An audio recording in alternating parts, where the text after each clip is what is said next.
In Norse mythology, the Vikings revere me as Jörmungandr, the World Serpent.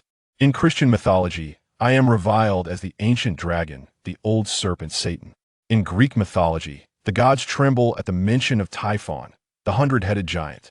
In Kunlun mythology, the shamans fervently call me the candle dragon, Zhujing.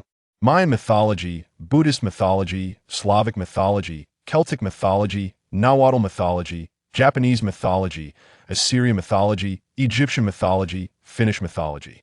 Throughout these myriad mythologies, I traverse the realms under the guise of a monster. Yet my sole desire is to uncover the truth. A tale of a malevolent deity. Chapter 1. The Young Siblings. Odin left the giant wolf Fenrir in Asgard, confined the goddess of death Hel to rule over the realm of the dead, but the hideous serpent Jörmungandr was so loathsome that the gods cast it into the unfathomable depths of the human world. The Prose Edda. My head felt heavy, as if struck by an unseen force, my thoughts swirling in disarray. Voices of men and women argued around me, their tones ranging from melodious to masculine, creating a cacophony as if a multitude were conversing nearby. Who am I? I struggled to open my eyes, but my consciousness was clouded, and the first thought that flickered in my mind was peculiar. Strangely, I believed that everyone ought to have a name, yet I could only vaguely recall that I once was human, born, educated, graduated, and employed. Nothing seemed particularly extraordinary, yet many memories felt shrouded in a veil, obscuring clarity. In the foggy recesses of my mind, I could only faintly remember that perhaps my name was Dreaming? I hesitated, pondering my name, but could never be certain of the Meng that came to mind. Where am I? This was my second thought. I desperately attempted to pry my eyes open, yet they felt as though they were firmly glued shut. The voices around me grew increasingly distinct. It should be discarded. No, I find this little creature rather adorable. This little girl. Oddly enough, despite the complex and bizarre nature of those voices, I understood them effortlessly. I exerted myself to open my eyes, and suddenly, a sliver of light pierced through, followed by a flood of colors. Upon my first glance, I was utterly astounded. Where's this place? Within the towering temple, the presence of giants was palpable, each exuding an inexplicable aura of oppression that instilled fear. The giants were so tall that I had to tilt my head back to behold their entirety. Simultaneously, I made another startling discovery. Were my hands and feet, perhaps due to my previous state of confusion, I had failed to notice that I could no longer feel my hands or feet.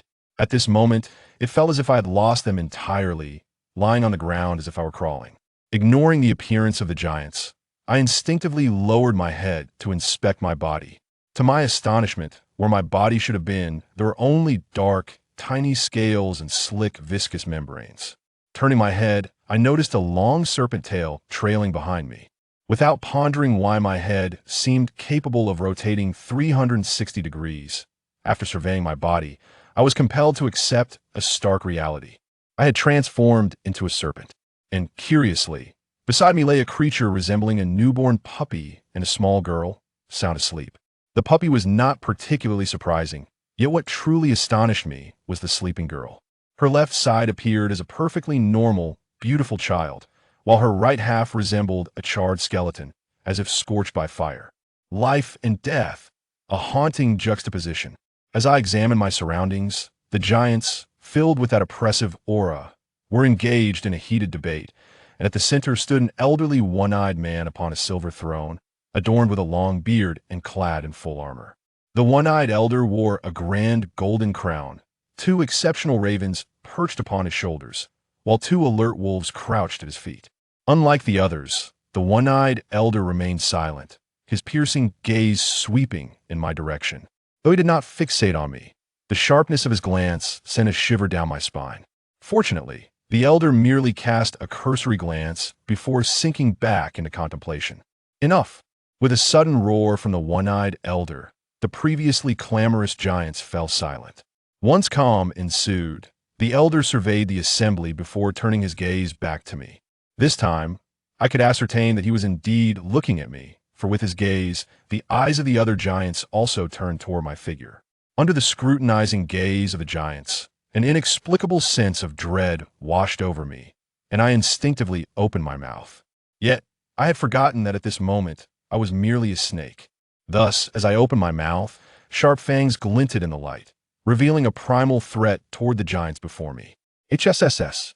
With a long, crimson tongue flicking and fangs bared, I instinctively recoiled, adopting a defensive posture as if to intimidate the giants.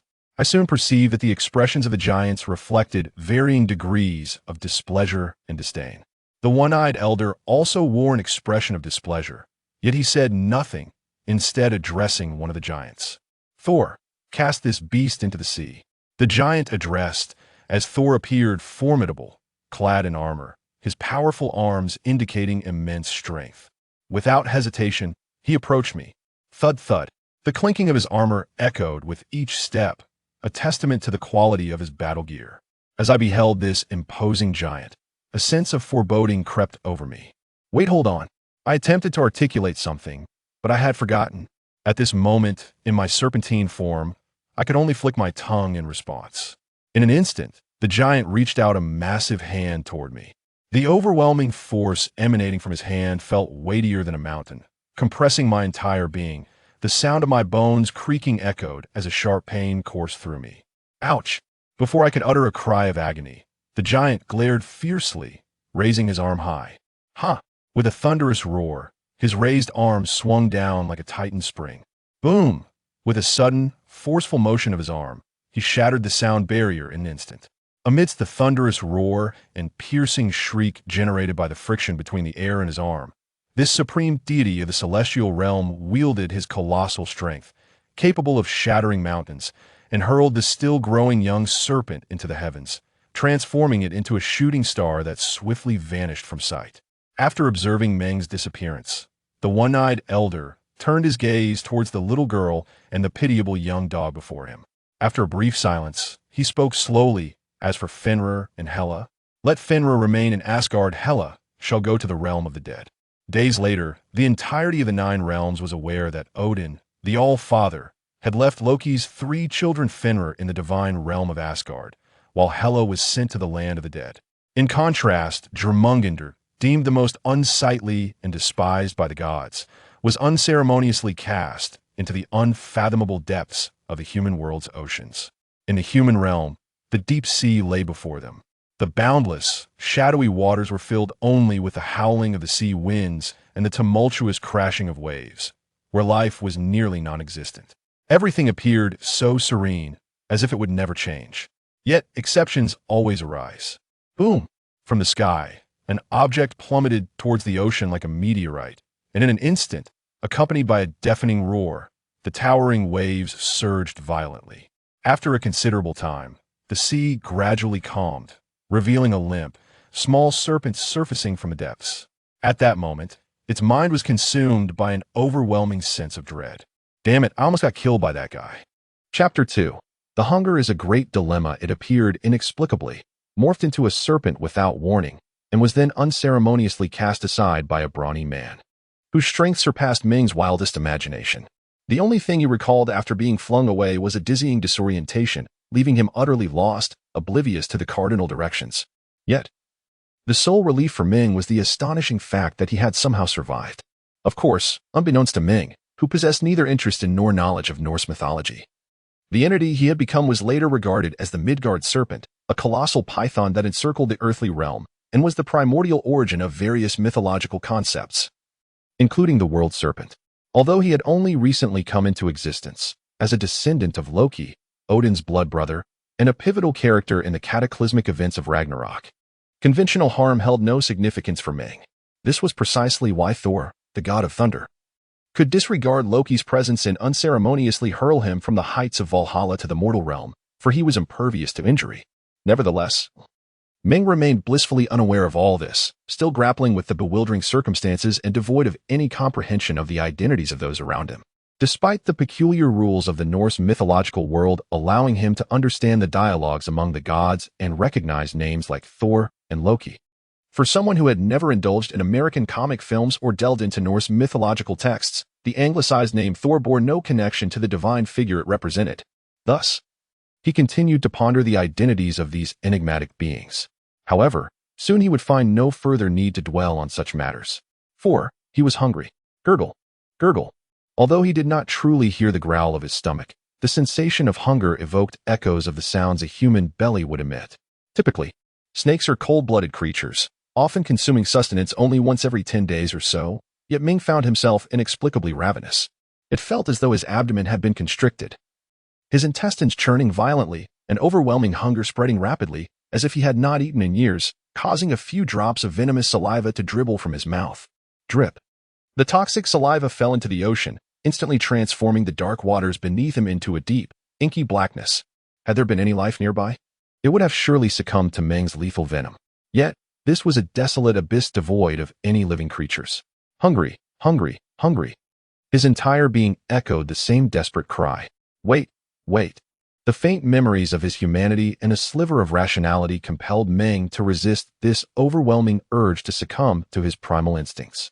He struggled against the relentless tide of hunger and raw animalistic desires surging from his body to his heart. Yet, at the same time, his flicking tongue detected an unusual scent carried by the damp, briny sea breeze, a scent that, at that moment, was nothing short of ambrosial to Meng. The allure of delectable sustenance and the pangs of hunger. In an instant, it was as though a mere mantis attempted to wield a scythe against a chariot. There was no contest. His human reason was utterly vanquished by his instinctual ferocity. Hiss!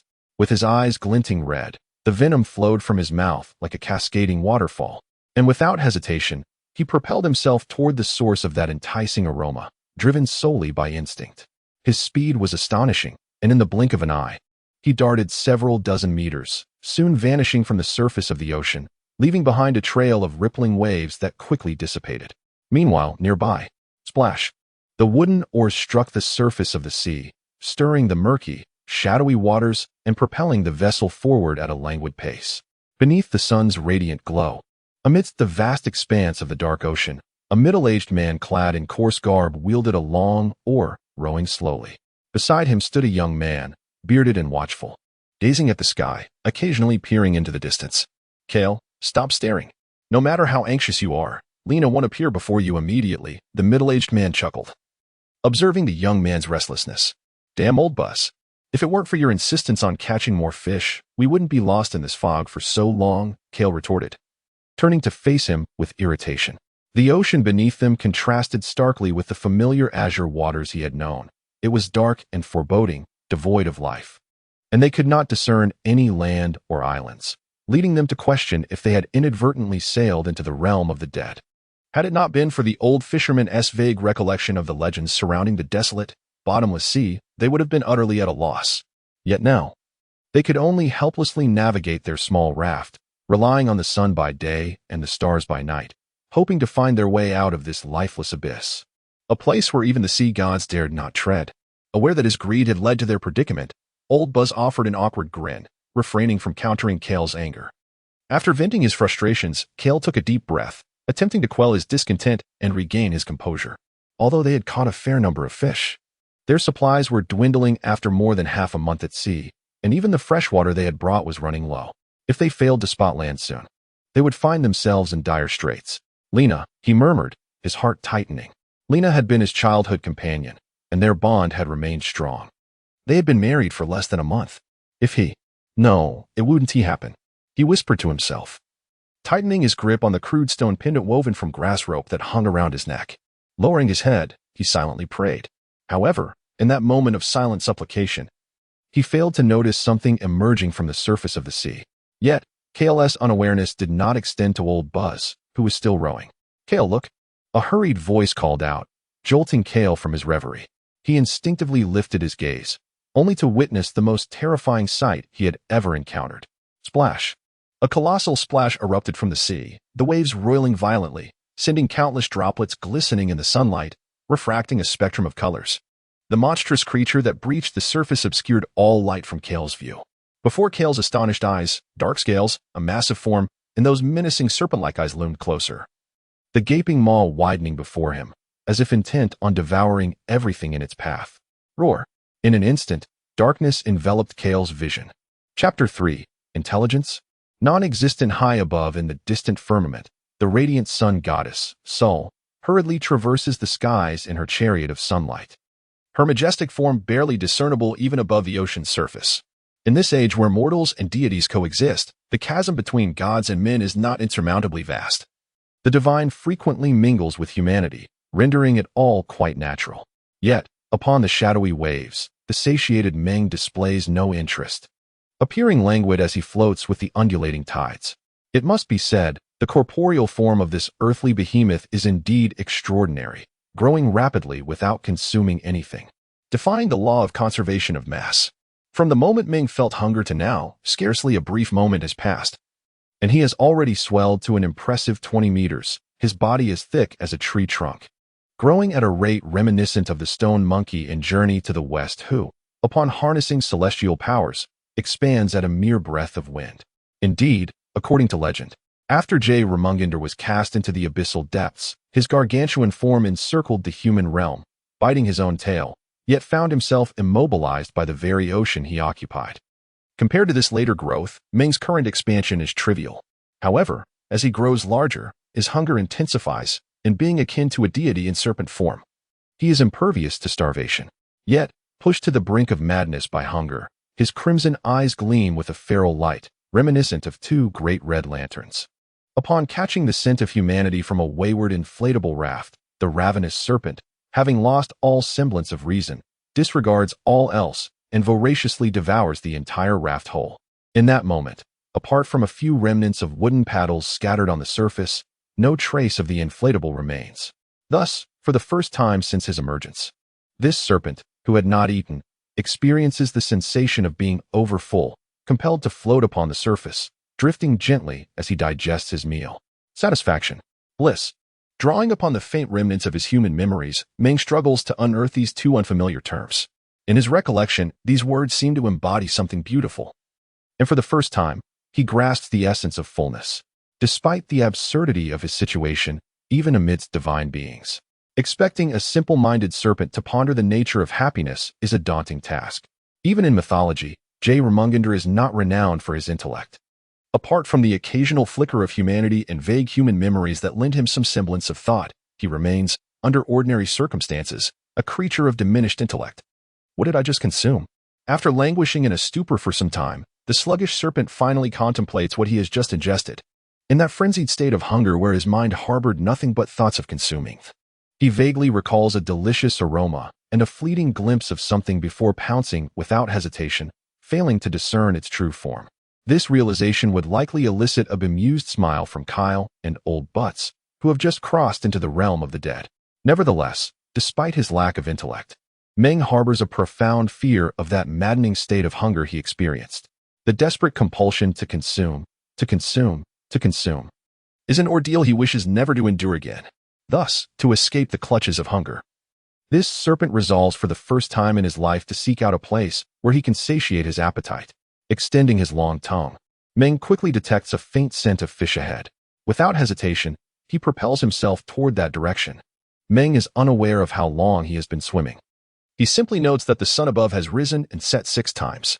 The waters surrounding him gradually shift from a shadowy hue to a vibrant blue, teeming with life, as the storms and turbulent waves of the deep sea dissipate. Yet, according to Meng's hazy human memories, the ocean does not appear as it should. This clear demarcation of waters exceeds his former understanding. He remains oblivious to the fact that the deep sea belongs to Gur, the god of the abyss, while the coastal waters are under the dominion of Njord, the god of the sea and harbors.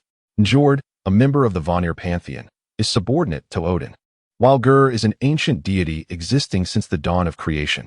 This ancient god, known for his temper, maintains a neutral stance toward Odin, remaining indifferent to Njord, resulting in a peculiar yet harmonious balance of divine influence that shapes the scene before Meng.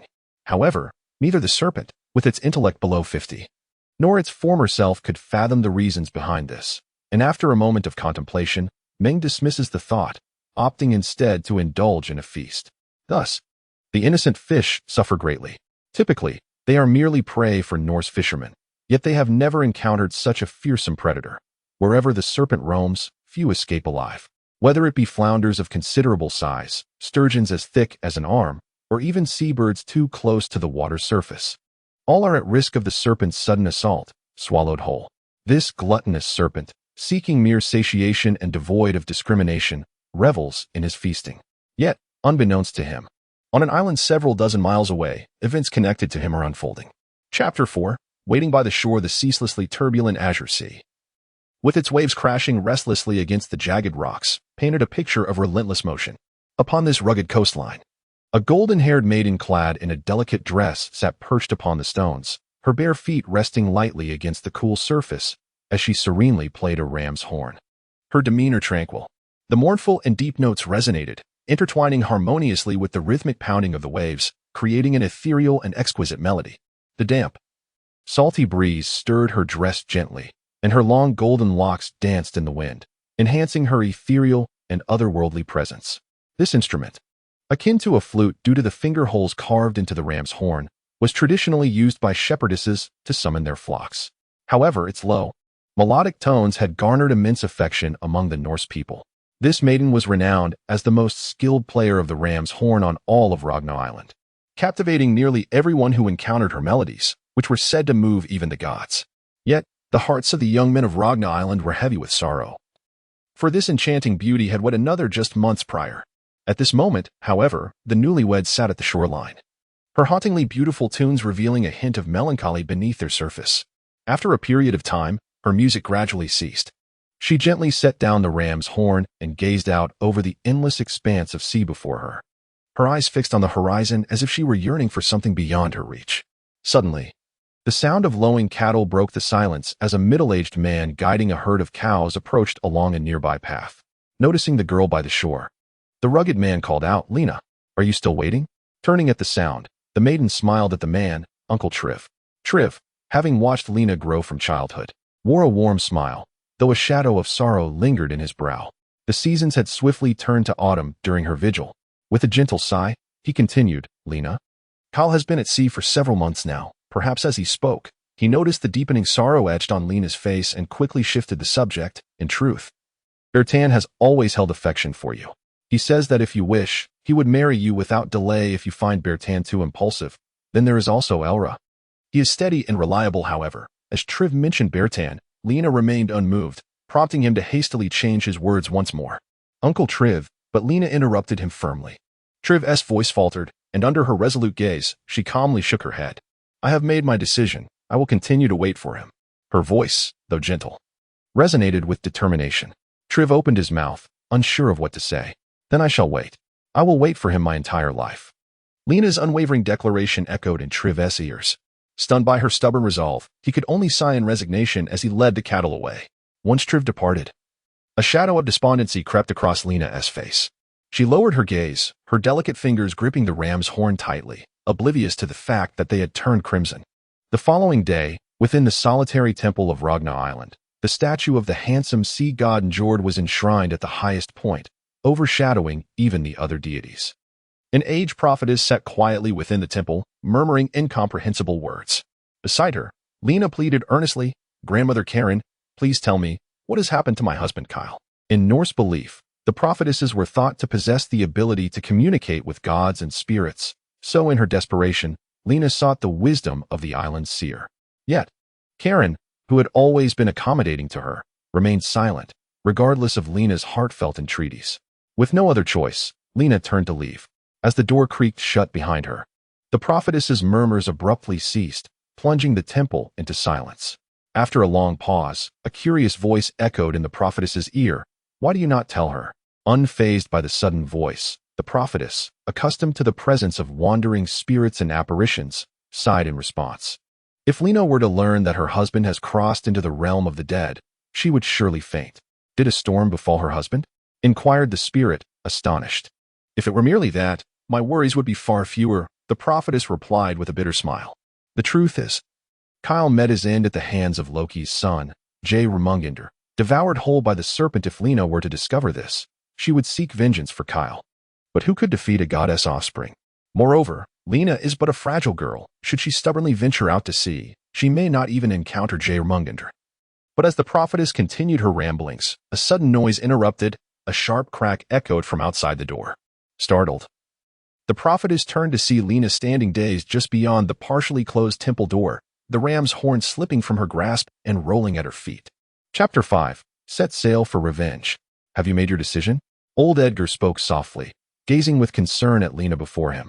Inside the spacious longhouse, various weapons and animal pelts adorned the walls, while a crackling bonfire in the center cast a warm glow throughout the room.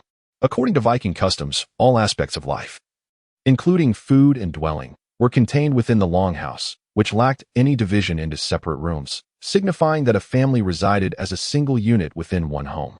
Observing her aging father, Lena nodded calmly. The lingering sorrow that once clouded her features had vanished, replaced by a steely resolve. I have made up my mind, father. Please convey this message to everyone. Old Edgar looked at his pitiful daughter with a complex blend of emotions, ultimately exhaling a long sigh before speaking earnestly to her. Lena, your father will spare no effort to assist you. Days later, astonishing news spread throughout all of Ragna Island. The benevolent Lena announced that whoever could help her slay the monstrous serpent Jörmungandr, which had taken her husband's life, would earn her hand in marriage and half of old Edgar's estate. In an age marked by scarcity of entertainment, this news sent shockwaves across Ragna Island and even reached nearby islands.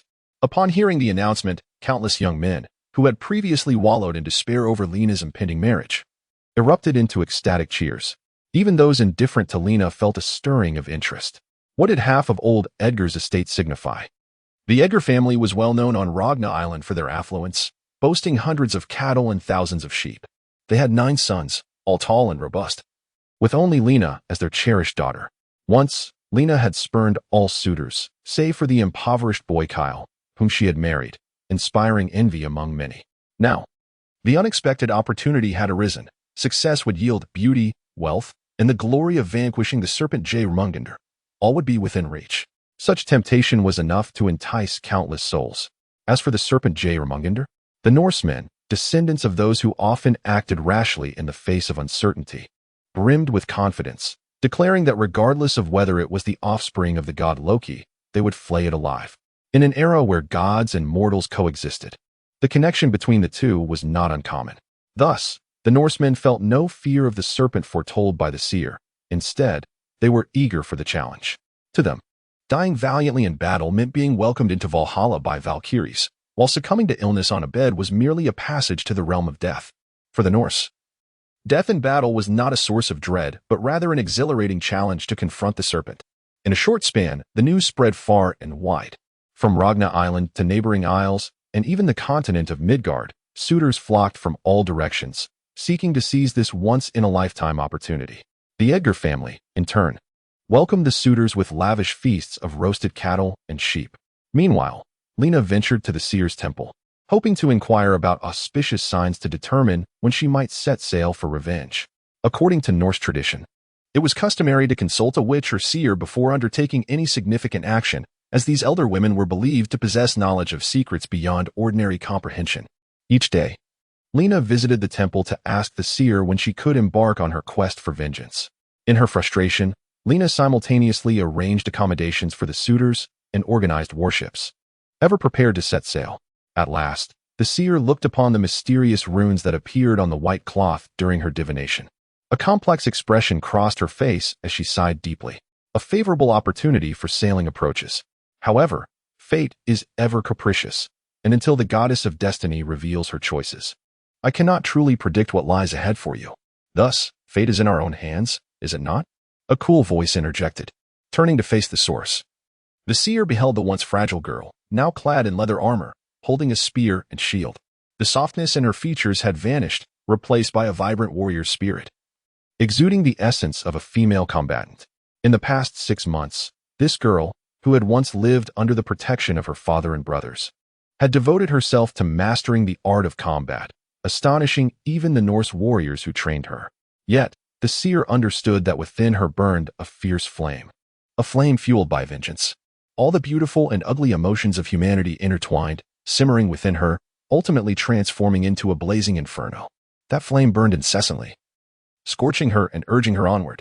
Unless she slayed the monstrous serpent Jörmungandr, that fire would never be extinguished.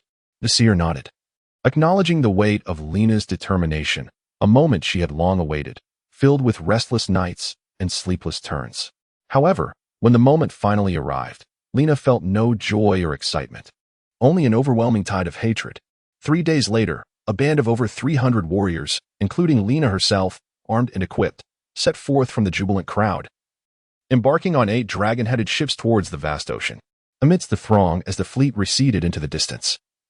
The seer couldn't help but recall the rune from her divination, Nothus. This rune, resembling a cross with a horizontal and vertical line, did not portend good fortune. It symbolized resistance, sorrow, the struggle to transcend grief and misfortune, and the development of willpower to comprehend unavoidable truths. This rune, representing the present fate, was governed by Lachesis, one of the three fates who presided over life and destiny. What did it truly signify? Did it foretell their descent into the clutches of death, or did it herald a hopeful future? The seer pondered, letting out a long sigh. Chapter 6. The melodies under the moon beneath the veil of night. All was silent, save for the gentle ripples that danced upon the tranquil sea, shimmering softly under the caress of the moonlight. Yet, amidst this vast and serene expanse, ethereal melodies began to weave through the air, hauntingly beautiful and utterly captivating. A young maiden stood at the prow of the dragon-headed ship, clad in a delicate garment, her figure poised against the breeze, holding a ram's horn with slender fingers pressed gently against its holes, producing a mournful yet enchanting sound that seemed to echo the sighs and helplessness of her heart. Around her, the 7 dragon-headed vessels harbored warriors who had yet to succumb to slumber, their ears attuned to the poignant strains of her song. In the days since they had set sail for vengeance, it was only these nocturnal serenades that offered solace to the weary fighters. As the melody gradually faded into silence, a deep voice emerged from behind her. Lena. Turning around, Lena bowed her head slightly toward the robust figure of her brother. Atler, my elder brother, what brings you here? In this quest for retribution, all 9 of Lena's brothers had joined her, and due to her unique position, the dragon-headed ship carried only her and her siblings. Within the Viking culture, women were revered for their ancestral wisdom and mastery of magic and prophecy. Thus, the distinctions of gender held little weight. Nevertheless, familial hierarchy prevailed, with parents holding the utmost authority, followed closely by elder siblings, and before her brother, Lena demonstrated the respect befitting her role.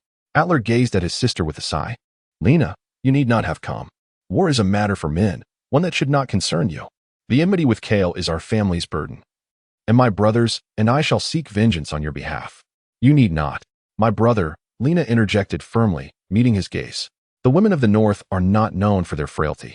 Her words were imbued with a quiet strength, revealing a spirit far removed from the innocent girl she had been 6 months prior. Indeed, within Norse culture, women possessed the right to fight, and it was rare for a woman like Lena, unversed in weaponry, to exist in such households. Perhaps once, she had shunned the ways of the warrior, content in her love for music, which her beloved old Edgar had accepted. Yet now, her heart ablaze with righteous fury, her thoughts had irrevocably changed. Observing his sister, familiar yet strangely transformed, Atler could only reply, then you should rest. Continuing his vigil, Atler returned to his duties, while Lena turned her gaze toward the profound darkness surrounding her and the silvery glimmer of the sea beneath the moonlight. The liquid luminescence draped her in a delicate veil, enhancing her allure. Raising her eyes, Lena beheld the luminous moon above, her fingers clutching the rudimentary stone pendant around her neck, her lips moving silently as if uttering unspoken words. The moonlight flowed like water, the ocean remained hushed. The following day at noon, the sun goddess, driving her chariot across the sky, showered the world with light and warmth. The life at sea grew monotonous, and the Norse warriors, seeking distraction, devised their own means of amusement. Suddenly, an excited voice broke through the stillness. Look! Before their eyes, the silhouette of a small island gradually emerged from the horizon. The island, modest in size with a diameter of mere meters, was composed of dark rock, adorned only by a smattering of green, devoid of any trees. An island? Atler's face lit up with delight. For those who had long been deprived of solid ground, a small refuge to rest their weary limbs was a cause for joy. Haha. Atler, it seems fortune is on our side. Shall we dock here for a respite? His brother, Harret, beamed with enthusiasm.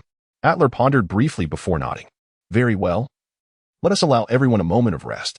The preparations were swift. The nearest dragon-headed ship surged toward the island, and over 40 warriors disembarked, their cheers echoing as some began to dance upon the little mound of land. For these robust Norsemen, confined to the narrow vessel, it felt akin to imprisoning a mighty warrior in a cramped box, leaving them stifled and unable to stretch without colliding with one another. The exhilaration of touching land once more was palpable.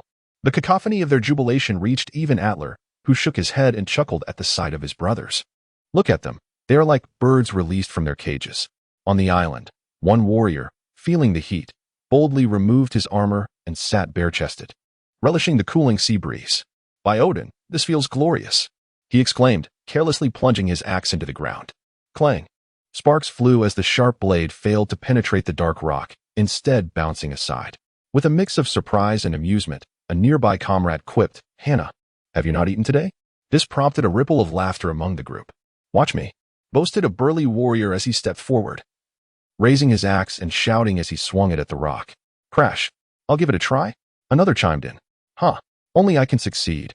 Thus, the Norsemen engaged in a spirited contest, vying to see who could leave a mark upon the stone. Unbeknownst to them, the ground beneath their feet began to tremble. As the sensation spread, one warrior exclaimed in astonishment, but there was no time for confusion.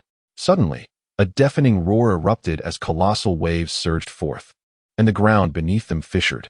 In an instant, the warriors were swallowed by the tumultuous whirlpool, while the seemingly innocuous island unfurled its true nature. The ocean quaked as, from a distance, the other dragon-headed ship's crews gaped in horror, witnessing the island transform into the massive head of a creature, rising with an imposing body that resembled a mountain beneath the waves. The island was never a mere landform, but rather the head of a colossal beast surfacing from the depths. The vastness of its form appeared as an endless black mountain amidst the sea. Thunder rumbled ominously above as the once clear sky darkened, filled with swirling clouds. Accompanied by its casual movements, in an instant, a tempest arose. The ocean roared as if the apocalypse had descended. Its colossal form, with every seemingly insignificant gesture, was capable of conjuring a massive whirlpool capable of engulfing ships, each motion reminiscent of a cataclysmic disaster. Within its indifferent gaze resided a chilling primal ferocity that devoured all. At this moment, the behemoth lifted its head, silently surveying the mortals beneath it, struggling like mere ants amid the tumultuous whirlpool churned by the sea. The great serpent, Jörmungandr, the world-encircling serpent, had awakened. Chapter 7. The mobile calamity. Quick, sound the sea drums. As the crowd stood in stunned silence, gazing at the seemingly insurmountable behemoth before them, Atlar was the first to react. Even before he could fully discern the creature's form, he grasped its essence. This colossal entity was none other than their intended target, the great serpent, Jörmungandr. Without a moment's hesitation, he turned to his comrades and urgently called out to them. However, at that very instant, the residual shockwave from a sudden tempest surged towards them from the churning sea.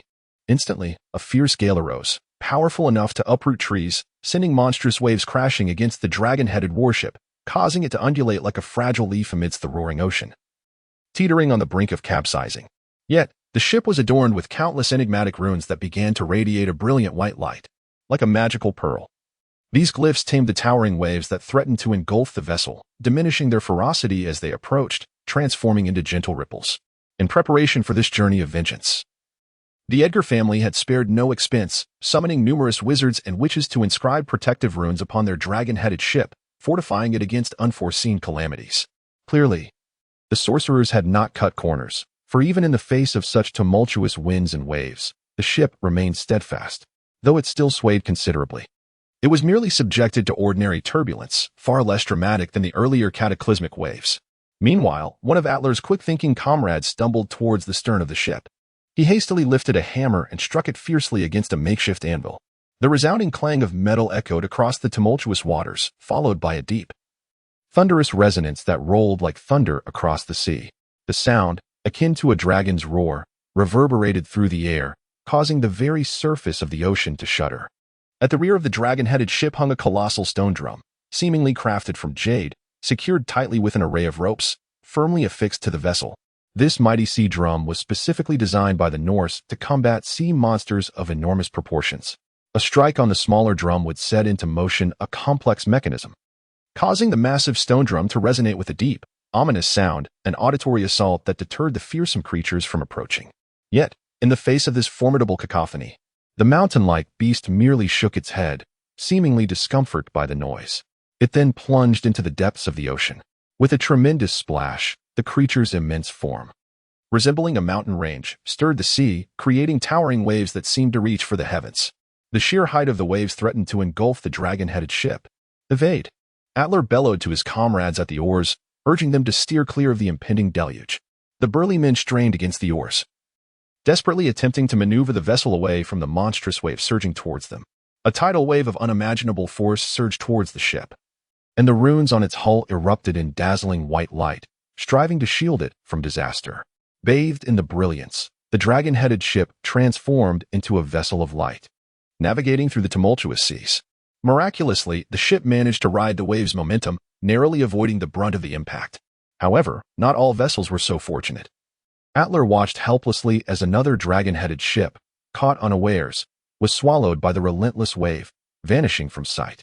Given the wave's immense power, the best outcome for that ship would likely be the remnants of shattered planks. Thus far, the confrontation had not truly begun. Merely a few minor actions had already cost Atlar's side 2 dragon-headed ships. Turning to face the colossal creature, still partially visible above the water, Atlar's expression hardened. The closer he drew to the beast, the more he comprehended its sheer magnitude. Before him loomed a creature that was not merely a wall, but a mountain range, a seemingly insurmountable barrier that obscured the world beyond. In the midst of the storm, even the fraction of its body that was visible far surpassed human imagination. The entire world appeared to be engulfed by the enormity of this creature, casting shadows that dimmed the sun itself. Thunder rumbled above, dark clouds blanketing the sky, as if heralding the wrath of the colossal beast. The ocean roiled in response to its fury. Boundless waves and turbulent whirlpools erupted with each of its movements. It was as if the entire world mirrored the creature's rage. A natural disaster. Atlar murmured to himself. Indeed, he could think of no other term to describe this behemoth. Its presence was akin to that of a tornado, a volcanic eruption, or a lightning storm, evoking a profound sense of helplessness. For the first time, Atlar, who prided himself on his fearlessness, felt the chill of true terror. Out of the corner of his eye, he caught a glimpse of his comrades' faces, twisted in expressions of fear. Suddenly, the sharp sound of an arrow split the air. Turning, Atlar beheld Lena, clad in leather armor and wielding a longbow, standing resolute at the bow of the ship, her gaze unwavering as she faced the calamity before them. Her eyes radiated defiance, embodying the spirit of a Valkyrie, exuding an undeniable valor. "My brother, are you afraid?" Perhaps among them all, she was the sole individual unperturbed by the sight of Jörmungandr. Hatred ignited within her a fierce courage. Atlar paused, a surge of inexplicable bravado coursing through him, and he erupted into wild laughter. Fear? How could that be? The Edgars have no cowards among them. He turned to his comrades, roaring, "Is anyone afraid? Let us witness whether the son of the Edgar family can exact vengeance for our kin." With that, Atlar drew a hand axe from his waist and bellowed, "Approach that serpent. Everyone, prepare to hurl your axes." Chapter 8. The Fearless Battle. What manner of beings were the Norsemen of legend? Regardless of the true nature of these people, there is no doubt that those adept at commanding dragon-headed longships, traversing the tumultuous seas, and braving fierce storms deserve the epithet of indomitable warriors. It has been remarked that the greatest courage is to remain unflinching in the face of calamity. The colossal serpent, Jörmungandr, rivaled even the towering majesty of mountains. Its slightest movement could unleash cataclysmic storms and monstrous waves, rendering it a genuine force of nature. Yet, against this overwhelming titan, diminutive dragon-headed ships and their equally insignificant crew still valiantly endeavored to pierce through the myriad tempests and surging tides, steering towards the formidable serpent. Thunder rumbled. The sky darkened as tempestuous winds and torrential rain descended. Under a shroud of ominous clouds, the world appeared to plunge into a twilight of despair. The behemoth, as grand as a mountain range, paid no heed to the minuscule creatures scuttling beneath it, instead delving deeper into the ocean's abyss. With a resonant roar, the monstrous entity stirred, its presence sending shudders through the very air, causing the vessels to quiver. In the wake of its descent, a vast whirlpool formed, an insatiable maw that seemed to draw the dragon-headed ships closer. Under the immense pressure, the beautifully crafted vessel creaked ominously, its oak frame straining against the oppressive force. A truce. Gazing at the seemingly endless bulk before him, recognized the serpent's intention to flee. Though he could not fathom why it sought to escape, he soon realized that this moment presented a rare opportunity to elude the impending doom. Should he retreat? The thought flickered briefly in his mind, but was swiftly extinguished. What folly it would be to abandon vengeance for his sister's husband, a casualty of this very serpent. Thunderous roars filled the air, deafening claps of thunder accompanied by sheets of rain cascading from above. The runes inscribed upon the ship glowed fiercely, illuminating it like a vessel of light amid the chaos. Yet, amidst the tempest, a faint yet penetrating sound of a horn resonated across the tumultuous waves. Lena, undaunted, stood at the bow of the dragon-headed ship. Her ram's horn raised high, heralding their advance against the overwhelming forces of nature. Bathed in brilliant light, her figure resembled a valiant Valkyrie, strikingly prominent against the backdrop of the roiling sea.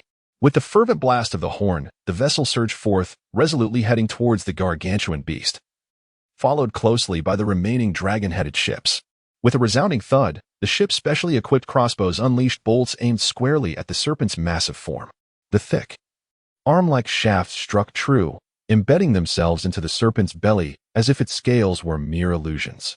Suddenly, the serpent's upper body erupted from the depths, unleashing a deluge of colossal waves that seemed to rage with primal fury.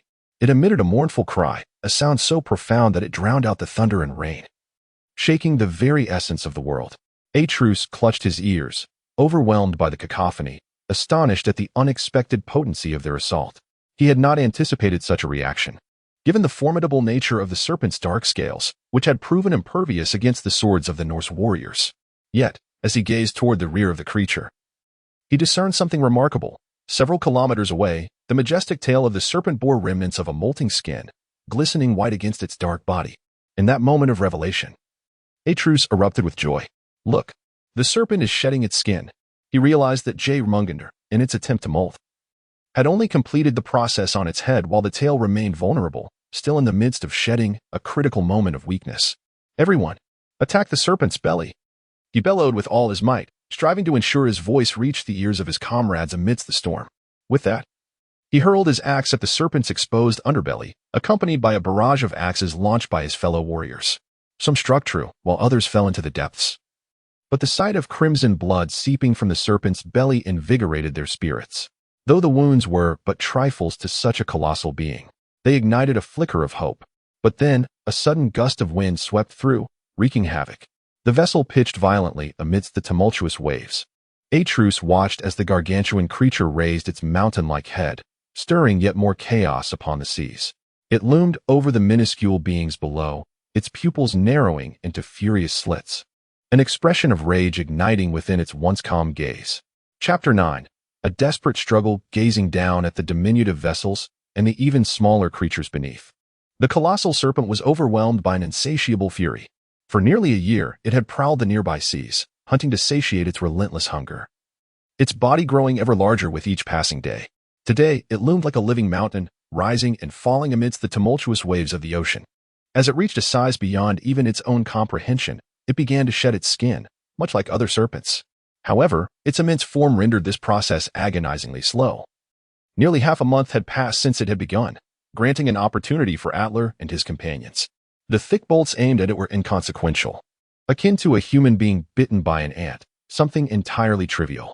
Yet, at this moment, the serpent was vulnerable, its newly formed scales not yet fully developed, rendering its body acutely sensitive. Every prick felt as piercing as a needle.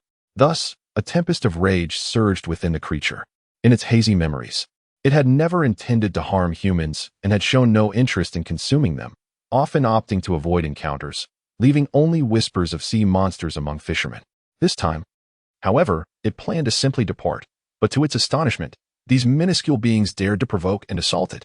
A deep, unnameable anger welled up within. You tread where angels fear to walk, and now you venture into the abyss. Seek your demise, and do not blame me for the consequences. At that moment, the serpent's eyes were filled with a savage fury. Raising its mountainous head, it unleashed a roar that stirred the very seas, a resounding bellow that even summoned lightning from the heavens. Storms erupted suddenly, as if intent on overturning the entire ocean. Beneath the darkened sky, torrential rain poured down more violently, and whirlwinds formed countless tornadoes upon the surface of the sea, creating a breathtaking spectacle of waterspouts. Enormous columns of water were drawn skyward, and the world seemed to descend into a frenzy of chaos. Meanwhile, Atlar remained oblivious to the serpent's thoughts, fixated on avenging his brother-in-law. He shouted at the top of his lungs, "Steer the ship." The brothers of the Edgar clan, understanding his command, reddened with determination, their foreheads bulging with effort as they rowed with all their might. Under Atlar's orders, the warship, initially heading straight for the serpent, suddenly veered off course, curving through the tumultuous waves in an attempt to evade the massive creature. Atlar's instincts proved correct as the gargantuan serpent, now an unfathomable behemoth, crashed its mountainous head down upon their previous position. The impact resonated like the very earth splitting open, creating an indescribable vortex in the sea. An unfathomable amount of water erupting under the force of gravity, causing the ocean to tremble and moan in agony. The shaking surface of the sea generated waves that cascaded over each other, creating a spectacle of tumultuous ripples reminiscent of pebbles dropping into a pond, yet far more colossal than any ordinary wave. In that instant, a dragon-headed warship situated perilously close to the impact point was caught unawares, as the unimaginable tidal wave surged towards it. In the face of this deluge, the 20-meter-long vessel appeared as insignificant as a child's toy. The ship, adorned with countless runes, radiated brilliance akin to the sun, but no amount of power could withstand such a cataclysmic force. One by one, the runes succumbed to the overwhelming pressure, shattering into fragments. The monstrous wave, with an unstoppable force, engulfed the ship entirely, leaving not a trace behind. Tragically, another equally unfortunate dragon-headed vessel met a similar fate, the valiant Northmen never having the chance to fulfill their purpose before being claimed by the depths of the sea. At this moment, the sky raged darkly, filled with ominous clouds and flashing bolts of lightning, as if responding to the call of the serpent below.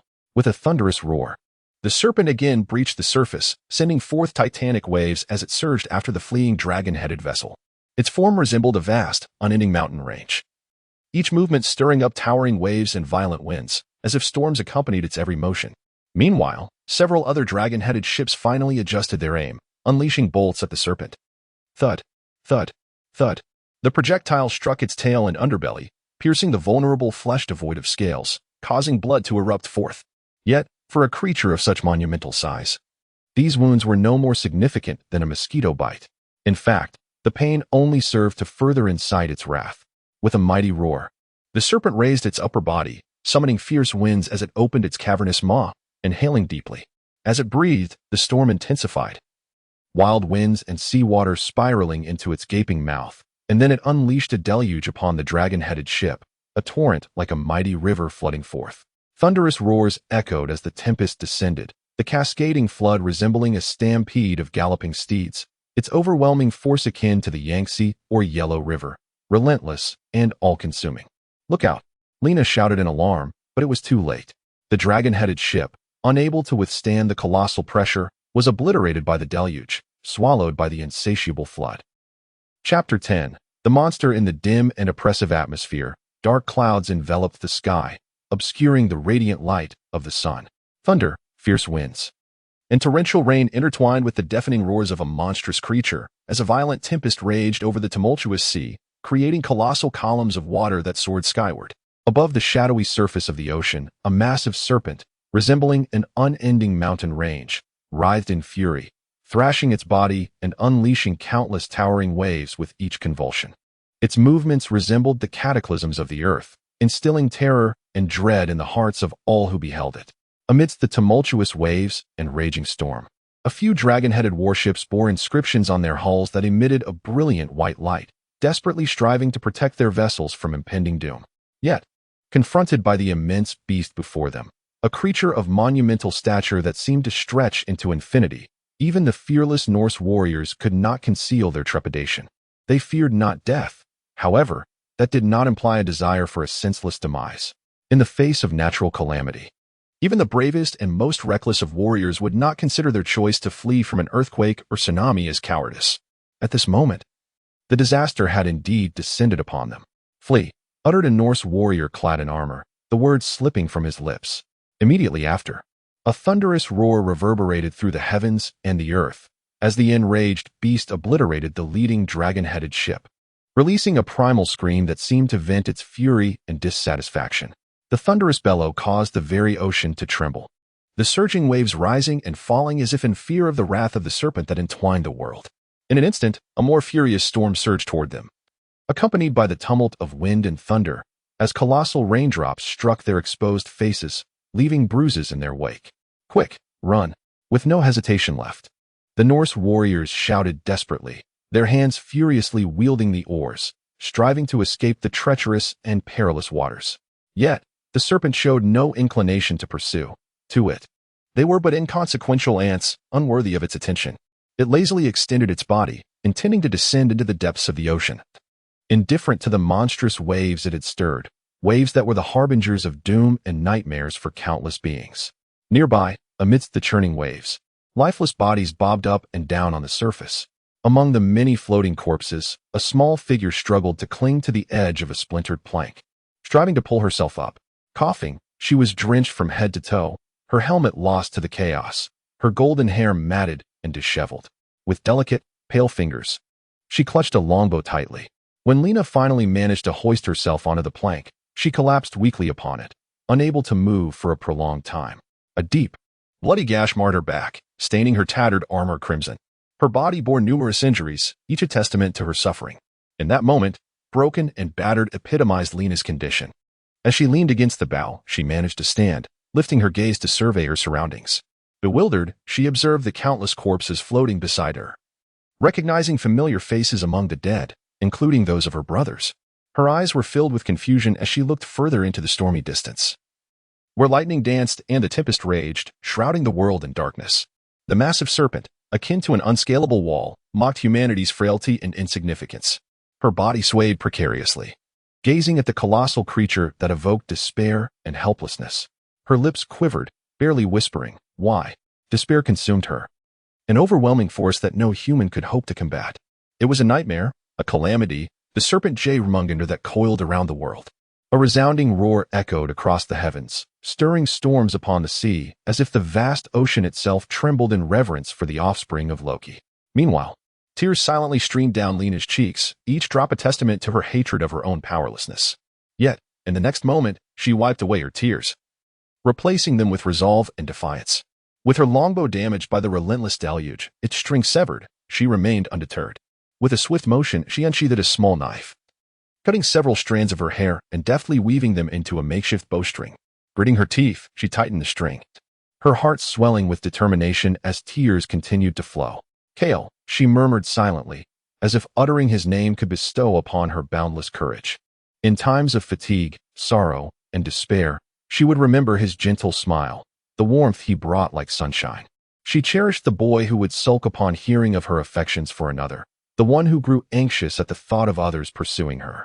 Most of all, she loved the boy who, drenched in rain, clumsily proposed to her, his face alight with joy when she accepted. But that boy was no more. Tears flowed freely down her cheeks. "Kale."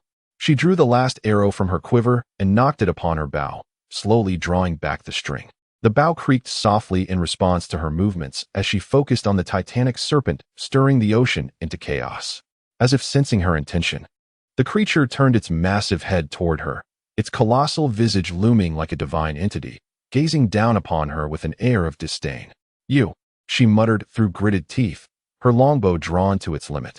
With a roar that echoed through the heavens, the serpent lunged toward her, unleashing a cacophony of crashing waves, as if the very heavens were collapsing. "Monster!" The voice of rage echoed across the vast ocean, while simultaneously, the gaping maw of the colossal serpent resembled an unfathomable abyss, intent on devouring all. With a release of the bowstring, a streak of light surged forth, hurtling towards the abyss. In the face of such a terrifying chasm that seemed capable of engulfing the world, the figure of the archer appeared remarkably fragile. A thunderous roar erupted. Amidst the deafening cacophony, and under the gaze of the slender figure, the endless abyss suddenly closed, consuming everything before it. Subsequently, the serpent, as immense as a mountain, once again plunged into the depths of the sea. After a long while, everything faded away. The azure expanse of the ocean lay tranquil, the sky as clear as ever, with only the fragments of wooden planks drifting on the surface, silently narrating a tale of their own.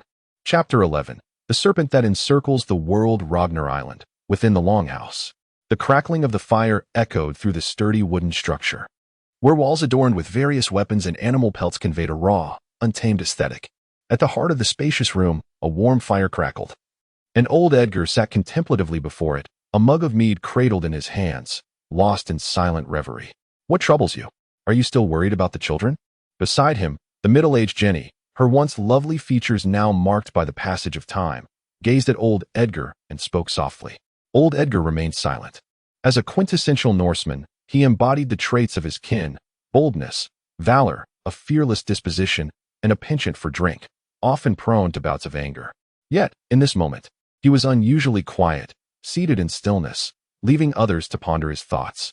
In Norse culture, the death of a family member is a matter of blood feud, an obligation worthy of any sacrifice to avenge. Thus, neither he nor his children questioned the necessity of risking their lives for retribution. Undeniably, unlike other mythologies, the world of Norse gods presents both deities and mortals, men and women, strong and frail, as possessing a fierce berserker inclination, each a natural warrior in their own right. However, as the man of the household, the weight of responsibility rendered him voiceless, his thoughts concealed within. In response to Jenny's inquiry, he merely sat in silence, gazing into the flames, showing no intent to speak. Observing his reticence, Jenny shook her head and murmured, "Indeed, it has been over a month."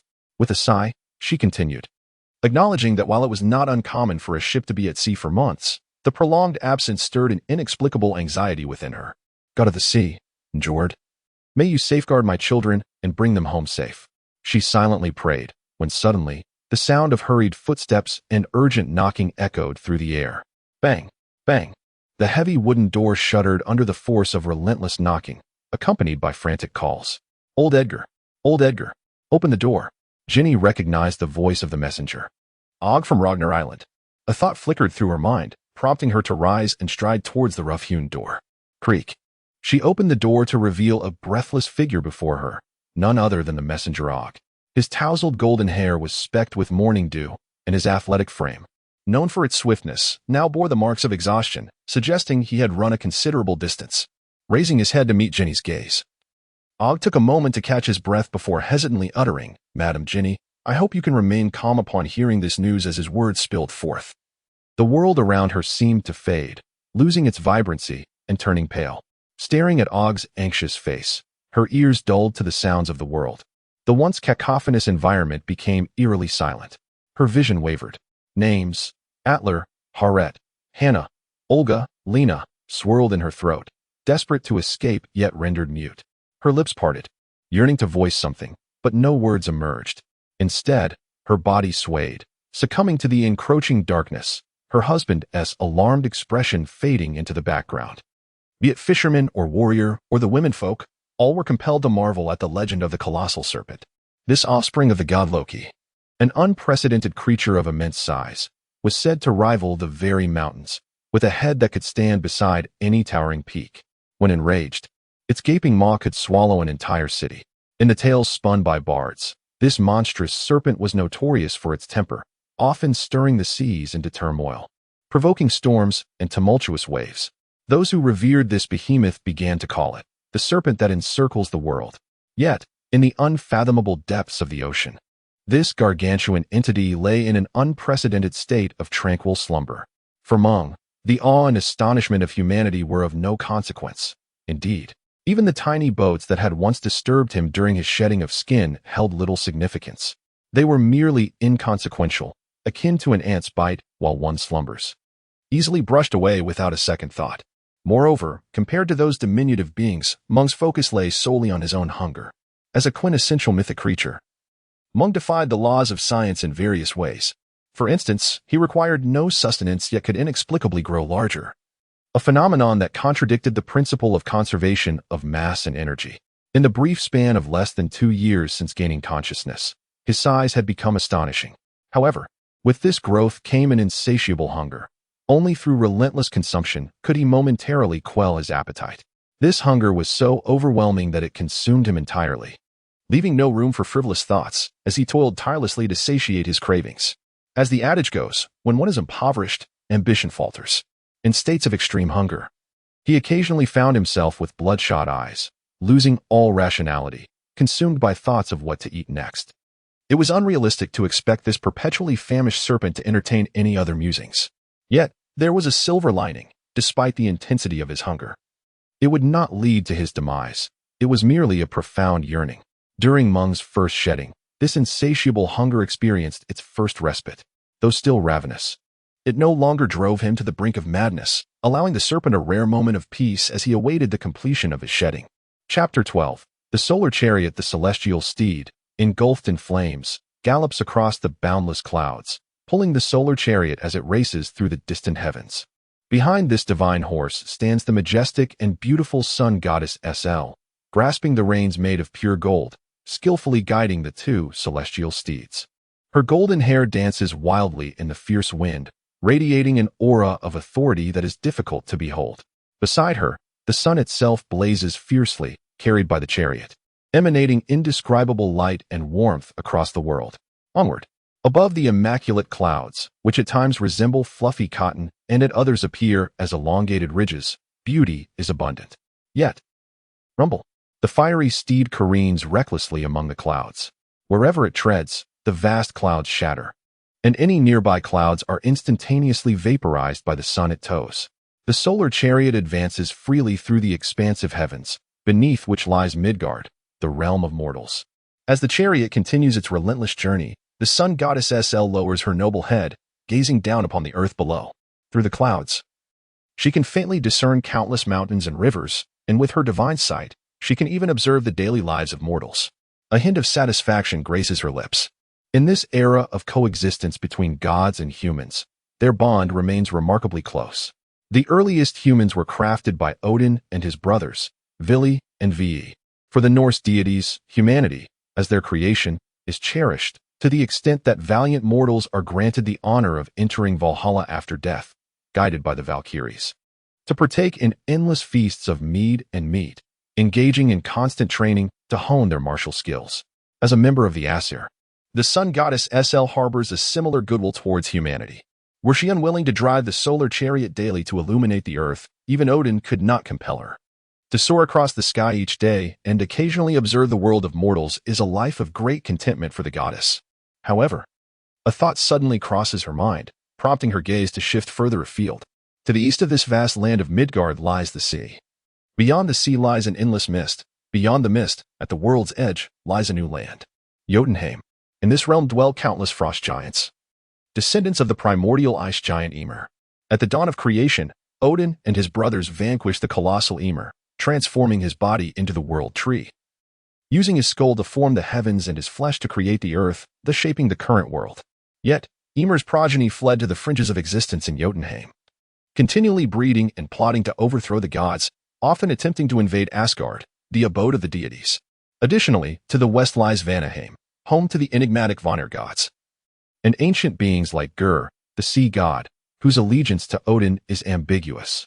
Such entities, whether from the underground, the sea, the sky, the living, the dead, the animal, or the plant realm, contribute to an undercurrent of unrest beneath the seemingly tranquil surface. Consequently, the Asir, led by Odin, remain ever vigilant, clad in armor and wielding weapons, frequently engaged in battles against these monsters and giants to uphold the order of the nine realms. Yet, how long can such order endure? A fleeting notion crosses SL's mind, but she swiftly dismisses it. The Asir are born warriors, uninterested in such concerns. For SL, if an enemy arises, she need only draw her bow and slay them, leaving the outcome beyond her contemplation. A sudden sense of foreboding surges within her. Without time for further reaction, she cries out, yanking the reins. The two blazing steeds, sensing an inexplicable danger, abruptly veer off their course, tracing a graceful arc, leaving behind only flickers of flame in the clouds. At that moment, rumble, rumble, rumble, louder than thunder and more violent than the earth's lament, an incomprehensibly massive creature roars, its head breaking through the dense clouds to reach the heavens. The cloud sea churns violently, winds howl, and countless storms rage, each powerful enough to rival a Category 10 typhoon. Miles? Or tens of thousands? It is impossible to measure or comprehend. Everything inside is shrouded in darkness.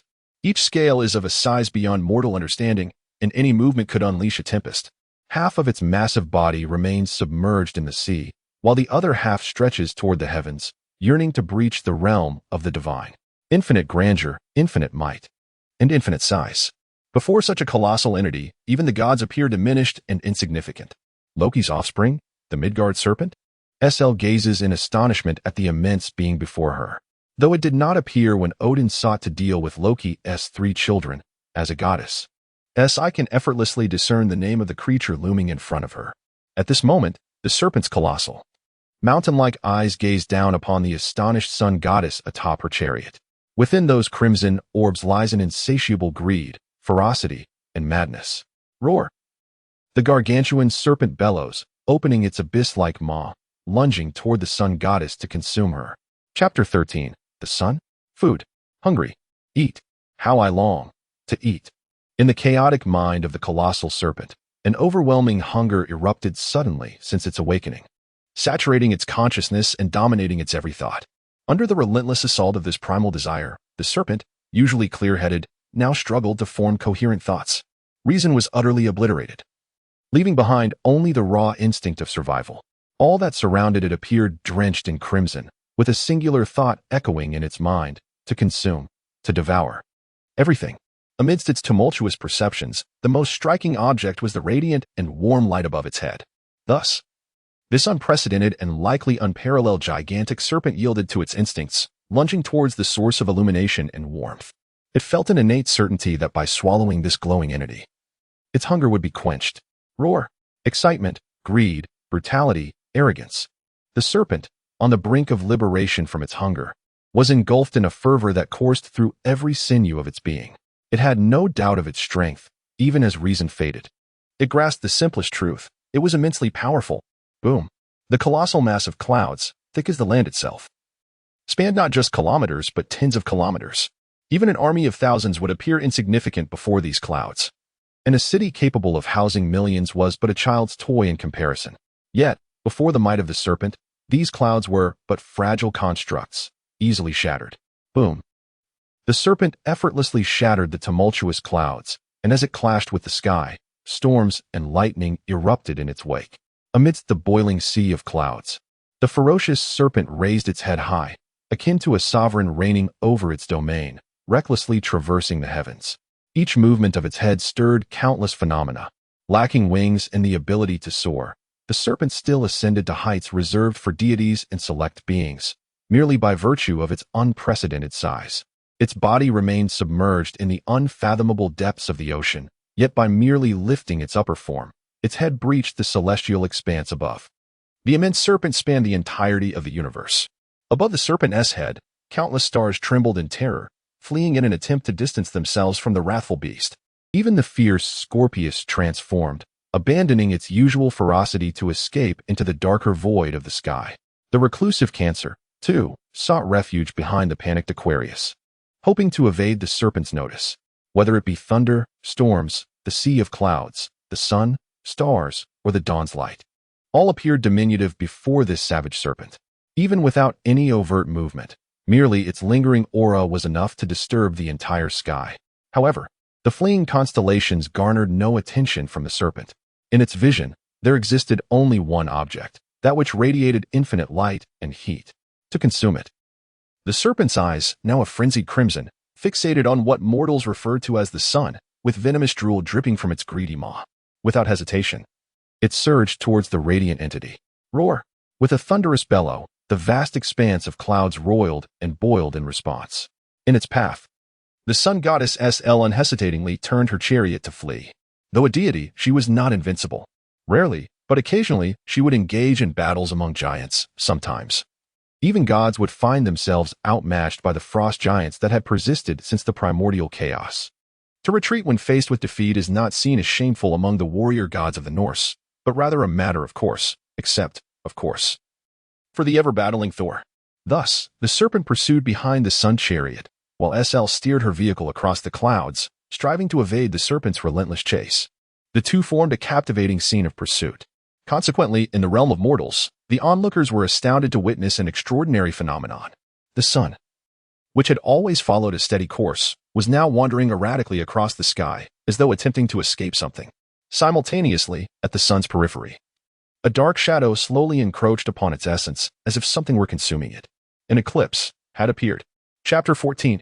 Counterattack with a deafening roar. The thick clouds, as solid as land, crumbled before the impact of the colossal serpent, scattering countless strands into the sky, transforming them into a spectrum of colors. A myriad of crimson streaks spread across the heavens, reminiscent of a wounded firmament weeping blood.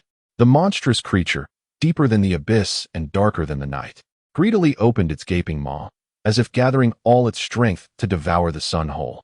However, the valiant sun goddess, Sula, was resolute in preventing such a catastrophic event. With a swift maneuver, her solar chariot, drawn by two fiery steeds, veered gracefully to the right, evading the beast's ravenous jaws. The pure golden wheels ignited in fierce friction against the clouds, unleashing countless sparks. Divine flames from the celestial realm blazed within the cloud cover, leaving behind two fiery trails in their wake. The flames surged rapidly, transforming the once serene cloud sea into a raging inferno. From below, the sky appeared to be ablaze, as if it were being seared by an immense fire. Indeed, this was the reality. Yet, some sparks fell into the mortal world below. In the lush Zhujing mountains, where birds and beasts roamed freely, it seemed like another tranquil day. A larger doe led her fawn through the thicket, blissfully unaware of the impending doom. Suddenly, the fawn, sensing something amiss, lifted its head, gazing upward. In its curious, translucent eyes, a brilliant red light in the now blood-colored sky was gradually expanding. Simultaneously, the temperature around them began to rise.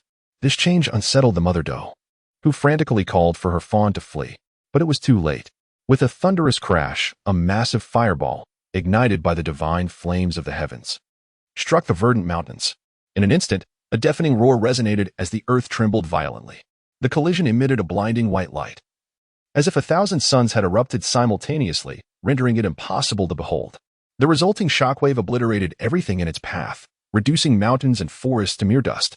What remained was an endless sea of flames and a towering mushroom cloud. The mountains once known as Zhujing had vanished, replaced by a site that would be revered by future generations as the Zhujing volcano, where the celestial sunfire would burn for millennia. Simultaneously, similar scenes unfolded in various corners of the mortal realm. Above, Sula, having narrowly escaped the serpent's maw, had no time to concern herself with the mortals endangered by the aftermath of their battle. She turned to confront the brutish beast behind her. Its head more magnificent than mountains and darker than the night sky, her face etched with fury. "Son of Loki, how dare you insult a goddess of the celestial realm?" The serpent continued its relentless pursuit of the sun, while the two divine steeds strained to pull the chariot through the clouds. In this chase, Sula retrieved her magnificent bow, which she never parted with. With her fair and powerful arms, she steadied the bow, knocking an arrow with precision, narrowing her eyes. Her gaze pierced through the undulating serpent behind her. Above the sea of clouds, the flames blazed fiercely, casting a magnificent spectacle across the vast heavens.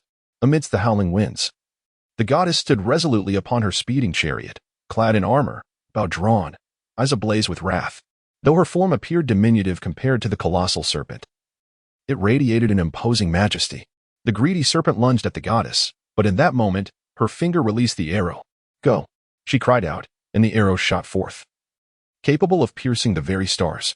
In an instant, the atmosphere shifted, a tempest arose, thunder crackled, and the arrow became a beacon of light. It was not merely an arrow. It was a surge of illumination and lightning. The sky roared, and the storm composed a perfect symphony alongside the goddess's wrath. Wherever the light traversed, it cleaved through wind, thunder, and darkness, dividing all in its path. This radiant beam soared across countless barriers, directly targeting the monstrous beast that spanned the cosmos.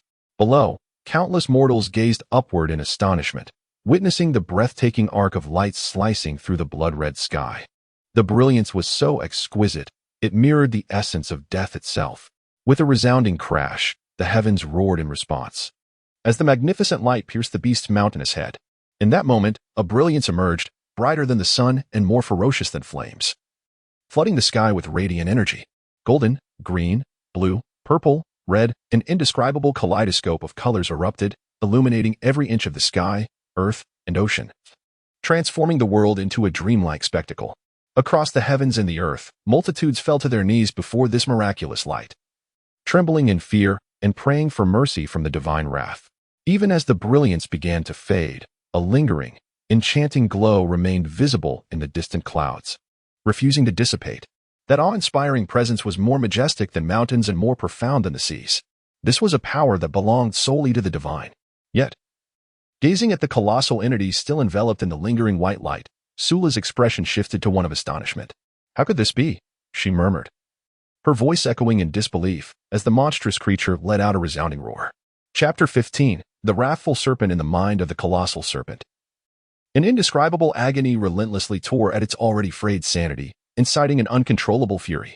Its eyes, crimson as blood and vast as oceans, blazed with a near-purplish hue, reflecting an unearthly rage. The very clouds around it seemed to tremble in response to the unprecedented fury of this colossal being, turning a deep crimson. With a thunderous roar, the atmosphere shifted dramatically.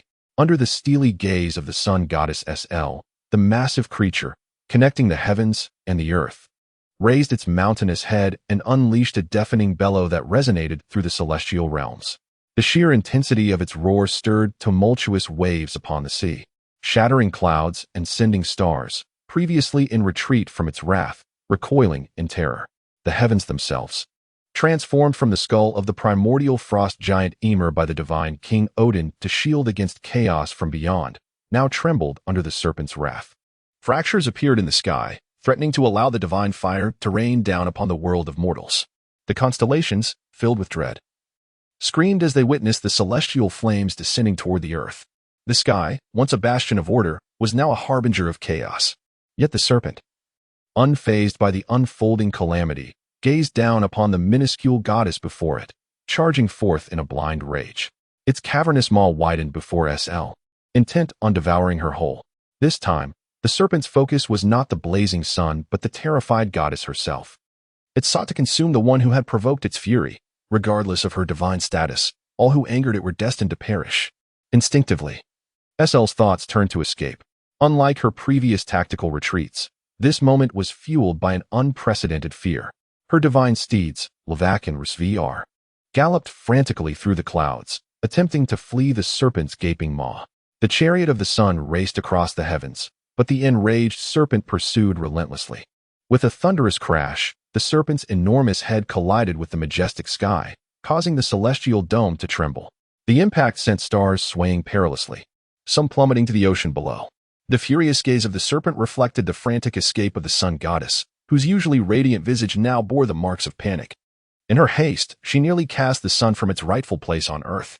As divine flames blazed across the sky, the heavens transformed into a sea of crimson, with meteors streaking downward.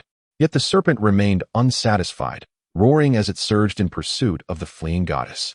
Nothing, neither clouds nor stars, could impede its relentless advance.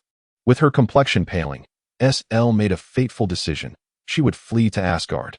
At the Rainbow Bridge, Heimdall stood vigilant, his keen gaze sweeping the horizon for potential threats. As the sole passage connecting the realm of mortals and the divine kingdom of Asgard, the Rainbow Bridge's significance was paramount.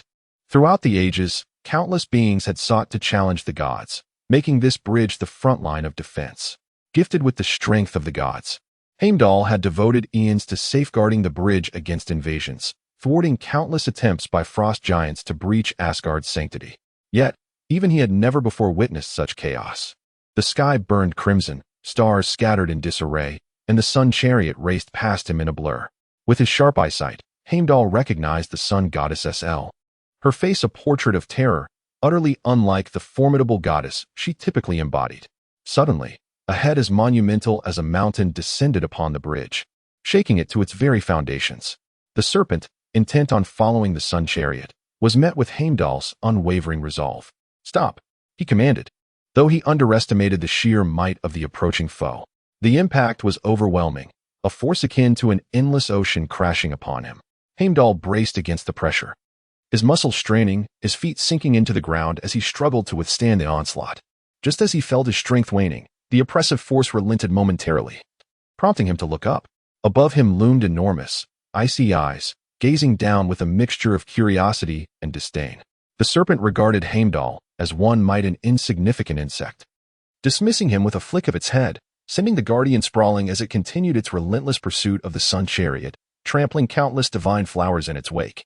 After a prolonged silence, a resounding and urgent blast of a horn echoed throughout Asgard, heralding the arrival of an unexpected visitor to the gods. Chapter 16. Devouring the sun with a resounding thud, the colossal serpent's tail lashed out violently. The sun goddess, Sol, piloting her racing chariot of the sun, found herself in a woeful predicament. Yet, through her profound familiarity with the celestial realm, she narrowly evaded this lethal strike.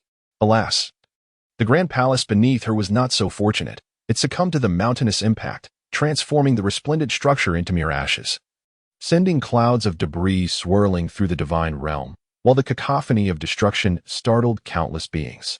However, the serpent was far from satiated. its blood-red eyes fixated solely on the beautiful figure before it, desperately fleeing in terror at the helm of the solar chariot. It was enraged. The initial desire to devour the sun had been cast aside. Now, it sought only to unleash its wrath. The serpent rampaged through Asgard, its immense form wreaking havoc, crushing innumerable gilded temples. Its singular target remained the goddess, yet the sheer magnitude of its body hampered its agility. The cumbersome movements, though powerful, struggled to land a blow on the elusive sun goddess, who narrowly escaped time and again, as if attempting to swat a mosquito with a sledgehammer. Meanwhile, the serpent's barbaric rampage had captured the attention of many. The Viking spirits residing within the divine realm stared in astonishment at this gargantuan intruder, their excitement palpable. In this realm devoid of the fear of death, their daily existence revolved around indulgent feasts and ceaseless combat, honing their skills in an unending cycle of warfare, ever poised for the god's command. For these fearless warrior spirits, an unexpected enemy invading Asgard was a source of unparalleled exhilaration. Human warriors, stop the invader! Though the sun goddess fled in disarray, she seized a fleeting moment of respite from the serpent's onslaught to cry out to the valiant spirits. "Haha! What a colossal creature!" exclaimed a Viking warrior, wielding a massive war hammer, as he gazed up at the titanic beast rampaging through the divine realm, his eyes wide with wonder. With his golden beard braided into small plaits and towering far above the average man, his face radiated excitement and eagerness. "I shall be the first to strike. The head of this monster shall be mine," he bellowed, charging toward the monstrous foe, followed closely by a throng of warriors, each distinct in appearance yet united in fervor, all roaring as they surged forward. This was not an isolated incident. From an aerial perspective, the Viking spirits converging from all directions resembled a dark swarm of ants. Over millennia, the influx of fearless warriors from the mortal realm had amassed an overwhelming force, instilling trepidation even in the hearts of frost giants, who feared no gods. At this moment, this formidable power was directed toward the serpent. The scene resembled a massive horned beetle encircled by an army of ants. Save for the fact that the serpent was an overwhelmingly colossal creature. Roar! The serpent, now swarmed by the Viking spirits, bellowed in fury, rolling on the ground in an attempt to dislodge the irritating pests. The earth trembled beneath its mountainous form, as if the very foundation of the ancient realm were to be upheaved. Boom! The ground quaked violently, rendering it nearly impossible to maintain one's footing. Where the serpent's body passed, gardens were reduced to rubble, palaces crumbled into ruins, and countless warrior spirits were crushed beneath its weight. Yet, in this immortal realm, they resurrected promptly, laughing heartily as they resumed their assault on the serpent. After several futile attempts, the serpent glanced at the multitude of warrior spirits, minuscule as ants, clambering up its scales. An indescribable rage surged within it, its blood-red eyes blazing with fury, its expression growing increasingly menacing. Amidst the chaos, a Viking warrior struck the serpent's scales with his hammer. Each scale was as large as a hill, its thickness surpassing that of city walls. Attacking the serpent was akin to attempting to pierce a mountain, a nearly hopeless endeavor. Yet, under the relentless assault of innumerable Viking warriors, the scales began to yield. Suddenly, the Viking warrior felt the serpent's movements cease. He looked up in astonishment to witness the serpent seemingly surrendering, remaining motionless. No, it was not entirely still. The serpent was breathing. The Viking warrior stared, awestruck, at the colossal creature before him. Breathing was a universal experience. Yet witnessing a being greater than mountains and larger than oceans exhale was a sight beyond comprehension. As the warrior observed, the serpent halted all movement, opened its maw wide, and began to inhale. A vast quantity of air was drawn into its depths, and the force of its breath was so intense that it generated multiple tornadoes, sweeping nearby warrior spirits away in a chaotic whirlwind. Merely breathing was enough to conjure a tempest. Such was the terrifying nature of this behemoth. Each of its actions could summon catastrophic events. Despite their heavy armor, the Viking warriors felt themselves being pulled toward the serpent-esque gaping maw by the tremendous force of the wind. Those closest to the serpent were dragged directly into its abyssal jaws. Could it be? Years of combat experience ignited a sense of dread within the Viking warrior. Suddenly, he realized the impending danger, turning urgently to his comrades, shouting, "Run!" But it was too late. The serpent opened its immense mouth, unleashing a torrent of storms. Boom! In an instant, the winds howled ferociously, and debris swirled chaotically. Amidst the raging tempest, countless ruins and detritus were lifted, obscuring visibility. Both warrior spirits and palatial structures were caught in the violent storm. akin to a small boat tossed upon a monstrous wave, utterly powerless to resist. Under the fierce onslaught of the tempest, those seemingly inconspicuous objects transformed into the most lethal of weapons. Every small stone and trinket now soared through the air at a staggering velocity that surpassed the speed of sound. The countless piercing shrieks of these projectiles, amidst a storm potent enough to upheave the very realm of Asgard, appeared trivial. Towering tornadoes, akin to colossal pillars stretching from heaven to earth, rendered the cacophony of the tempest an unending spectacle. As long as they existed, the storm would never cease. In this chaotic environment, where turmoil reigned supreme, the sun goddess, driving her solar chariot, struggled valiantly against the tempest's relentless effects. Unbeknownst to her, the resplendent sun she bore had become the sole beacon in the murky surroundings, a solitary point of clarity amidst the obscurity. It was only when a monstrous roar echoed from behind her that she abruptly turned, only to be met with the gaping maw of an abyss that engulfed her and the sun entirely. Instantly, darkness enveloped her vision. In that fleeting moment of lucidity, she faintly perceived the deafening thunder and an enraged roar reverberating through the air. Boldness. Chapter 17. The encounter with an archenemy after the colossal serpent voraciously devoured the sun goddess Surt and the sun itself, before it could fully unleash its fury. A thunderous roar resonated beside it, echoing like the enraged growl of a lion. Boldly, despite not comprehending the language spoken, the serpent instinctively understood the essence of the utterance. A voice oddly familiar, as if it had heard it before. With a sudden exhale, reminiscent of a tempest, it raised its massive head, attempting to discern the source of the disturbance. However, before it could fully turn, a blinding white light engulfed its vision. A thunderclap, monumental as a mountain, shattered the sky, dancing like a dragon above, and struck the serpent's mountainous head. The serpent's scales, tougher than city walls and more massive than hills, crumbled before this violent force, as its robust flesh and unyielding bones were rendered fragile. A gaping wound was torn in the serpent's head, from which crimson blood poured forth like rain, drenching the ground of the divine realm. In agony, the serpent unleashed a mournful cry that reverberated throughout Asgard. The intense pain radiating from its head, while excruciating, also sparked a flicker of clarity within its previously frenzied, ravenous state. Danger. For the first time since its arrival in this realm, the serpent was overwhelmed by a profound sense of peril, akin to a tiger crossing paths with a lion, instinctively alert to the presence of a formidable foe. Yet, amidst this trepidation, a primal excitement surged within it, an urge to engage in battle with this adversary, as if such a confrontation was the pinnacle of its existence. However, a human-like rationality whispered to the serpent, "You are wounded, and the situation is perilous. You must flee." Ultimately, reason triumphed. Thor. The serpent pondered darkly, recalling how this very being had cast it into the endless ocean upon its arrival. It had not anticipated encountering him again, yet as it beheld the furious figure, an inkling arose within it. They would inevitably cross paths once more. Thunder rumbled ominously in Asgard. Thor glared with fury at the serpent that had escaped his grasp, his grip on the hammer Mjolnir trembling with rage. He had ventured to the Well of Ord alongside the gods, only to leave Asgard vulnerable, with Heimdall and a mere 50 million valiant souls to defend against the serpent's incursion. Even as he heard Heimdall's horn, it was too late. A goddess had been devoured before his eyes, and he had failed to save her. For the mightiest warrior of the heavens, this was a profound disgrace. The actions of a god ripple through the fabric of the world, and Thor's wrath summoned the fury of countless lightning bolts, crackling through the sky, striking the ground and extinguishing the storms conjured by the serpent. As the tempest subsided, the devastation wrought upon Asgard was laid bare, remnants of ruins scattered across the land.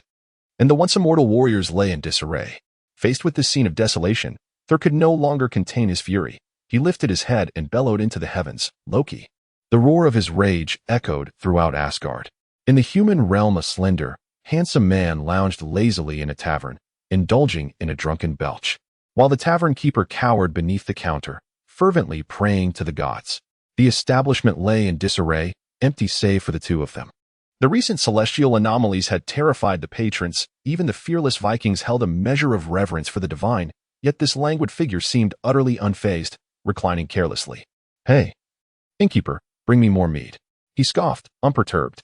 His gaze drifted to the ominous sky outside, where crimson clouds obscured everything, and the sun had vanished. Light fading at an alarming rate. The world was gradually succumbing to darkness. Observing the heavens, the seemingly indifferent man's expression sharpened. Something significant must have transpired, he murmured, stroking his beard, a hint of amusement flickering across his face before he resumed his facade of a carefree drunkard. Chapter 18. The Revelation of the Fire Spirit. Meanwhile, deep within the boundless ocean, Meng was blissfully unaware of the turmoil above. He could not fathom that the mightiest warrior of the celestial realm was presently seething with rage, gnashing his teeth in utter frustration.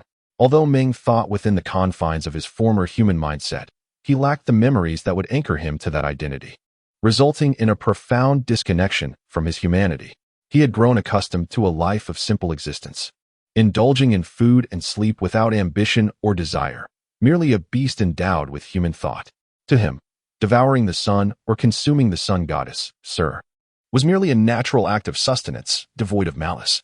However, for the mortals who now found themselves shrouded in unending darkness and despair, the serpent's capricious actions were undoubtedly perceived as wicked.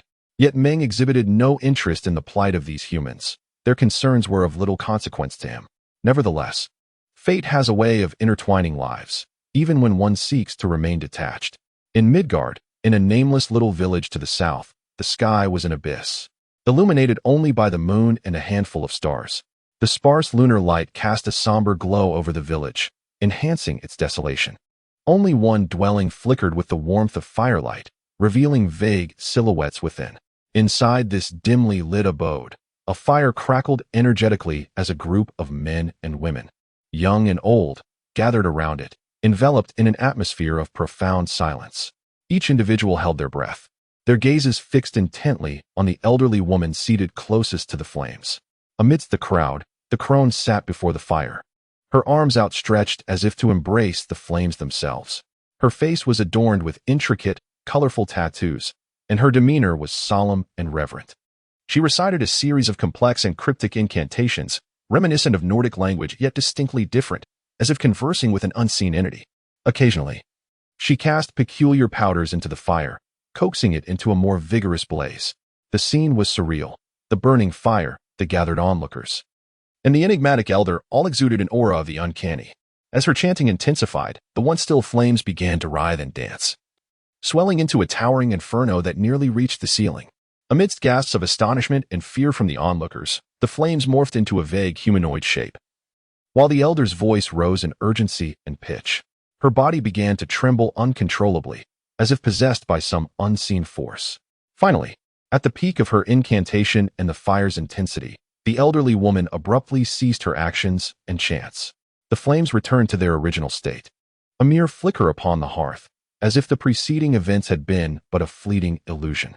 Exhausted and on the verge of collapse, she would have fallen into the fire had it not been for the quick reflexes of those surrounding her, who caught her just in time.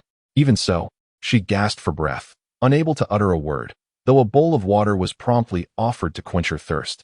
The crowd exchanged glances, uncertain of what to say. Did the prophet receive any divine revelations?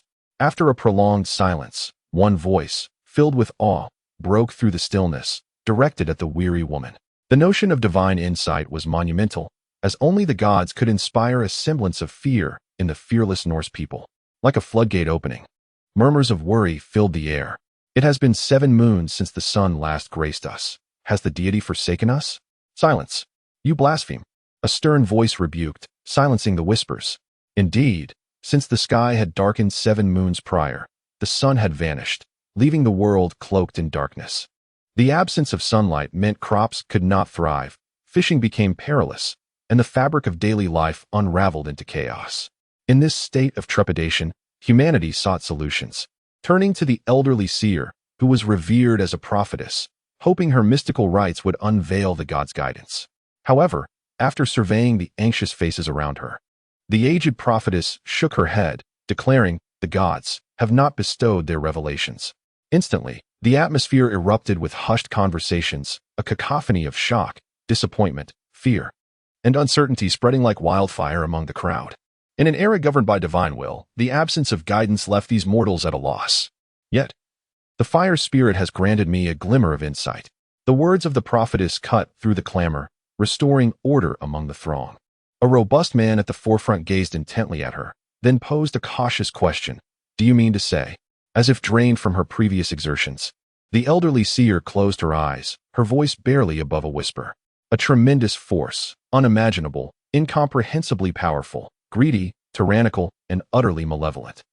On the day the sun vanished, that unfathomable might devoured it whole. Thus, this world shall usher in an era devoid of sunlight. The realization struck like a thunderclap. Such raw power had not been extinguished, but rather lay dormant, waiting to be unleashed. The righteous stood resolute, unyielding in their principles, undeterred by the allure of wealth or the degradation of their values. In this moment, amidst uncertainty, their spirits remained steadfast. Chapter 19. Offering sacrifices upon hearing the words. The crowd once again descended into a tumultuous state, whispers and murmurs permeating the air, reflecting the terror and unease of an ominous future etched upon every face.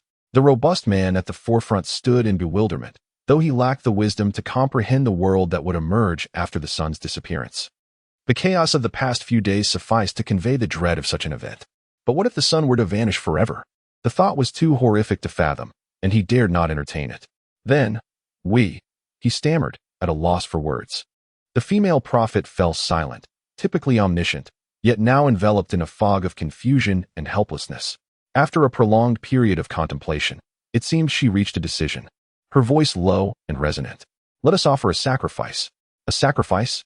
The prophet cast a glance at the sturdy man beside her, the leader of the nearby clan, whose face reflected confusion and disbelief. With a somber tone, she continued, let us beseech the mercy of this formidable being with our cattle, our slaves, and all our wealth. The robust man pondered for a moment, then hesitantly replied, will this truly compel that being to restore the sun to us? I do not know. The prophet solemnly shook her head. However, we find ourselves with no other alternatives. After an extensive silence, the sturdy man nodded, then bowed respectfully to the elderly woman. Followed by the other men and women who also paid their respects before he rose, pushed open the wooden door, and led the crowd away. The prophet silently observed their departure, her thoughts a mystery to all. Only after they vanished from sight did she lift her gaze to the moonlit sky, murmuring softly, Odin, what has transpired to bring us to this? As the radiant moon descended, the sun remained absent, casting the world into profound darkness, where countless souls succumbed to lamentation and sorrow. After enduring the agonizingly protracted night, the eighth moon finally ascended, bathed in the dim moonlight. A multitude of adults congregated outside the prophet's dwelling, many leading their cattle. The night echoed with the incessant mooing of cows, creating a cacophony reminiscent of a bustling marketplace. Meanwhile, the robust man stood solemnly outside the prophet's abode, wielding a time-honored battle axe, awaiting her emergence. Before long, the creaking of wood signaled the opening of the door. The prophet surveyed the gathered men and women, their cattle in tow, and the sturdy man awaiting outside. With a voice tinged with hoarseness, she inquired, are you all prepared? Ready, the sturdy man affirmed respectfully. The prophet nodded, then moved past him, the crowd following closely in her wake. They continued until they reached a nearby altar outside the village, where she paused, and the others halted, hesitant to advance further. Approaching the altar, the prophet observed the massive stone slab, its surface smooth for offerings, yet the dried, dark bloodstains upon it seemed to warn of its ominous significance. Taking a deep breath, she exhaled slowly, striving to quell the unease brewing within her. She raised her hand, gesturing for several individuals to bring forth a bull. Mooing. The strong Norsemen swiftly subdued the bull, binding it to the altar. The creature, sensing danger, struggled and cried out, yet the Norsemen's strength was formidable. Despite its frantic attempts to resist, the bull remained helplessly tethered, its glossy belly exposed. The prophet placed her left hand upon the bull's abdomen, gently caressing it to soothe its panic, while her right hand slowly withdrew a finely crafted golden dagger from her waist. With a delicate metallic sound, the exquisite dagger glinted in the moonlight. The prophet murmured in a cryptic tongue, her frail left hand continuing to soothe the bull, while her right hand stealthily approached its heart. The prophet possessed remarkable skill in anatomy. She had performed such sacrifices countless times before, knowing precisely how to navigate the ribs to strike the heart with minimal suffering. Yet, unexpectedly, she hesitated, her movements stalling. The bull, now lying on the altar, gradually calmed under the prophet's touch, unaware of its impending fate. The aged prophet gazed at the creature, her eyes clouded with uncertainty. Killing a bull was a simple task, yet executing a proper sacrifice proved fraught with complexity, even peril. In this era, formidable monsters roamed, and the Norse often resorted to sacrifices to appease them. Should the monsters be satisfied, they would refrain from troubling the village. In fortunate instances, they might even become its guardians, ensuring its safety until death. This duty typically fell to the witches and prophets, who communicated with deities and spirits while orchestrating sacrifices to placate the monsters. These women's status was undeniably elevated, commanding the respect of clan leaders overseeing numerous villages, despite their lack of martial prowess. However, should a sacrifice fail and the monster remain unsatisfied, it could result in chaos, prompting clan leaders and warriors to eliminate the creature. This impending sacrifice was undeniably perilous. Should it fail, the consequences would be unfathomable. Yet, with the sun's absence, even a mere few days sufficed for the clan to sense the dreadful repercussions: coldness, darkness, and the encroaching dampness of their homes, all exacerbated by the lurking dangers of the night. If no action were taken, the clan's demise was imminent. Thus, despite the inherent risks, the prophet resolved to persevere. Nevertheless, as the moment approached, the weight of the pressure bore down on her, rendering even the most seasoned among them breathless. How should the sacrifice be executed? The prophet's gaze flickered, her grip on the golden dagger wavering. Upon the altar, the bull emitted an anxious bellow, its restlessness palpable.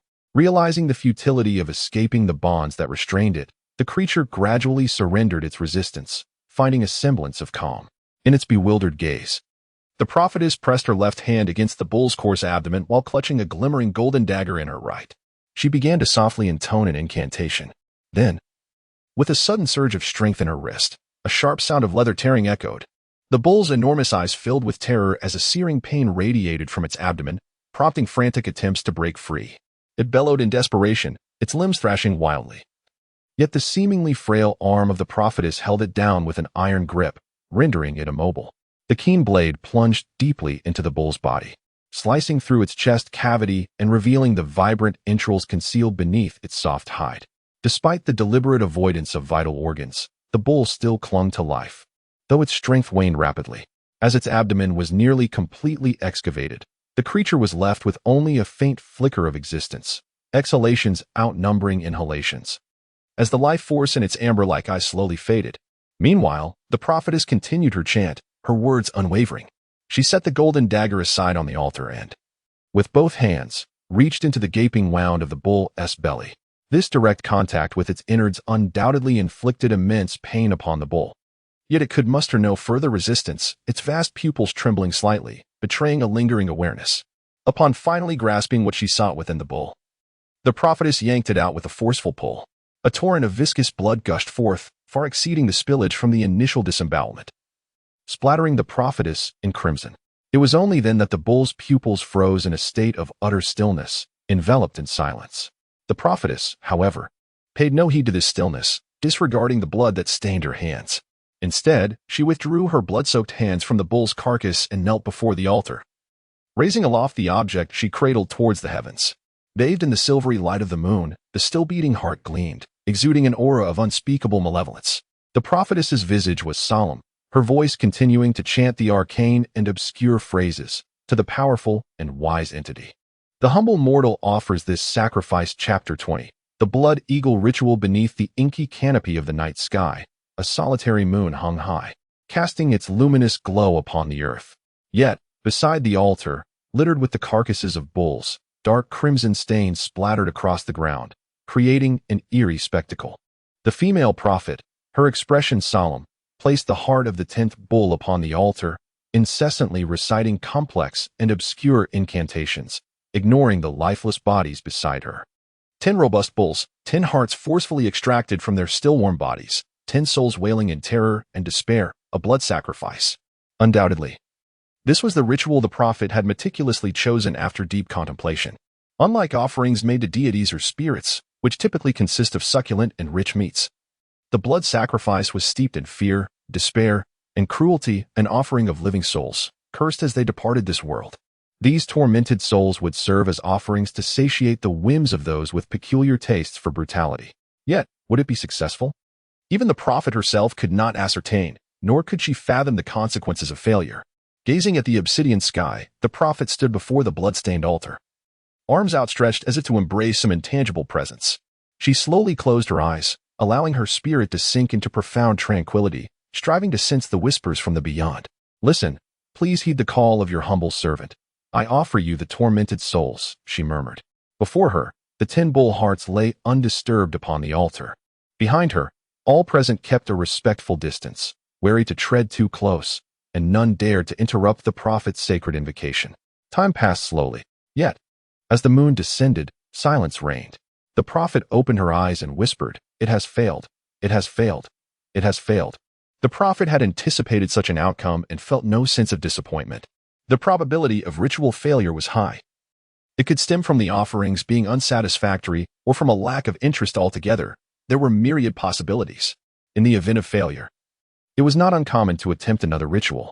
However, during this particular ceremony, the prophet had sensed not even a hint of communication.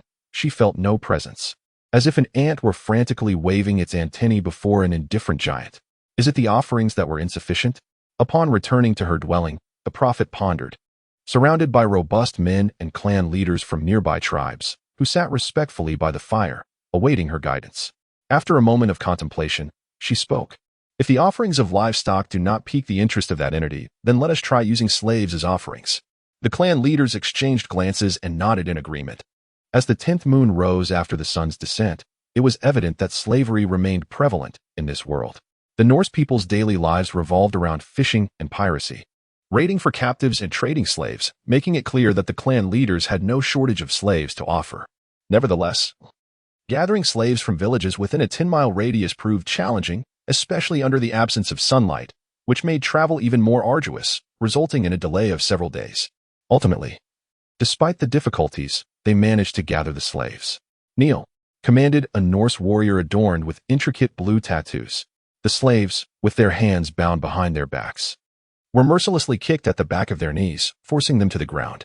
Among them, a dozen others knelt in a row, all entirely naked, lacking even the most basic garments for modesty or warmth, their bodies emaciated from a life of servitude.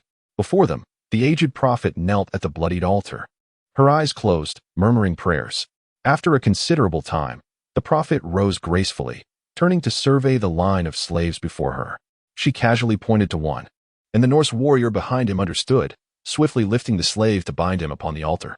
The bewildered slave, in a panic, attempted to resist, but his frail body was no match for the warrior's brute strength. "No, no." Fear etched across the slave's face as he screamed and cried, struggling in vain, his bound hands bleeding from the pressure of the ropes. As a Norseman, he knew all too well what the prophet intended, and it was this knowledge that rendered him utterly terrified. Yet, before him, both the tattooed warrior and the aged prophet remained eerily calm, as if accustomed to such occurrences. Once the slave was secured on the altar, his back exposed, the prophet drew forth her gilded dagger, standing solemnly before the altar, the blade gently resting upon the slave's bare back. The cold steel met his skin, quickening his breath, filling his eyes with despair and terror. His head bowed. He could not see the prophet's face, yet he could keenly feel the chill radiating from the blade. The prophet began her incantation, "The eagle sleeps within you." The gilded dagger traced patterns upon the slave's back, cutting through flesh, etching a crude design along his spine with the blood that seeped forth. Eagle's claws, eagle's head. A vivid eagle emerged, curiously devoid of wings, possessing only a body, head, and talons. Yet, the eagle yearned to soar. The slave's eyes filled with a growing sense of hopelessness as he muttered something, as though numerous regrets and unfulfilled desires lingered within him. With the dagger poised against the slave's back, the prophet struck with force. "Eh!" The slave's wails echoed around the altar as he struggled futilely against the tightly bound restraints. The prophet, undeterred, continued her gruesome work, slicing through the slave's back, exposing the connection between his ribs and spine. "It needs wings," she murmured, methodically severing the connection of his ribs to the spine, inflicting agony that nearly robbed the slave of his voice. Yet, she remained focused, chanting, "When the eagle breaks free from its bonds." She extended her hand, grasping a rib, and with a powerful motion, wrenched it outward. Crack! The sound resonated sharply as a rib was forcibly dislocated. 1, 2, 3. Following the prophet's incantation, nearly all of the slave's ribs were pulled free, revealing his internal organs. Despite such mutilation, the slave clung to life. And to ensure the ritual continued, the prophet periodically sprinkled salt water upon him to prevent him from losing consciousness. At this moment, the slave was barely alive, gasping for air. The sounds from his throat reduced to a faint, rattling cough. Upon the altar, the dark, tainted blood flowed abundantly, saturating the entire structure and enveloping the ritual in an atmosphere of savagery and dread. It would carry the soul of the offering. As the incantation was recited, the ribs were further pried open, and when the final 2 ribs were lifted, the lungs were wholly ejected from within. The vitality of the slave began to wane, his eyes turning lifeless and frigid. On his back, 24 ribs, turned outward, resembled an expansive pair of wings, merging with the form of an eagle upon the spine, together crafting a grotesque blood eagle, soaring towards distant realms. Gazing upon the deceased slave before her, and the blood eagle spreading its wings upon his back, the female prophet offered her solemn prayers in a hushed tone. A survey was conducted, inquiring about the aspects of this book that captivated you. What elements did you find appealing? What aspects fell short of your expectations? Or were there any elements within the narrative that you deemed superfluous or indifferent? All perspectives are welcome in this inquiry regarding your sentiments toward the book. Chapter 21. Human Sacrifice Beneath the Moonlight. 14 lifeless bodies of blood eagle slaves lay scattered around the altar. These blood eagles, seemingly poised to take flight, were shrouded in a silvery sheen, accentuating the grotesque visages of the slaves beneath them, whose bulging eyes and contorted faces evoked a sense of dread and sanguinary horror. At the forefront of the altar, the prophetess murmured her prayers, striving to capture even a fleeting whisper of rhythm. Yet, until the very end, silence reigned. The ritual had once again culminated in failure, however. No trace of discouragement marred the prophetess's countenance, which instead bore an expression of peculiar satisfaction. As the 19th moon ascended, a dozen bizarre and roaring monsters, beasts, birds, and insects were bound at their limbs and discarded beside the altar. These creatures, notorious in their ferocity, had previously maintained a tenuous peace with humanity. Yet, at the behest of the prophetess, several clan leaders, accompanied by a band of Norsemen, had captured these fearsome beasts within a week to serve as offerings.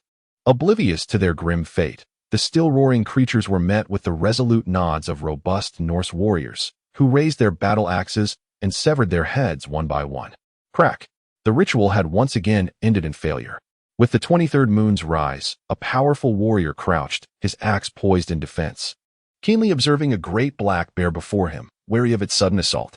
Opposite him, the ravenous bear drooled, ready to pounce, yet held back by the warrior's formidable weapon, resulting in a tense standoff. Encircling them, a throng of Norsemen formed a massive ring, eagerly anticipating the ensuing bloodshed. Undoubtedly, this was a spectacle of beastly combat. As the warrior clashed with the bear, the surrounding Norsemen erupted in fervent cheers, indifferent to the identity of the ultimate survivor. Meanwhile, the prophetess, stationed before the altar, observed this sanguinary contest, still striving to perceive the elusive call that lingered in the ether. Upon the rise of the 27th moon, the ritual had yet to succeed. The anxious Norsemen resolved to abandon their timidity, opting instead for a grand offering. Hundreds of slave corpses piled high, their severed heads adorning the altar, formed a daunting tower of visages, each bearing the despairing eyes and grotesque features that seemed to curse the world itself. As the 38th moon ascended, and then the 47th, within a dwelling, a fire crackled quietly.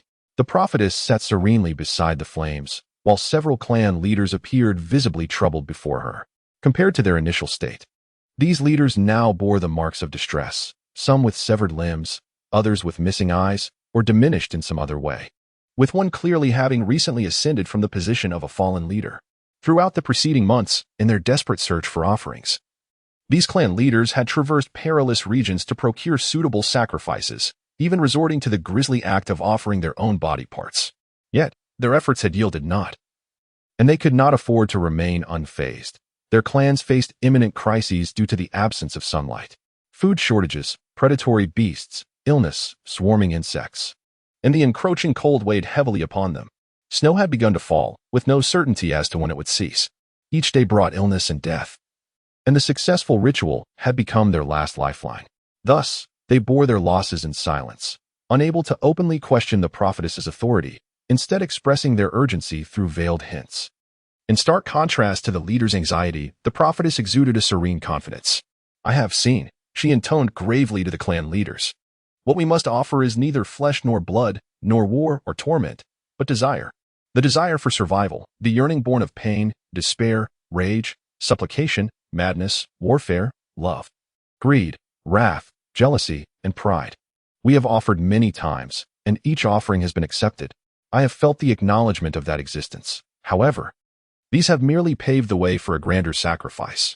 This time, we shall offer the final desire to complete the ultimate offering. The clan leaders exchanged glances, and one among them inquired, "What shall the offering entail?" The aged prophetess revealed a smile, her incomplete yellowed teeth glinting as she replied. A pure maiden with bright eyes and a radiant smile. As the 103rd moon rose, the sun had been absent for 103 cycles. Yet the moon remained steadfast, illuminating the darkened world with its unwavering glow. The altar stood unchanged, save for the presence of a pillar now erected before it. Bound to the pillar was a captivating young woman, her hands and feet securely tied, unable to escape. Beneath her, a pile of dry twigs awaited. Clad in a delicate white gown of gossamer silk and adorned with a floral crown, she shivered against the cold night, her beauty overshadowed by the terror of the unknown. The prophetess observed all this with indifference, her focus solely on the impending ritual. Though previous attempts had seemingly ended in failure, she had gradually sensed the presence of an immeasurably powerful will throughout her endeavors. This grand will, so immense that it instilled fear within her, had eluded her full understanding. Yet even a fleeting glimpse sufficed to convey the magnitude of the existence she sought to commune with, greater than mountains, more boundless than oceans, immeasurable and unfathomable. It was through the ethereal murmurs, akin to a dreamlike whisper, that the prophetess vaguely grasped what sort of offering was desired. "Humble mortal, I present the final sacrifice to you." The prophetess closed her eyes, her voice softening into a tone of utmost humility and sincerity, akin to a worshipper's prayer. No superfluous words escaped her lips. After countless rituals, she had come to realize that this was indeed the final offering. Success or failure hinged upon this moment. Devourer of all desires, tyrant of the endless deep, entwiner of worlds. Great Serpent Jörmungandr, I offer you all. The prophetess chanted the serpentess name. Her murmurs carried away by the wind, dissolving into the night. The unfathomable depths of the ocean lay before her. An abyss so profound that it concealed all within its inky darkness. In an abyss of profound silence, darkness enveloped the surroundings with an eerie stillness. As if an unimaginably colossal entity resided within, motionless, merely in a state of tranquil slumber. Suddenly, a pair of serpent-like eyes snapped open, their depths revealing a chilling and spectral coldness that sent shivers down one's spine. Chapter 22, Madness, Madness. Upon the pillar, a maiden clad in white garments trembled violently in the biting wind. Yet, more than the chill that enveloped her body, it was the terror that surged within her heart that threatened to reach its zenith. Madness. All is madness. She bit down hard on her lip, as the creeping dread within her legs rendered them weak. In her line of sight, the aged prophetess recited incantations, while the multitude of Norse warriors trailing behind her bore expressions brimming with fervor. Torbj Rn, the most austere elder in her memory, previously a kind-hearted man with a long beard, now stood amidst the crowd with one eye blind and a leg shattered, relying on a cane for support. The calm and steady gaze that once illuminated his eyes had vanished, replaced by an intense, almost fanatical anticipation directed at the maiden, as if he awaited the unfolding of a sacrificial rite. Paul, the youthful successor to the deceased clan leader, now bore scars that marred his visage, a stark contrast to the frail figure he had been mere months prior, often bullied by his kin. He too regarded the maiden with a cold stare, devoid of any compassion. From left to right, and right to left, not a single soul before her held an ounce of sympathy or compassion. Rather, they appeared to await the commencement of the sacrificial ceremony with bated breath. Undoubtedly, the maiden, scorned by her kin and destined to become a sacrifice, had ample reason to fear. Yet, this was far from the extent of her terror. Why can't you see? Her glass-like pupils fixated on the expressionless crowd, her lips quivering from overwhelming dread. Above the indifferent onlookers, she perceived a delicate mist, gray and ethereal, swirling upwards and expanding, ultimately coalescing into a vast, nebulous shroud that cloaked the expanse of the wilderness. This inscrutable mist loomed above, seemingly pregnant with some malevolent portent. Merely gazing upon it instilled within her a profound despair and fear that penetrated to her very marrow, akin to a toad ensnared by the unblinking gaze of a serpent, paralyzed by the chilling dread of a natural enemy. However, in stark contrast to her intense fear, the The crowd seemed oblivious to the bizarre spectacle before them. No. It was more accurate to assert. They truly could not see it. Ever since the initiation of the sacrificial rites months prior, she had sensed something amiss. A realization that the mist was no benign phenomenon. Yet, this revelation appeared to be hers alone. She was engulfed in terror, yearning to convey her vision to her kin. But she was mute. This inability to vocalize her insights rendered her powerless to elucidate the horrors she witnessed. In her daily life, she managed to cope. But faced with such a complex and unfathomable scene, her desperate gestures bore no fruit in conveying the nature of the looming threat. As the sacrificial proceedings unfolded, she observed a transformation among the gathered multitude. Gentle souls morphed into irritable beings, kind hearts turned malevolent, tolerant spirits became brutish, affable natures grew combative. In her eyes, it was as though the entire world had succumbed to madness, with each individual subtly altering in character, perceiving these shifts as mere inevitabilities. Oblivious to the metamorphosis that transpired around them, the sole witness to this unfolding chaos. She could only watch in endless dread as her familiar and once warm homeland morphed into a grotesque den of horrors. She dared not confide in her kin, for she had begun to fear their increasingly deranged and distorted forms. Her timidity rendered her paralyzed, and upon realizing her impotence to alter this grim fate, she found herself futilely curling within her bed, trembling in fear, unwilling to voice the terrors that haunted her vision. Her lowly status among her kin rendered her inconspicuous. No one cared for her plight, allowing her to observe far more than others. The clan leaders proclaimed that death had surged forth due to the darkness, the fierce snows, the ravages of disease, and the invasion of beasts. However, one fateful glimpse through a doorway revealed the leaders gathered around a corpse, claimed to have been dragged into darkness by a beast. They savored the remains with insatiable greed. Their savage demeanor as they fought over entrails and the bloodied expressions as they feasted left her unable to reconcile the brutality with the once noble leaders she had known.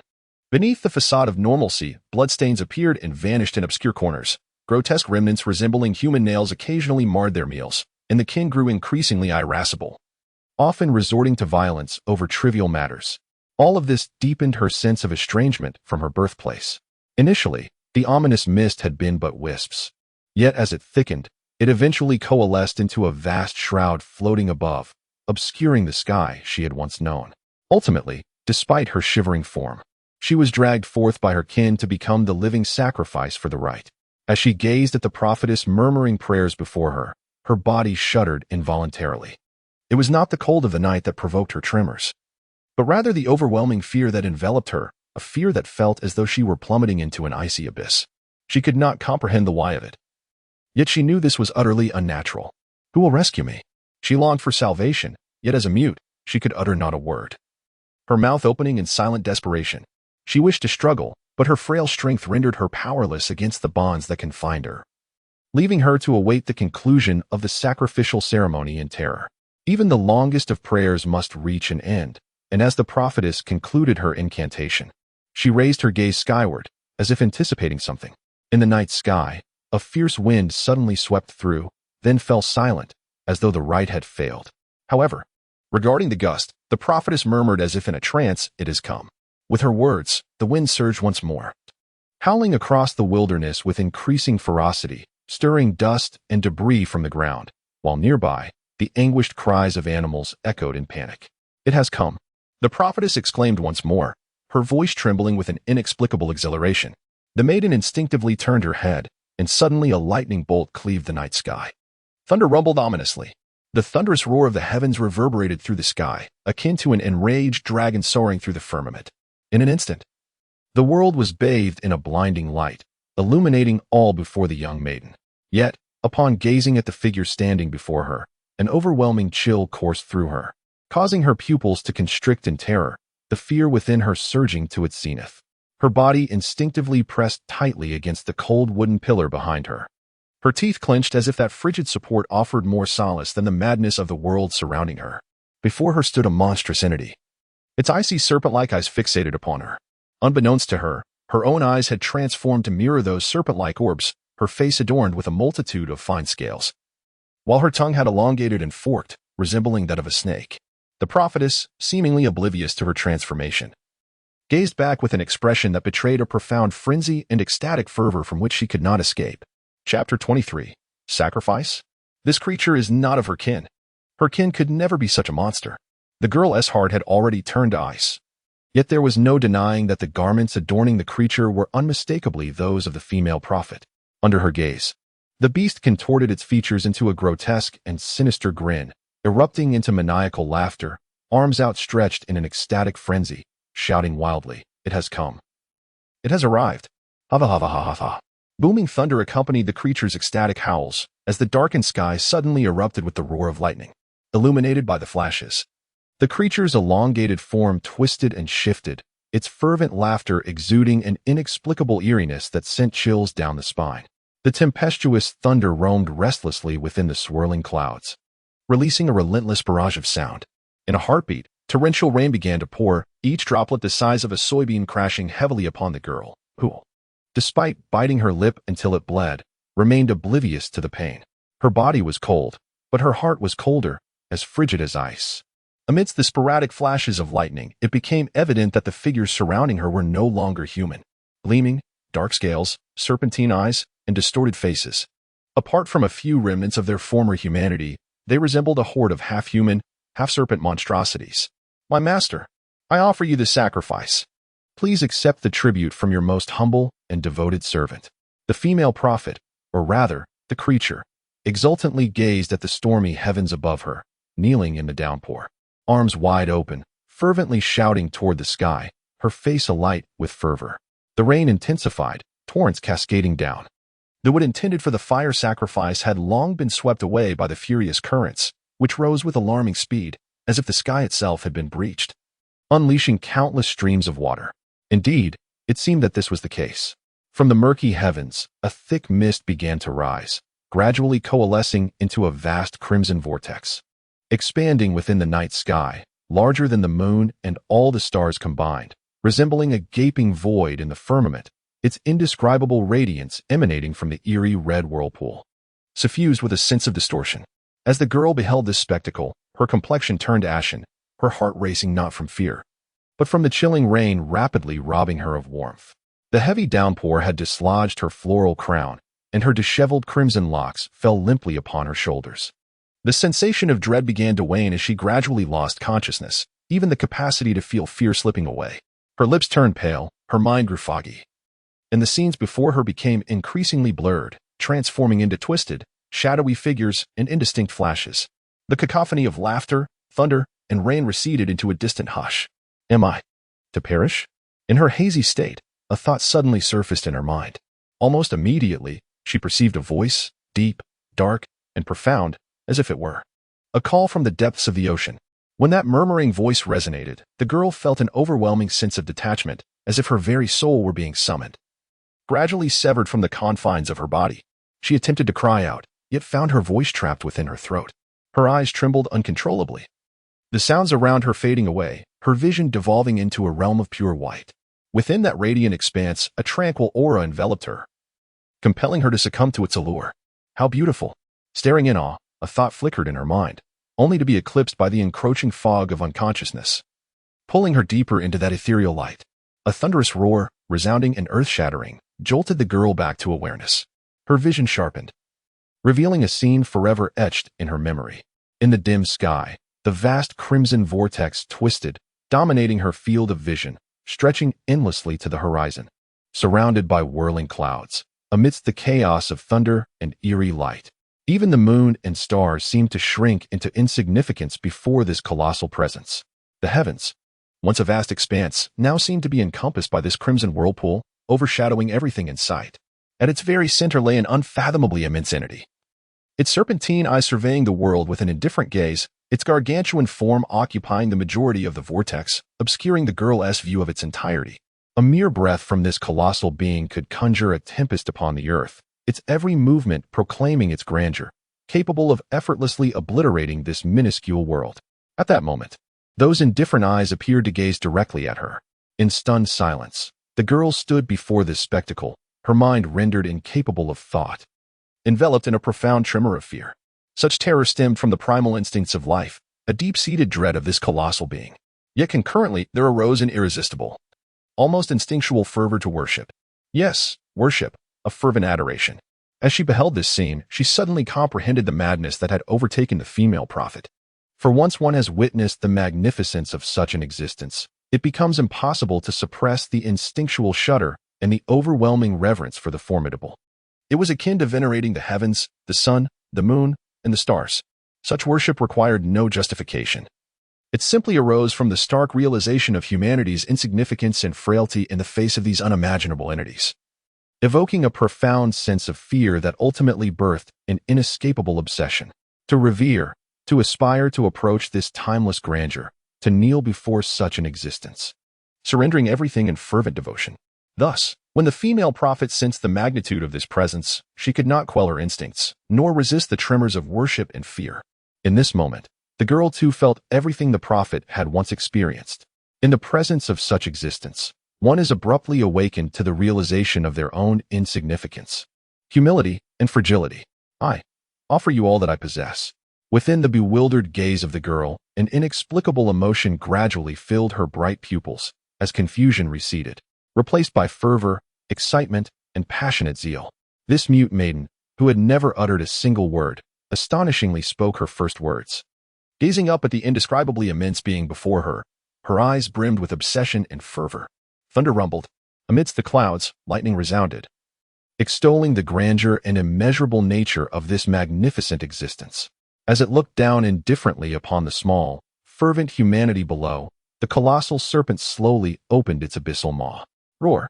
In the torrential rain, amidst the crackling thunder and deafening roars, before that gaping maw capable of devouring all, the girl bound to a wooden pillar, her crimson hair danced wildly in the wind, her white dress billowed, and in her bright, beautiful eyes there was no trace of fear, only the fervor, zeal, and anticipation of offering herself as a sacrifice to the divine.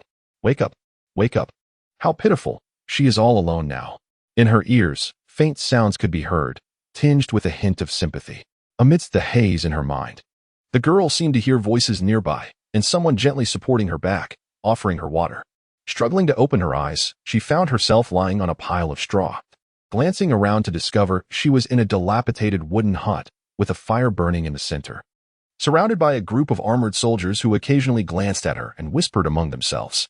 She attempted to rise, only to find her limbs weak and unresponsive, as a nearby voice swiftly supported her, saying, "You've just awakened, do not move." The voice was gentle, unmistakably that of a woman.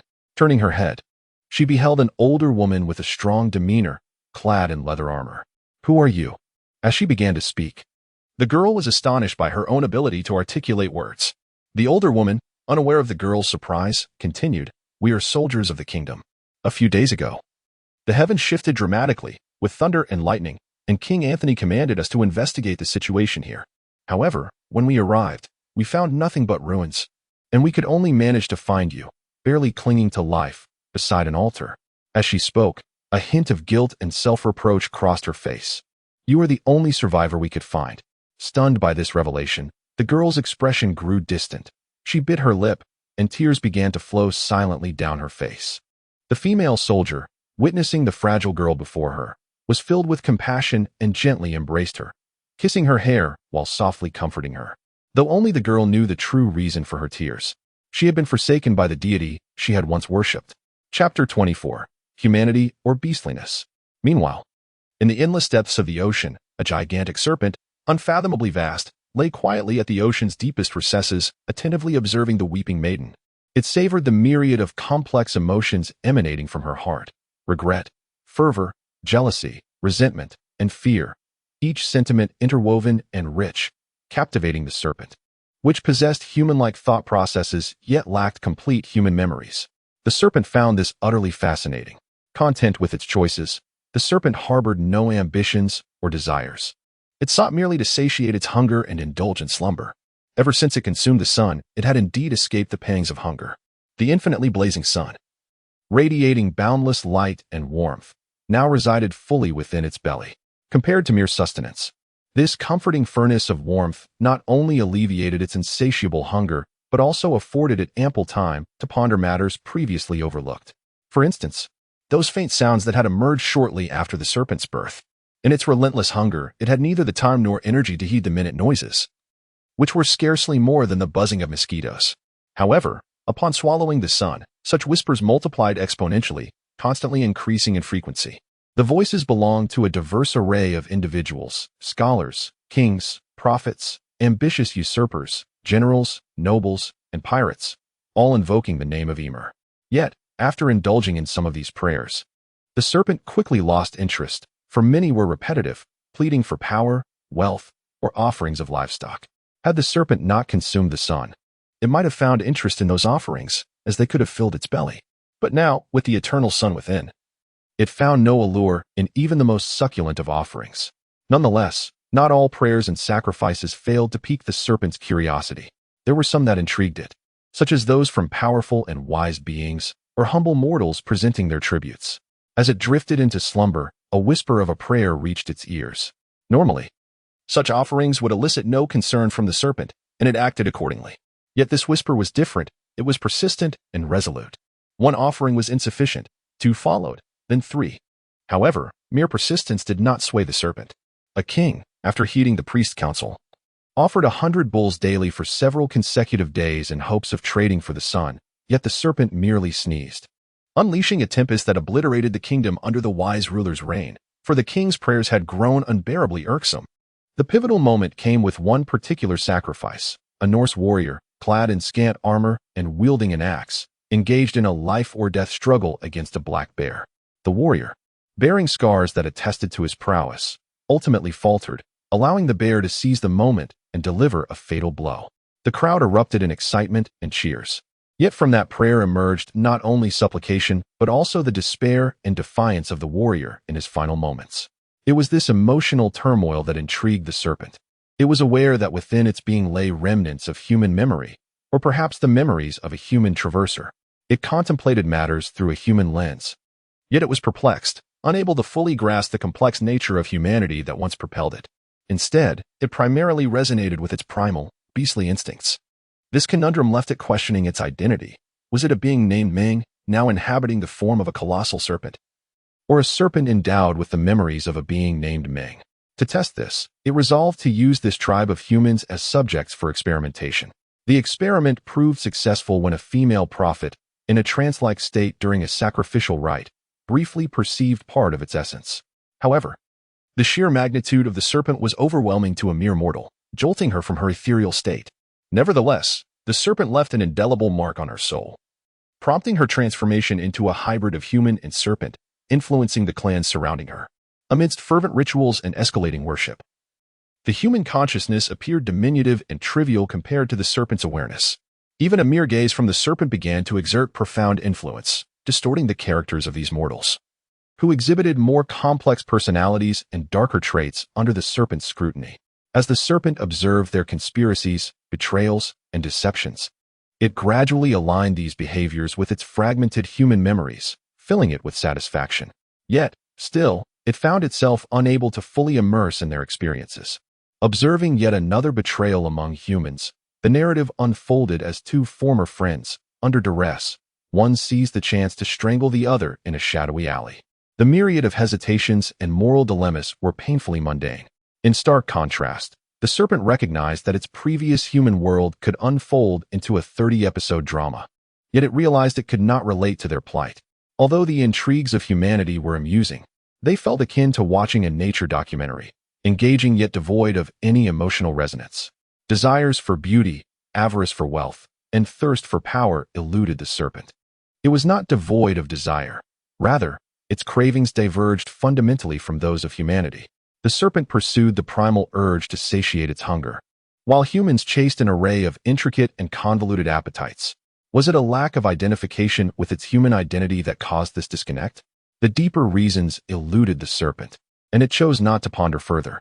It acknowledged its previous identity as Ming, yet it equally embraced its current existence as a colossal serpent. Or rather, both are him. He is he, a colossal serpent endowed with the duality of human thought and the primal nature of a beast. Those fragmented memories of humanity do not warrant his pursuit. Nor does he harbor any concern for his past or origins, for they are mere relics of bygone days, unworthy of his attention. Having silently compared the emotions he has witnessed in humanity with the sentiments residing in his own memory, the clan has, in the serpent's eyes, lost its value. The singular aspect that took the great serpent by surprise was the existence of an individual who could withstand his mental influence, evoking a sense of astonishment within him. Out of curiosity, he revealed an illusory avatar. However, mortals remain mortals, and even those with peculiar talents are ultimately still human. It was only in the throes of death, when her defenses faltered, that she beheld the serpent's visage, shattering her mental barriers in an instant, utterly broken. Though somewhat disappointed and bored, the serpent generously consumed those who fervently worshipped and extolled him, while the young maiden escaped his grasp. After all, she had not succumbed to his will. Nor had she offered him the myriad of twisted and depraved desires that characterize true sacrificial offerings. Unlike the self-righteous prophetess, she vaguely sensed the serpent's fondness for human desires, yet failed to realize that the offerings upon the altar were not what he deemed true sacrifices. The genuine offerings were always those fervently sacrificing themselves, those whose souls and actions were steeped in malevolence, distortion, and depravity. This collective madness and degradation of humanity constituted the true ritual and the authentic sacrifice. Since they yearned for the sun, he resolved to grant them the sun, to remain forever entwined with it. The serpent was indeed magnanimous. As long as the sacrifices were successful, he was willing to fulfill the mortal's wishes, unwavering in his commitments. However, beyond this, the serpent pondered another matter. Am I, Jörmungandr, Thor, Odin, have I traversed into the realm of Norse mythology? After a prolonged passage of time, the great serpent finally came to realize, through the prayers of his supplicants, that he had indeed found himself within the tapestry of Norse mythos. Chapter 25, The Controversy of the Golden Palace. While the serpent pondered in silence, another group busied themselves tirelessly in the world they had collectively forged. How did the Norse world come into existence?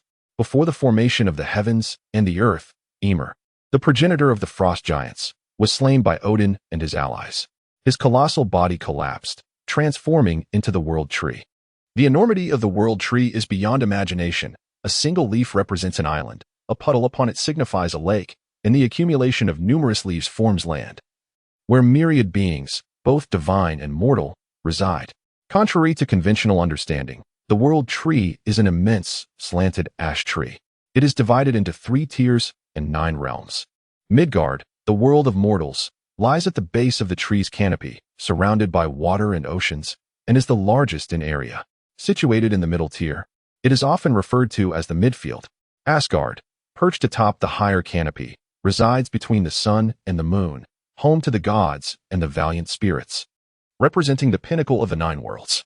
The beloved elves inhabit Alfheim, encircled by Asgard, while Vanaheim, the realm of the Vanir gods, lies to the west of Asgard, maintaining a neutral relationship with the Aesir gods led by Odin. These 3 realms rest upon the upper tier of the world tree's canopy. In the mortal realm, to the south of the midfield lies Muspelheim, the fiery domain ruled by Surtr, where fire giants thrive, oblivious to worldly affairs. To the north lies Niflheim, the misty realm, said to contain nothing but fog. In the east resides Jotunheim, the abode of the frost giants, who are the most restless among the 9 worlds. They believe the world rightfully belongs to them, as the world tree itself is formed from the body of their ancestor Ymir, who was slain by Odin. Thus, an irreconcilable enmity exists, leading to perpetual wars with the gods. To the west of the midfield lies Svartalfheim, the realm of the dwarfs, who are clever artisans residing underground, content and industrious, earning the gods' favor. The 5 realms within the midfield are situated in the middle tier of the world tree, while Helheim, the realm of the dead, resides at the very bottom, shrouded in mist and darkness, akin to a second foggy realm, albeit populated with the dead. No deity favors this place, prompting Odin to recently appoint his brother Loki's daughter, Hel, as the ruler of the dead, overseeing this somber domain. The world tree is enveloped by a dome formed from Ymir's skull, where the sun and moon traverse daily, bestowing boundless light and warmth upon the 9 realms.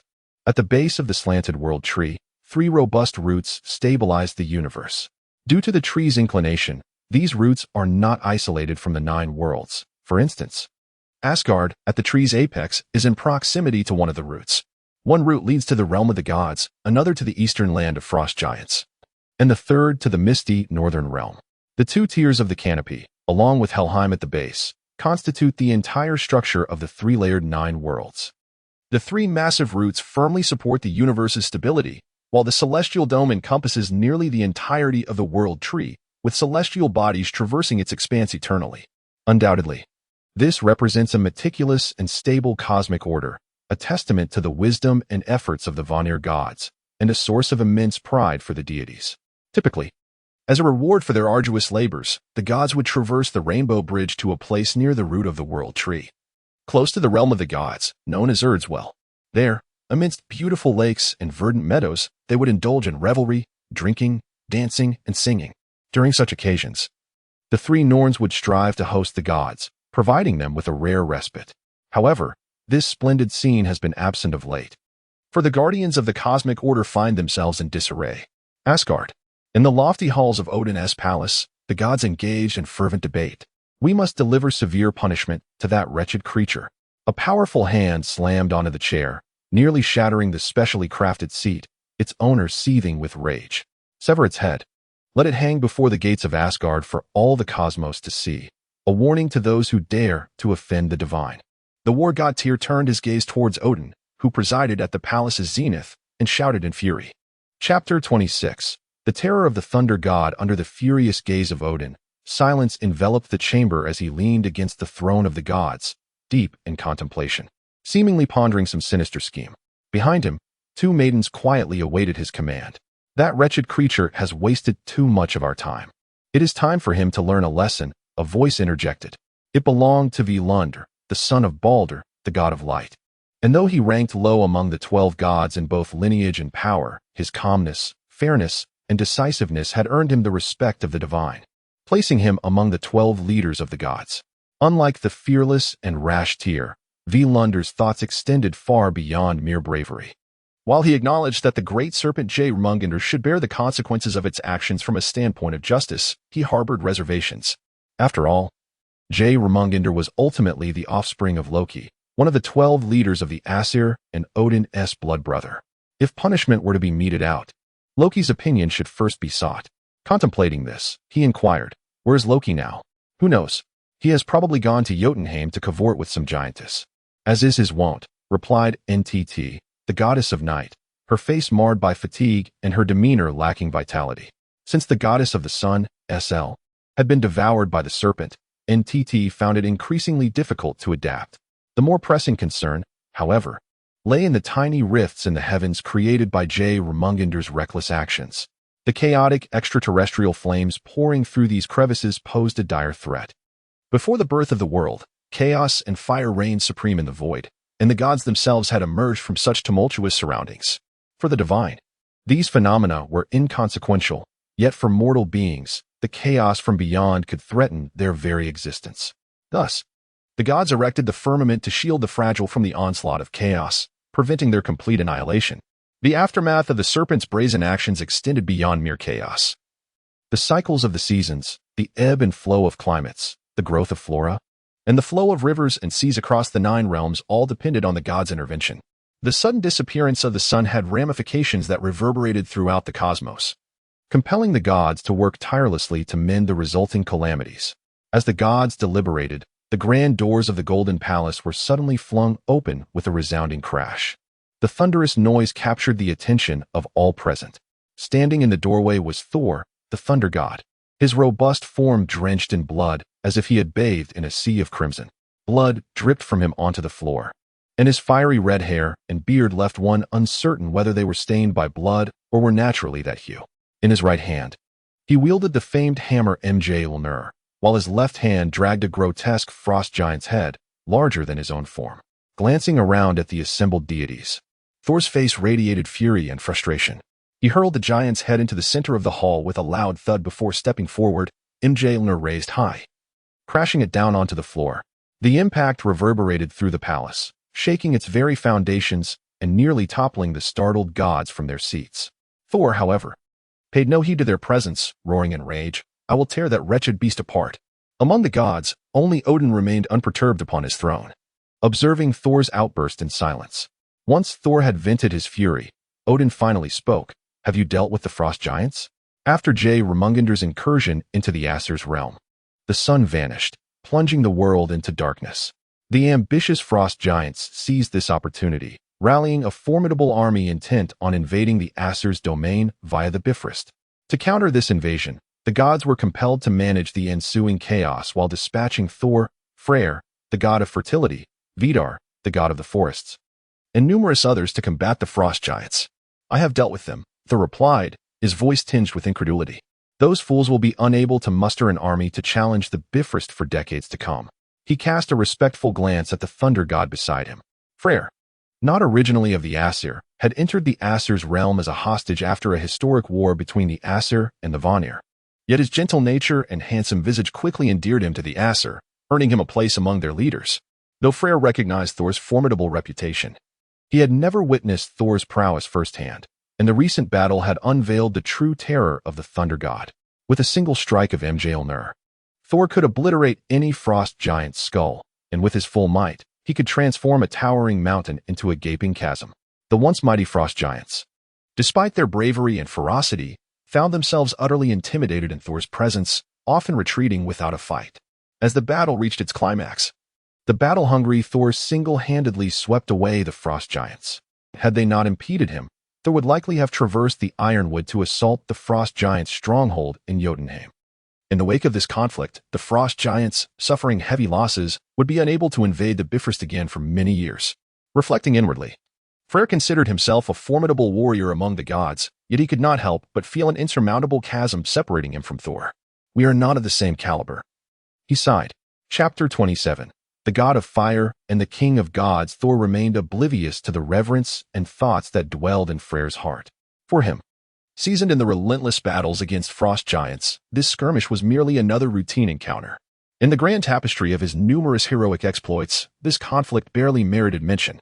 He placed greater value on other matters. He surveyed his surroundings and, with a hint of curiosity, inquired, "Where is Loki?" Though their bond was nominally that of uncle and nephew, the ruggedly masculine Thor found an unexpected camaraderie with the capricious Loki. When it came to adventures, treasure hunts, or even engaging in mischief at each other's expense, they were often the first to think of one another. Their relationship oscillated between collaboration and rivalry, a remarkable phenomenon in itself. Loki's offspring had instigated chaos, forcing Thor into a prolonged and arduous battle against the frost giants, resulting in the destruction of his own palace amidst the turmoil of Jörmungandr. Yet, despite his displeasure and even his furious declarations to rend that restless serpent asunder, Thor resolved to hear what Loki had to say. "I have arrived," came a voice from the entrance. Turning towards it, Thor beheld a tall and handsome youth, a radiant smile gracing his features as he strode through the golden gates, arms wide open. His pace was leisurely, and his cheerful demeanor exuded an inviting warmth that drew others in. The expressions on the faces around him varied: friendliness, tranquility, calmness, hesitation, a myriad of emotions. As a pivotal figure in this contentious matter, the god of fire, Loki, had finally made his appearance. As one of the 12 leaders, his perspective would wield considerable influence over the resolution of this dispute. Yet, Loki seemed blissfully unaware of the weight of the moment, simply smiling at the gathered deities. Approaching Thor, he greeted him with enthusiasm. "Greetings, Thor. Has the battle concluded? I presume the frost giants suffered considerable losses this time." Kneeled. "It has been quite some time since I last saw you. Your presence invariably reminds me of the salty sea breeze by the shore. Oh, and those delectable seafood delicacies. Next time I visit the coast, you must treat me to some," Thor replied. At this, laughter erupted among the gods. While the reclusive sea god Nield, who had long resided by the coast, shyly responded, "Of course, of course."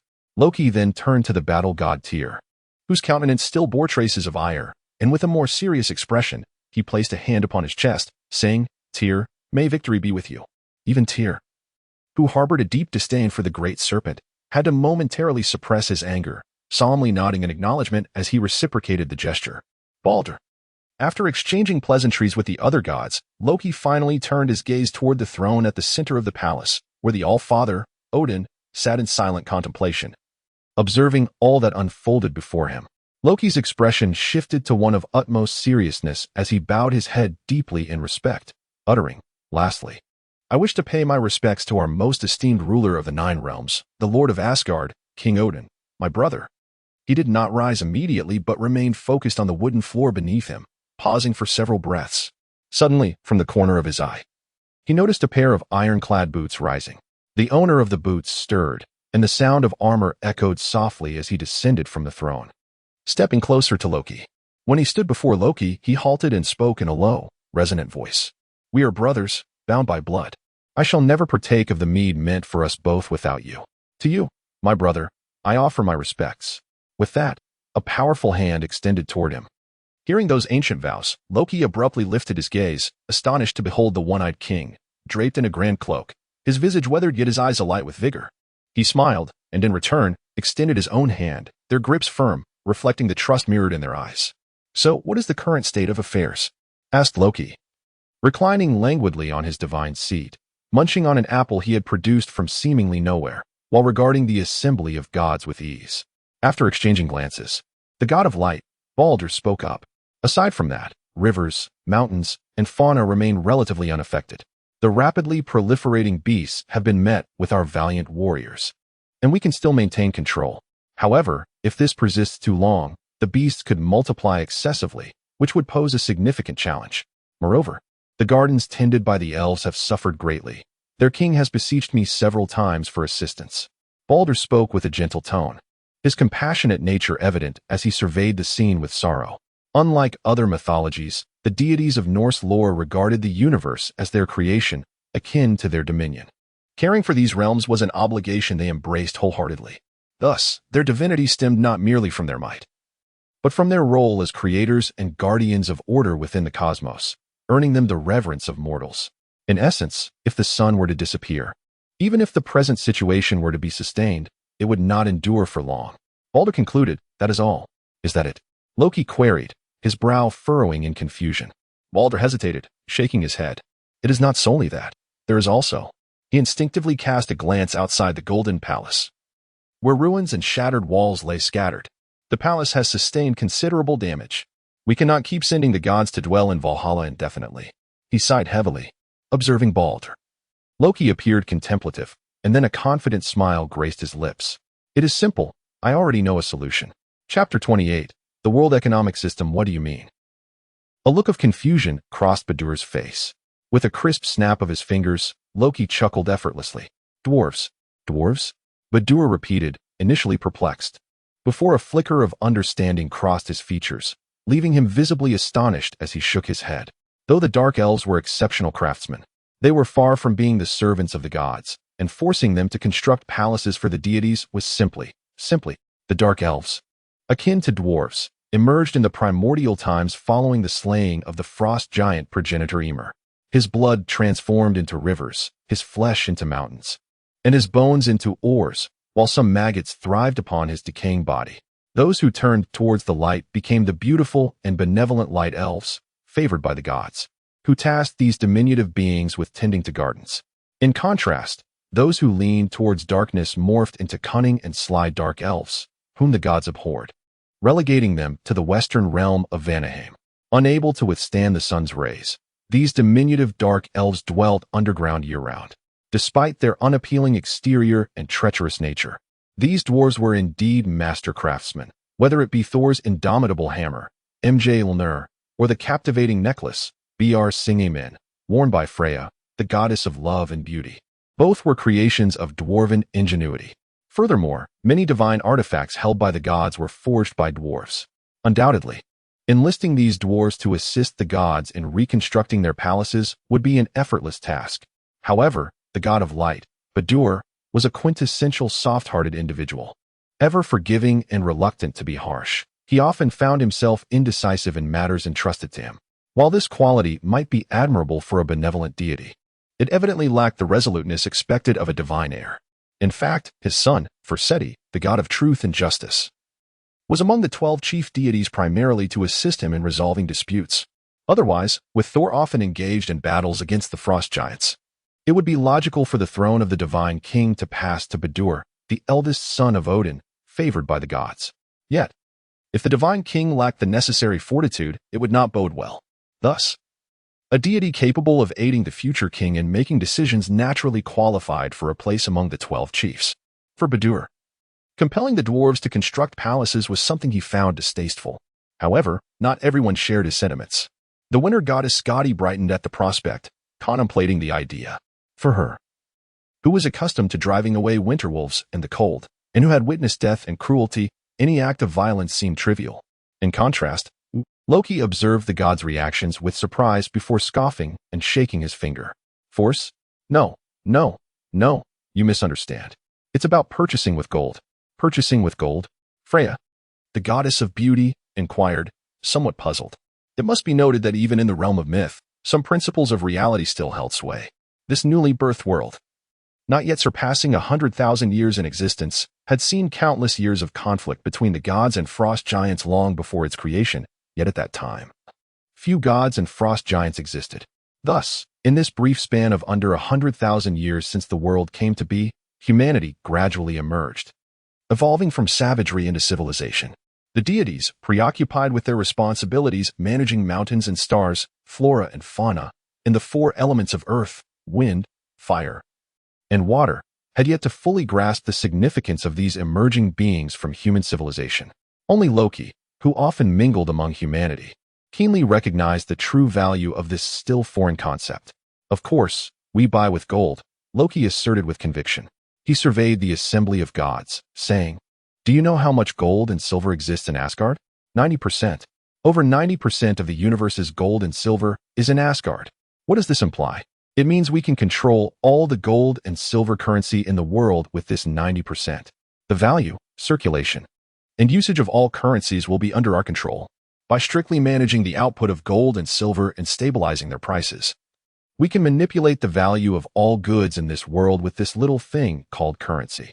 Whether it be fine weapons, hiring mortal warriors for battles, or acquiring exquisite novelties, everything will become exceedingly easy, requiring little effort on our part, merely a trivial amount of gold and silver.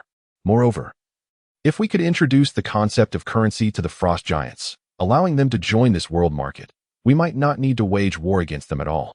With currency, we could tempt the greedy among them, inciting division and strife, even hiring frost giants to fight for us. If the concept of currency becomes ingrained in their minds, we could even replace tangible gold and silver with leaves as a form of currency, rendering the extraction of precious metals unnecessary.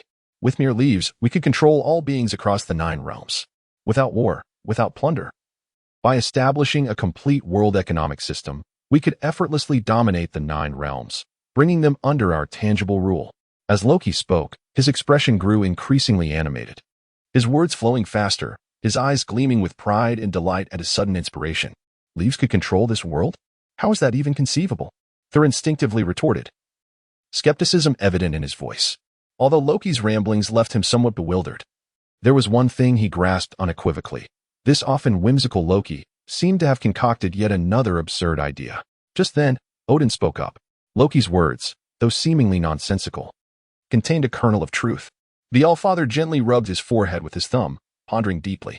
Having partaken of the waters of wisdom, he vaguely sensed that Loki's musings might indeed hold the potential for realization.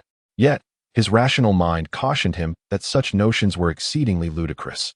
While he could barely comprehend Loki's earlier concepts of gold and silver currency, the subsequent ideas of circulating currency and leaf currency were simply beyond his imagination. Ultimately, he shook his head and remarked, "Loki, your thoughts are intriguing, but the notion of leaf currency is quite fantastical.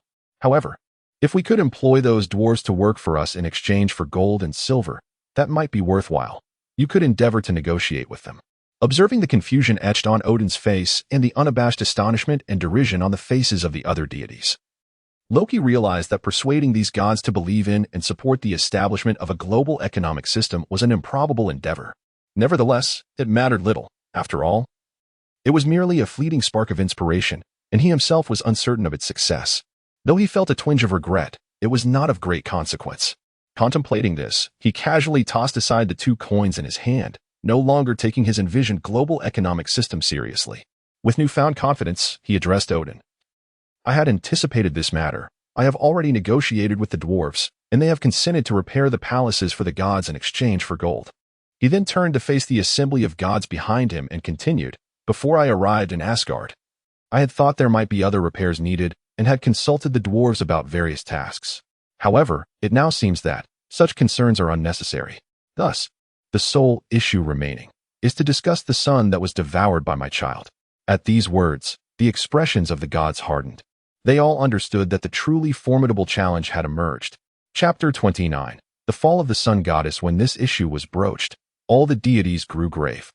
While the countless magnificent palaces of Asgard could be gradually rebuilt over time, as they once were, the enraged gods might tolerate spending millennia to restore them.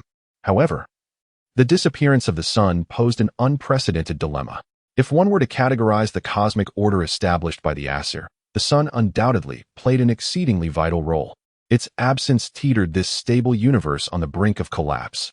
More than one deity, in their fury, suggested severing the great serpent and extracting the sun from its belly to restore it to the heavens. Yet, due to myriad complications and pressing issues, including the invasion of the frost giants and Loki's conspicuous silence, the gods found themselves unable to take decisive action, leaving the serpent that instigated this chaos unattended for over half a year. Loki gazed at the assembly of gods with an inscrutable smile, his expression betraying nothing of his thoughts. Just as he prepared to speak, a voice interrupted him. "I still believe we should cut off that creature's head. It is no docile being," declared the warrior god Tyr, his face tinged with anger as he regarded Loki. Loki paused, glancing at Tyr and then around at the other gods. Although he remained silent, the prevailing attitude among the deities indicated their general agreement with Tyr's sentiment. "I rather think it is unnecessary," Loki countered, his tone nonchalant. "You." Tyr's brow furrowed, unable to restrain his ire from boiling over. "Calm down, Tyr. I understand your thoughts, but Surtur is not dead," Loki interjected, as if he had anticipated Tyr's words, gesturing dismissively. He fixed his gaze on Tyr, his pupils unusually serious, and spoke in a low voice. "I have ventured into the realm of the dead. Yet, despite searching the entirety of Helheim, I could find no trace of Surtur's soul. Helheim, the lowest realm of the world tree, is the resting place for all the departed. Upon death, every soul, including those of gods, converges there without exception." Tyr stared at Loki in disbelief, attempting to rebut. Perhaps Surtur did not go to Helheim upon death. If not Helheim, then where else could she possibly be? Loki's response was unexpectedly forceful, as he abruptly interrupted Tyr, his frost-like pale, needle-like pupils fixated on him. "Every soul that falls honorably in battle is guided by the Valkyries to Valhalla, while those who succumb to disease and age pass naturally into the realm of death. This is the order established by Odin, the All-Father, since the dawn of creation. The sun goddess Surtur is not human. Thus, the only place that could harbor her soul after death is the lowest level of the world tree, among the ancient deities who have passed. Yet I have searched Helheim and found no trace of the sun goddess Surtur. The only explanation is that she is not dead. She remains within the belly of Ymir." In stark contrast to his usual carefree demeanor, Loki's expression was now unusually solemn, as if he had touched upon an inviolable truth. His fierce aura left the other gods astonished. However, the warrior god Tyr would not be intimidated.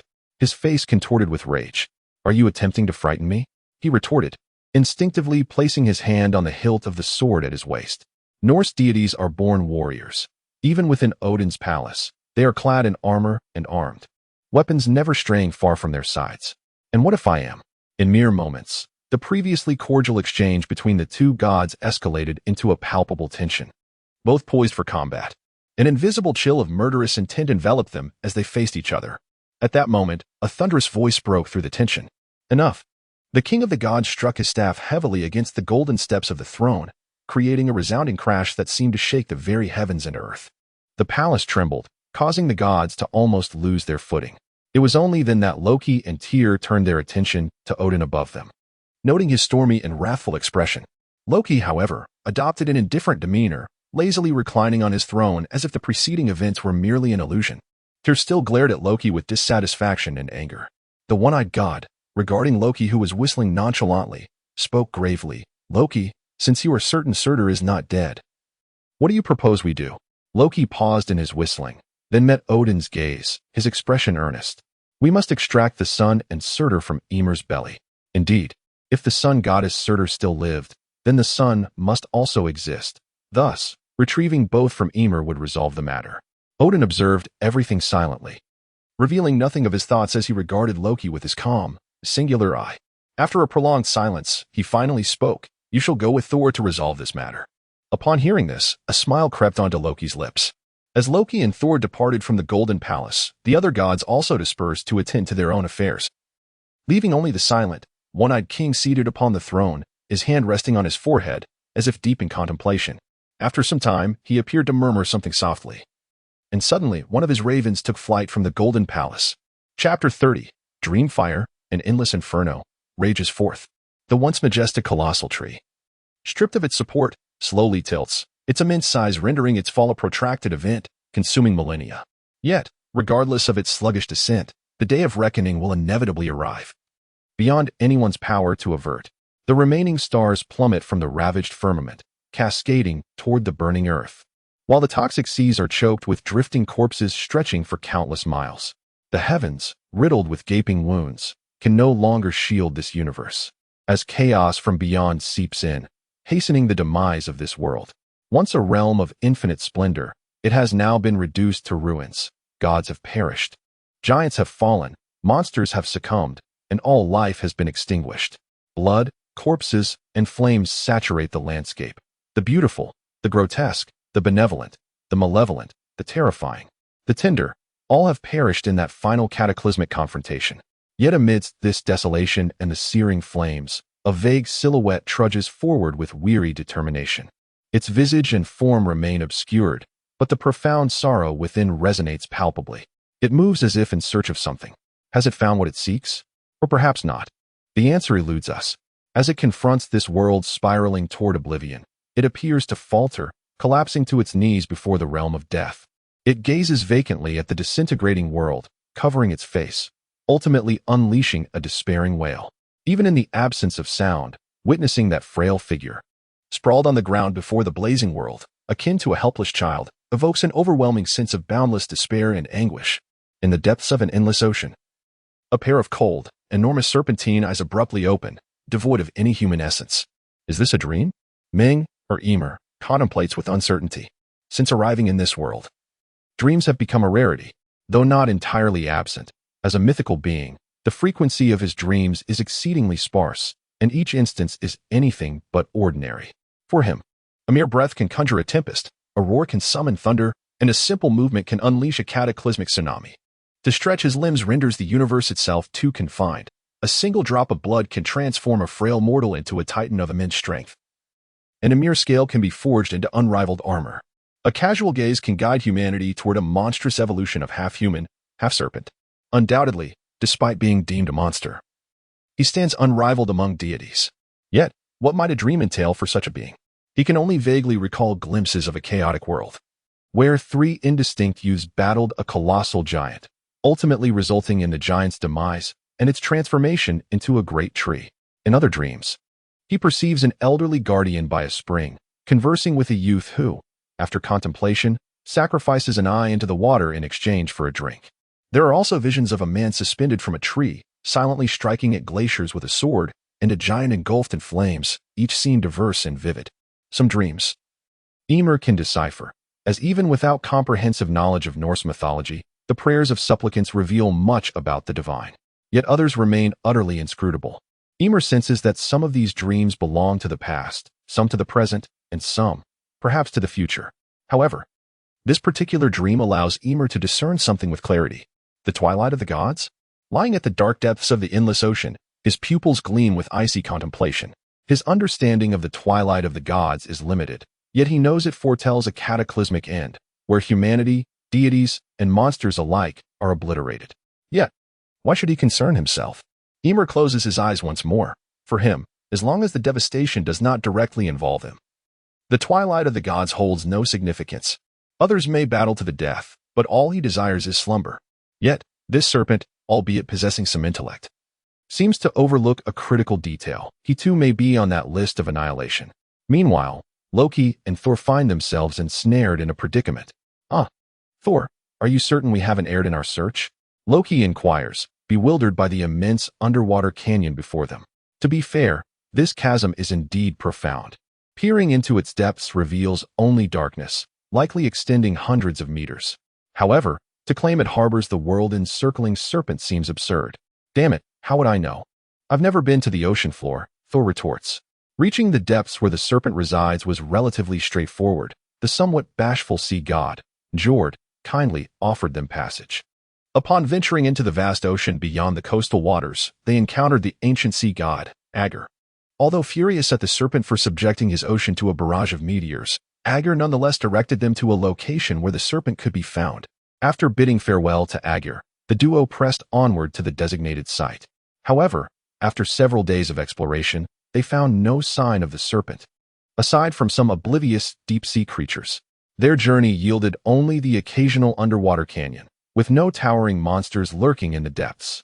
It was at this juncture that the two gods, inexperienced in the ocean's expanse, were compelled to acknowledge they appeared to be lost. Chapter 31, Underwater Volcano Damned. However, Thor, who was in a foul mood, had little patience. His fierce temperament rarely allowed for any semblance of calm. Yet, beside Thor came a voice of complaint. Don't be so impulsive. Let me ask a question. This little fellow was truly foolish, utterly clueless. The only certainty was that within a radius of several kilometers, finding Jörmungandr was out of the question. Loki scratched his head in frustration. What shall we do? Thor inquired, gazing at Loki. After pondering for a moment, Loki tentatively suggested, shall we consult the sea god Gur again? Absolutely not. Thor's reaction was akin to being stung by a scorpion, his fury erupting in a fierce shout. No matter how Loki attempted to persuade him afterward, Thor remained adamant against calling upon the old sea god for guidance once more. The reasoning was simple. If it became known that Thor, the mighty god of thunder, had lost his way, it would be a source of mockery. Thor, who was extremely sensitive about his reputation, could not accept such a situation and thus vehemently opposed it. However, Loki was entirely indifferent. He was accustomed to a life of recklessness and had seen it all. Yet, while Loki remained unconcerned, Thor took the matter to heart. Reluctantly, Loki had no choice but to continue wandering the ocean floor alongside Thor, occasionally capturing a few sea creatures to inquire and try their luck for clues. According to Loki, we should be close to our destination. If we search a bit more, we should be able to find it. Thus, the two continued their search beneath the sea for over 10 days, yet uncovered not a single clue. Throughout their journey, apart from the occasional sighting of a vast underwater canyon, they encountered nothing but monotony, which was truly disheartening. Nonetheless, not all was without discovery. Rumbling. In the inky darkness of the ocean floor, a flicker of fire blazed before Loki and Thor, accompanied by a deep, resonating roar akin to that of a subwoofer, reverberating through the waters. What is that? Thor murmured in confusion as he gazed at the flickering light, while Loki's expression mirrored his bewilderment. Let us get closer, Loki suggested. The two continued onward, and after a considerable distance, they approached the source of the light. A massive, active underwater volcano. Under their gaze, a low-lying peak lay on the ocean floor, its center seemingly broken, spewing forth countless gases and molten lava. The intense friction between these gases and the seawater generated flames, illuminating the surrounding darkness with a brilliant glow, due to the substantial columns of gas being emitted even from a distance. Loki and Thor could distinctly feel the heavy pressure of the seawater being displaced, while the trembling gases and water combined to create a deep, resonant rumble from beneath the sea. How astonishing! Thor exclaimed, marveling at the spectacle before him, having never witnessed such a scene. Yet, Loki regarded the underwater volcano with a hint of confusion. He scanned the surroundings, and his gaze sharpened as he noticed another flicker of light in a different direction. Is there another underwater volcano? He murmured, his expression filled with doubt. Let us go check it out. At Loki's suggestion, the two made their way toward the other flickering light. After another lengthy trek, they arrived at the second source of light, discovering a nearly identical underwater volcano, its similarity striking as if it were a mere replica. Do all underwater volcanoes look like this? Thor questioned Loki, puzzled. Loki shook his head. I don't know. I've never seen one before. However, Loki's confusion deepened, and he couldn't quite articulate what felt amiss, sensing something was off. Two identical underwater volcanoes. Loki contemplated. And at that moment, the volcanoes began to cease their eruptions, the columns of gas slowly dwindling. The flames flickered out, and the once illuminated dark ocean floor gradually sank back into obscurity. Simultaneously, the distant flicker of fire began to fade, extinguishing altogether. Loki sensed that something was amiss, a thought forming just beyond his grasp. Suddenly, a massive amount of seawater began to be drawn into the volcano, creating a tremendous suction that generated a chaotic whirlpool, leaving both gods struggling to maintain their footing. This immense pull felt as if a colossal void had opened up beneath the ocean floor. Wait, could it be? Loki's expression transformed with surprise as he suddenly soared upward.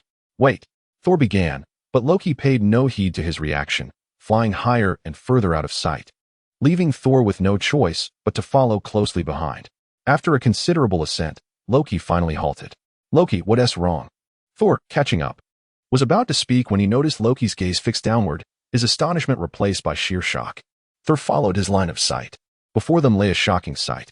Beneath Thor's gaze, the ocean floor revealed the vague outline of a colossal entity's head. No, it was more accurate to say it had always been there. Thor and Loki had merely been walking atop its head, oblivious. Those underwater canyons they had encountered along the way were not canyons at all. They were merely the overlapping scales of the immense creature. The two underwater volcanoes they had mistaken for volcanoes were not volcanoes at all. They were the nostrils of the slumbering giant. Each breath inhaling vast quantities of seawater and exhaling powerful columns of gas akin to tornadoes. Before this colossal creature, the two gods appeared minuscule, hardly more than specks of dust. It has grown even larger. The thunder god murmured in disbelief. He had encountered this colossal creature before, and while it had already been unfathomably immense, it now seemed to have expanded even further. Even with Thor's divine sight, he could barely discern the outline of its head, only able to make out the faintest silhouette of a serpent's visage. No wonder the sea god only directed us to a general area without specifying a location. Because the entire ocean floor is essentially its head. We have spent over 10 days, yet we have not even stepped off its head, merely traversed across a few of its scales. Gazing into the obscured depths, shrouded in the darkness of the ocean, the vast, indistinct form resembling a mountain lay concealed, its closed serpentine eyes hidden from view. Loki murmured in astonishment. Chapter 32. The search for the sun. Regarding the various disputes in the comment section, I have but a single remark. Do not engage in mutual vitriol over a novel. Such behavior is unbecoming. I pen my stories to entertain readers, not to incite discord among them. However, regardless of the awe inspired by the gargantuan creature before them, the two deities remained resolute in their purpose. They descended once more to the maw of the colossal serpent, if one could indeed refer to that mountain-like structure as a mouth. Yet, the serpent's jaws were tightly shut, presenting a formidable challenge to entry. Gazing up at this mountainous formation, Loki wisely relinquished any notions of attempting to lift it. His strength was insufficient for such a feat. Yet, he was not alone. The stalwart Thor beside him was more than capable. "Thor," Loki declared, and with a snap of his fingers and a gesture forward. His intentions were unmistakable. However, Thor, incensed, raised his hammer and bellowed. "Loki, the god of thunder is no servant of yours to be commanded at will." Realizing he had once again provoked the proud thunder god, Loki scrambled to placate him with his silver tongue, employing every charm at his disposal to soothe the irate warrior. Eventually, the reluctant Thor steadied his grip on the serpent's formidable, rock-like upper jaw, preparing himself. With a mighty roar, he summoned his strength, his arms, as thick as a mortal's waist, bulging with muscle like a coiled dragon, veins protruding grotesquely. His face flushed with exertion, eyes wide and fierce, he appeared truly fearsome. Though seemingly a trivial endeavor, prying open the serpent's jaws was akin to lifting its entire upper jaw, half its head, and the ocean floor beneath it, as well as the vast waters above. The weight was incalculable, far exceeding the heft of 1,000 mountains. Indeed, few in the cosmos could bear such a burden. Yet, Thor was among that rare few. The water trembled ominously, stones around them danced, and countless deep-sea creatures sensed the impending disturbance, frantically seeking escape, but found none. As the very ocean floor quaked beneath them like an earthquake, the entire sea was in disquiet. "Give me strength." Thor's face blazed crimson, his eyes bulging with fury as he gritted his teeth, uttering each word like thunderous rumbles. The muscles in his arms twisted and contorted, becoming increasingly terrifying. A visage that inspired dread. A deep rumble echoed through the depths of the sea, akin to the very heavens collapsing. With Herculean might, Thor heaved the tightly sealed jaws of the serpent, lifting not merely the jaws but the vast ocean floor and the immeasurable weight of water above them. Inch by inch, the serpent's jaw began to yield. His face reddened from exertion, eyes bulging. He clenched his teeth, lifting the serpent's jaw to an impressive height, allowing torrents of seawater to cascade into the serpent's gaping mouth. This astonishing display of might proclaimed to the world that even the might of the ocean could be borne by the god of thunder, the foremost warrior of the heavens. Yet, only Loki, standing beside Thor in awe, bore witness to this remarkable feat truly impressive. Loki marveled at the scene before him. "Enough with the prattle. Enter." Thor growled, each word punctuated with frustration. His crimson gaze bore into Loki, conveying a sense of urgency. Awakened from his reverie, Loki swiftly dashed through the gap Thor had created, and only after ensuring Loki's entry did Thor roll himself into the serpent's maw. Boom. The serpent remained blissfully unaware. Its slumber undisturbed by the commotion, perceiving it merely as a slight disturbance in its dreams.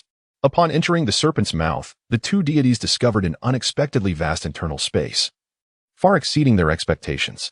The lofty, flesh-colored upper jaw loomed above like a vaulted ceiling, while the ground beneath them was remarkably firm, resembling solid earth rather than flesh.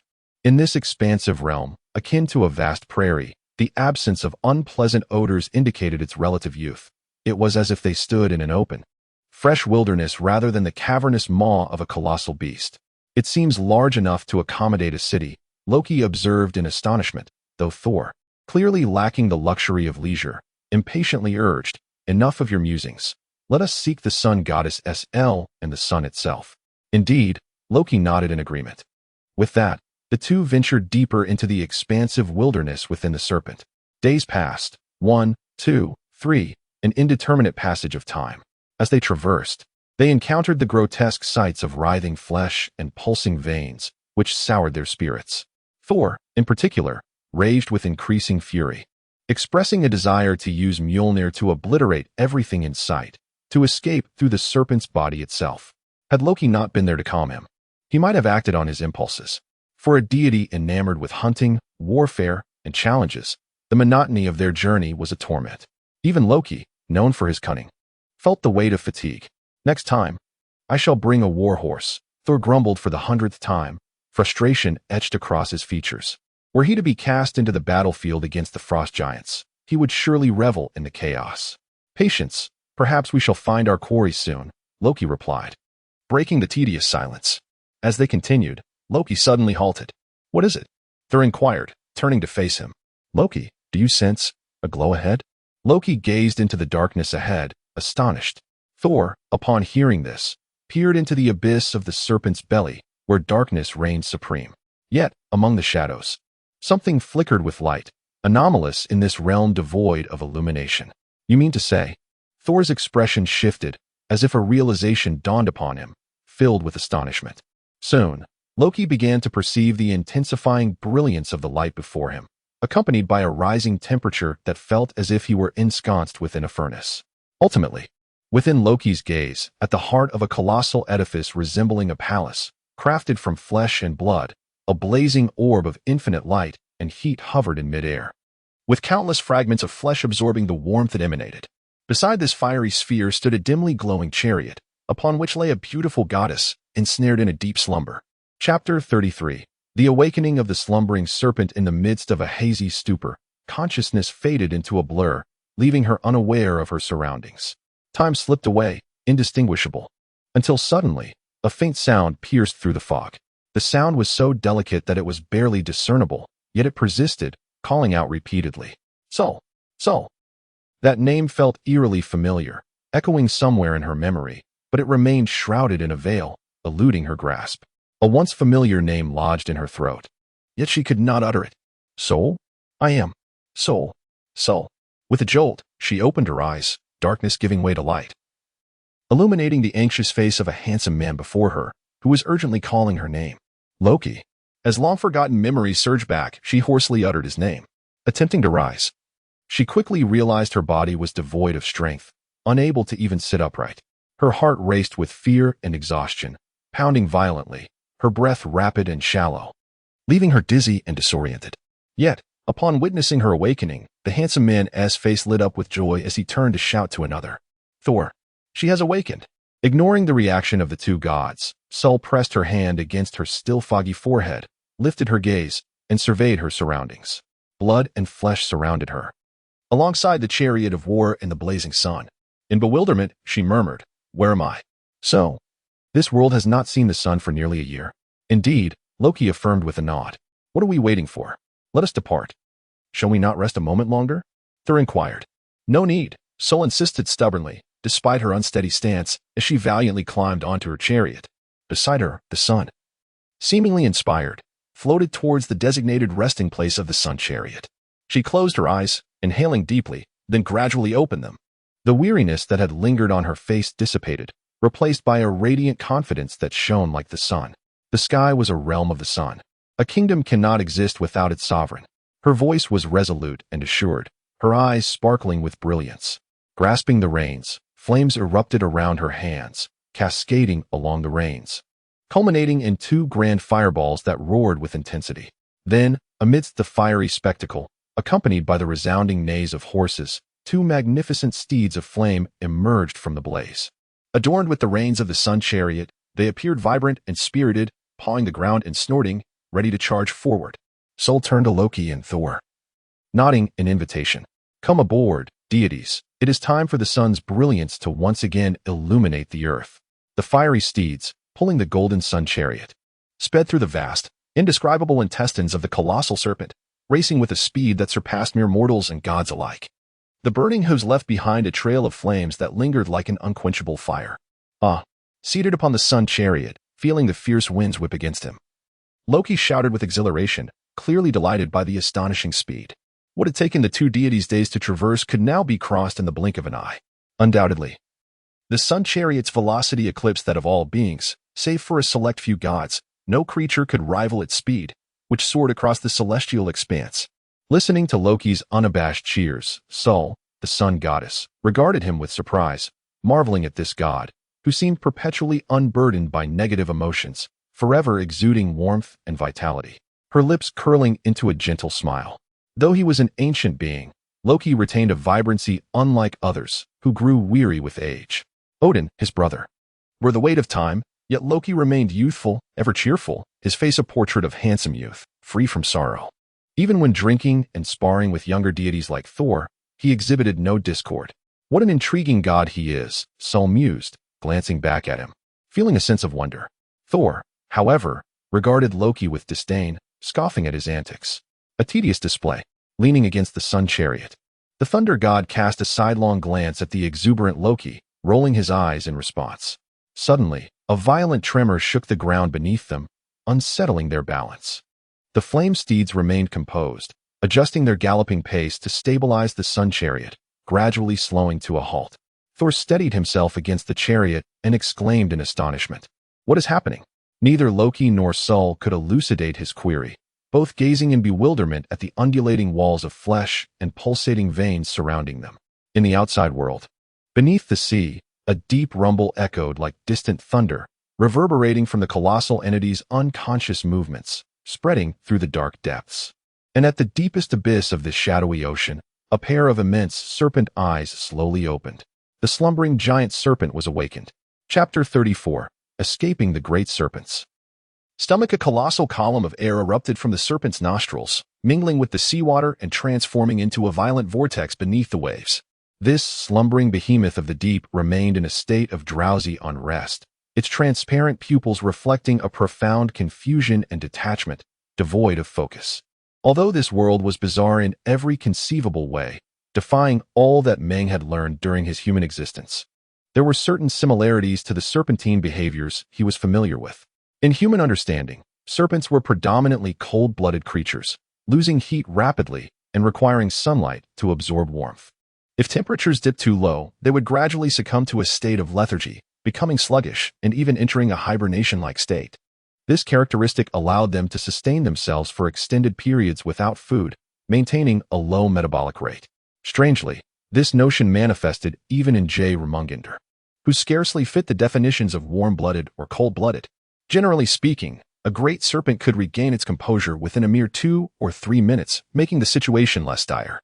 Yet now, it found itself in a state akin to being abruptly roused from a deep slumber, bewildered and disoriented. The cause of this awakening was straightforward. The source of warmth within its belly was amiss. Despite its deep slumber and sluggishness, the sensation of a furnace of heat moving from its stomach towards its throat was enough to stir the serpent from its stupor. It felt as though something was amiss within its belly. Its restless form thrashed about in the depths of the ocean, causing the entire sea to churn violently, unleashing countless tsunamis and towering waves. As the full moon hung high in the night sky, the atmosphere darkened ominously, clouds gathering overhead. The serpent's movements were mirrored in its interior in a different manner. The crimson walls of flesh, once at rest, began to undulate restlessly with the serpent's awakening. It was evident that these fleshy walls were contracting, awakening as if they were living beings. Thor glanced around, puzzled. It seems Jörmungandr has awakened. We must flee. Loki, observing the writhing flesh and grotesque veins, suddenly realized the gravity of the situation and urgently shouted to Sl, the sun goddess, who held the reins beside him. What? We must hurry. She replied, alarmed. It's awake. If we don't escape, its intestines will ensnare us and digest us. Loki's frantic warning was punctuated by the sudden emergence of muscular, whip-like appendages from the flesh walls, each tipped with metallic, scythe-like hooks, appearing menacingly fierce. With a whoosh, the metallic hooks clashed against the solar chariot, creating sparks that illuminated the chaos. These appendages swiftly coiled around the chariot like vines, binding it tightly, rendering it immobile. Even the weighty solar chariot, capable of bearing the sun itself, groaned under the relentless tugging of these ferocious tendrils, slowly being dragged down. Humph! A cold grunt pierced the air, and in an instant, a cacophony of thunder erupted as bolts of lightning struck mercilessly at the fleshly tendrils, severing them in droves. Sl quickly responded, shaking the reins, and the two fiery steeds surged forward, propelling the solar chariot through the air at an unimaginable speed. What are those things? Sl shouted over the roar of the wind, glancing back at Loki. I don't know. Loki shouted back in exasperation. Everything around them blurred by like fleeting shadows. Within the abyssal darkness of the serpent's intestines, only the radiant solar chariot illuminated their surroundings.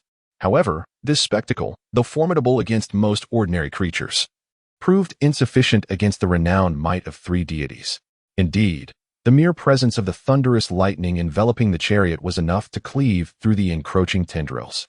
Yet, there were countless appendages. Those seemingly sentient limbs continued to surge toward the speeding chariot, overwhelming even Thor with a sense of irritation. Damn you, Loki. Once we escape, I will settle the score with you. Thor bellowed, his fury palpable as he cleaved through another thick tendril with a bolt of lightning. Loki could only shout back in resignation, let us focus on escaping first. He was correct. As time passed, the once spacious intestinal passage began to constrict ominously, threatening to trap them within its depths, rendering their escape route increasingly narrow.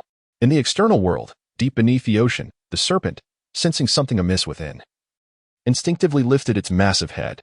The tremors from its colossal form disturbed the sediment that had lain undisturbed for millennia, clouding the once clear waters. With a thunderous roar, billions of tons of seawater erupted, revealing dark, low peaks above the surface, then hundreds, thousands. A vast expanse of land, continuously expanding, surfaced from the depths. No, it was not land. It was an unimaginably massive creature. Those peaks were not mere mountains, but the serpent's obsidian scales, its gargantuan head rising from the depths. Unconsciously, it raised its head, exhaling long-forgotten air into the heavily clouded sky, unleashing two massive whirlwinds from its nostrils. Crack! In that moment, the stormy night sky exploded with lightning, illuminating the darkness as torrential rain fell upon the tumultuous sea, cascading onto the creature that had instigated this upheaval. The heavens seemed to tremble in awe, filled with fear and trepidation before this unprecedented behemoth. Under the murky night sky, the serpent's cold, indifferent gaze held no joy nor anger. Chapter 35. The Sun's Escape. How many are still unaware that this is Norse mythology, not Greek mythology? The once hazy thoughts gradually became clear, and as consciousness awakened, the great serpent finally sensed the anomaly afflicting it. A surge of searing energy was rising against the flow near its head, inching towards its mouth, causing considerable discomfort. The serpent shook its head, attempting to rid itself of this unwelcome sensation. For the serpent, this was merely a casual motion, but for other entities, it was far from simple. Within the previously dark and expansive esophagus, chaos erupted. The sun chariot, which was racing through the air, was thrown into disarray, swaying uncontrollably. The two fiery steeds lost their bearings, colliding and stumbling perilously close to crashing against the fleshy walls, where scythe-like tendrils writhed about, eager to ensnare them. Thor grasped the sun chariot's frame, straining to stabilize himself amidst the turmoil, roaring loudly. Meanwhile, the sun goddess Sl, who drove the chariot, swayed dangerously, nearly thrown off balance. Fortunately, her agility and Thor's steadying grip allowed her to remain seated. However, Loki was not so fortunate. Not renowned for his combat prowess, he tumbled amidst the violent rolling and jostling, ultimately falling from the chariot. Ah! He screamed instinctively as he felt the ground vanish beneath him. Instantly, Countless scythe-like tendrils surged from the fleshy walls, converging upon him, brandishing their sharp edges with the intent of dragging the unfortunate deity deep into the serpent's belly, to be utterly devoured. Should they succeed, even Loki's formidable abilities would be of no avail. At that moment, a powerful hand seized Loki's wrist, halting his descent. "Pull me up," came the furious roar of his rescuer, who yanked him upward, causing the tendrils below to miss their target entirely. How much longer must we endure this cursed place? The tempestuous thunder god was on the verge of losing his temper. Very soon, SL's eyes scanned the surroundings with urgency. Under her gaze, the previously contracting fleshy walls tightened with astonishing speed due to the force of powerful muscles. Before her, the narrow esophagus loomed, also rapidly constricting. At this rate, they would not endure long enough to escape. The fully awakened serpent would seal its throat, trapping them forever. There was no choice. She considered calmly, decisively extending a finger to her mouth and biting down, golden divine blood oozing from the wound. Swiftly, her finger traced symbols in the air, the blood leaving faint imprints in the void. Complex and esoteric runes materialized before her. Ensuz, Purisas, Rado. As she inscribed, she recited incantations fervently. Gods, monsters, knights. These 3 runes formed the core of an intricate spell, crafted by a deity. The power of the runes was immense, a gift from Odin, who had hung himself from the world tree for 9 days and nights as a sacrifice to gain insight into these mysterious symbols, imbued with incredible might. Subsequently, he imparted this knowledge, known as the runes of power, to the gods and a select few mortals, each mastering them to varying degrees. Thor, accustomed to brute force, was recognized as the strongest among the gods, yet possessed little understanding of the runes. In contrast, SL, a descendant of giants, wielded their power with greater finesse. As the complex runes dissipated into the ether, the fiery steeds surged forth, their speed magnified, resembling light itself as they effortlessly traversed numerous obstacles. Yet, such swiftness also meant that SL faced increasing difficulty in controlling the sun chariot. Beads of sweat formed on her brow as she narrowly avoided collisions. "Be careful. You nearly crashed." "I'm trying." The fleshy walls continued to constrict rapidly, now less than 5 meters wide, threatening to entrap them completely.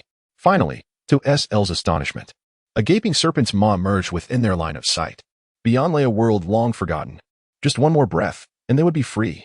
With a sudden burst of speed, the fiery steeds leapt forward, the sun chariot soaring with the blazing sun towards the long-lost world. But then, whoosh! A thunderous roar echoed as a colossal, blood-red entity sprang from beneath, barreling towards the airborne sun chariot directly in its path. It was the serpent's elongated tongue. Now nearly fully awakened, the serpent realized that the radiant sun was attempting to escape from within it, reaching its throat. The reason for this emergence mattered not. The serpent cared only for one thing. The sun belongs to me. It could not tolerate the thought of losing its precious sun. This magnificent source of light and warmth was rightfully its own, and it could not allow anyone to steal it away. Those who dared would face death. As the titanic force surged forth, SL's heart raced. Manipulating the sun chariot was already a monumental task. How could she find the strength to confront such a beast? Would she succumb once more to the monstrous belly, falling into a deep slumber? Thor. Suddenly, Loki's urgent shout pierced her thoughts. Almost immediately, a voice filled with fury rang out. "Go!" The thunder god, fueled by frustration and rage, raised his arm high, bellowing as he hurled his mighty hammer, Mjolnir, into the air. The hammer, imbued with divine wrath, traced a straight line through the sky, embodying pure power capable of shattering mountains and stopping rivers in their tracks. The seemingly insignificant arc appeared minuscule against the colossal force barreling towards it. However, upon collision, a thunderous crash resounded. The serpent's tongue shattered and fell into the turbulent sea below. The excruciating pain surged suddenly from the serpent's tongue, an unbearable agony that compelled the creature to rear its head and roar in torment. In that instant, the somber and dim sky was illuminated by countless bolts of lightning that erupted from the clouds, echoing and crashing down upon the ocean and the land. It was as if the very heavens were filled with a cacophony of thunder and lightning. How many have yet to realize? This is Norse mythology, not Greek mythology. The once muddled thoughts began to sharpen, and as awareness dawned, the serpent finally sensed the anomaly within itself. Near its head, a torrent of searing energy surged upward, encroaching upon its mouth and causing great discomfort. The serpent shook its head, attempting to dispel the unpleasant sensation. To the serpent, this was merely a trivial motion, yet for other entities, the implications were far more severe. Inside the dark and expansive esophagus, chaos ensued as the world spun, causing the sun chariot racing through the air to sway perilously. The two fiery steeds lost their sense of direction, colliding and stumbling dangerously close to the fleshy walls. Nearly ensnared by the flailing scythe-like tendrils, Thor grasped the chariot firmly, struggling to stabilize himself amidst the turmoil, while the sun goddess SL, at the reins of the chariot, teetered dangerously but managed to hold on, aided by Thor's support. However, Loki was not so fortunate. Not renowned for his combat prowess, he was tossed about violently and ultimately fell from the chariot. He screamed instinctively as he plummeted into the void beneath him.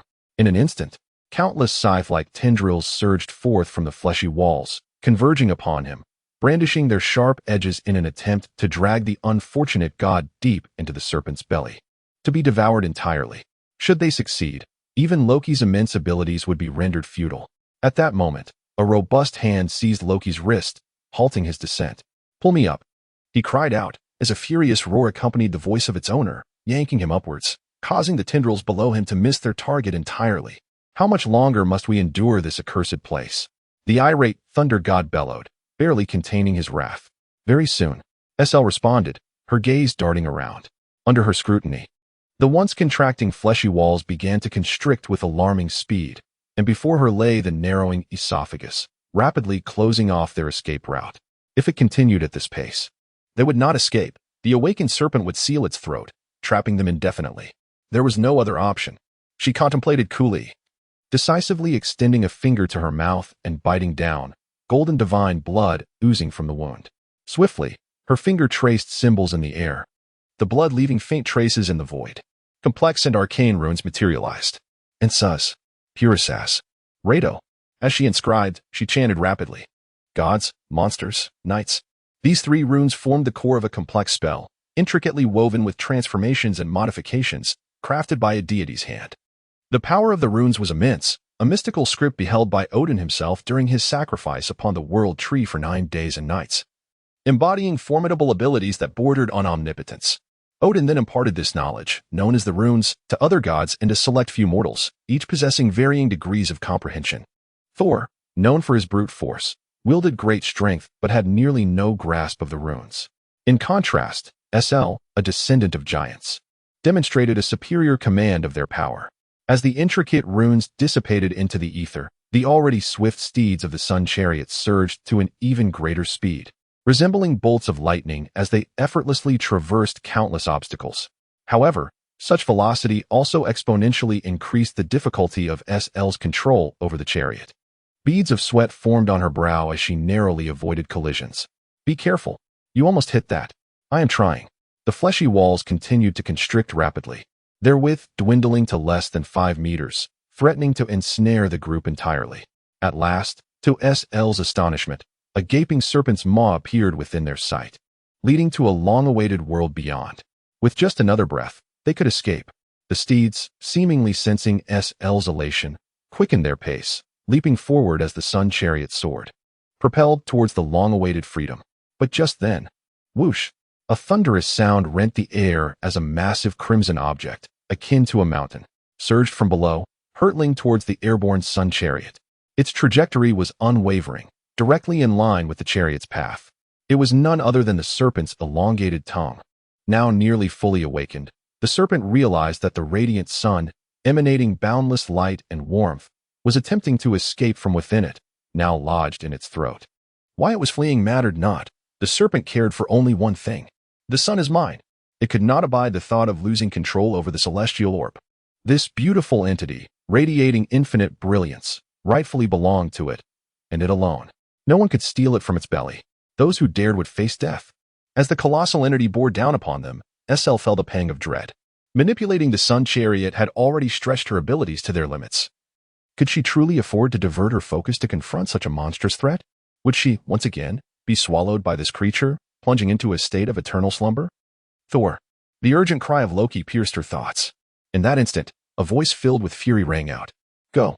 Thor, fueled by his pinned-up frustration and rage, raised his arm high, bellowing as he hurled his mighty hammer, Mjolnir, into the air.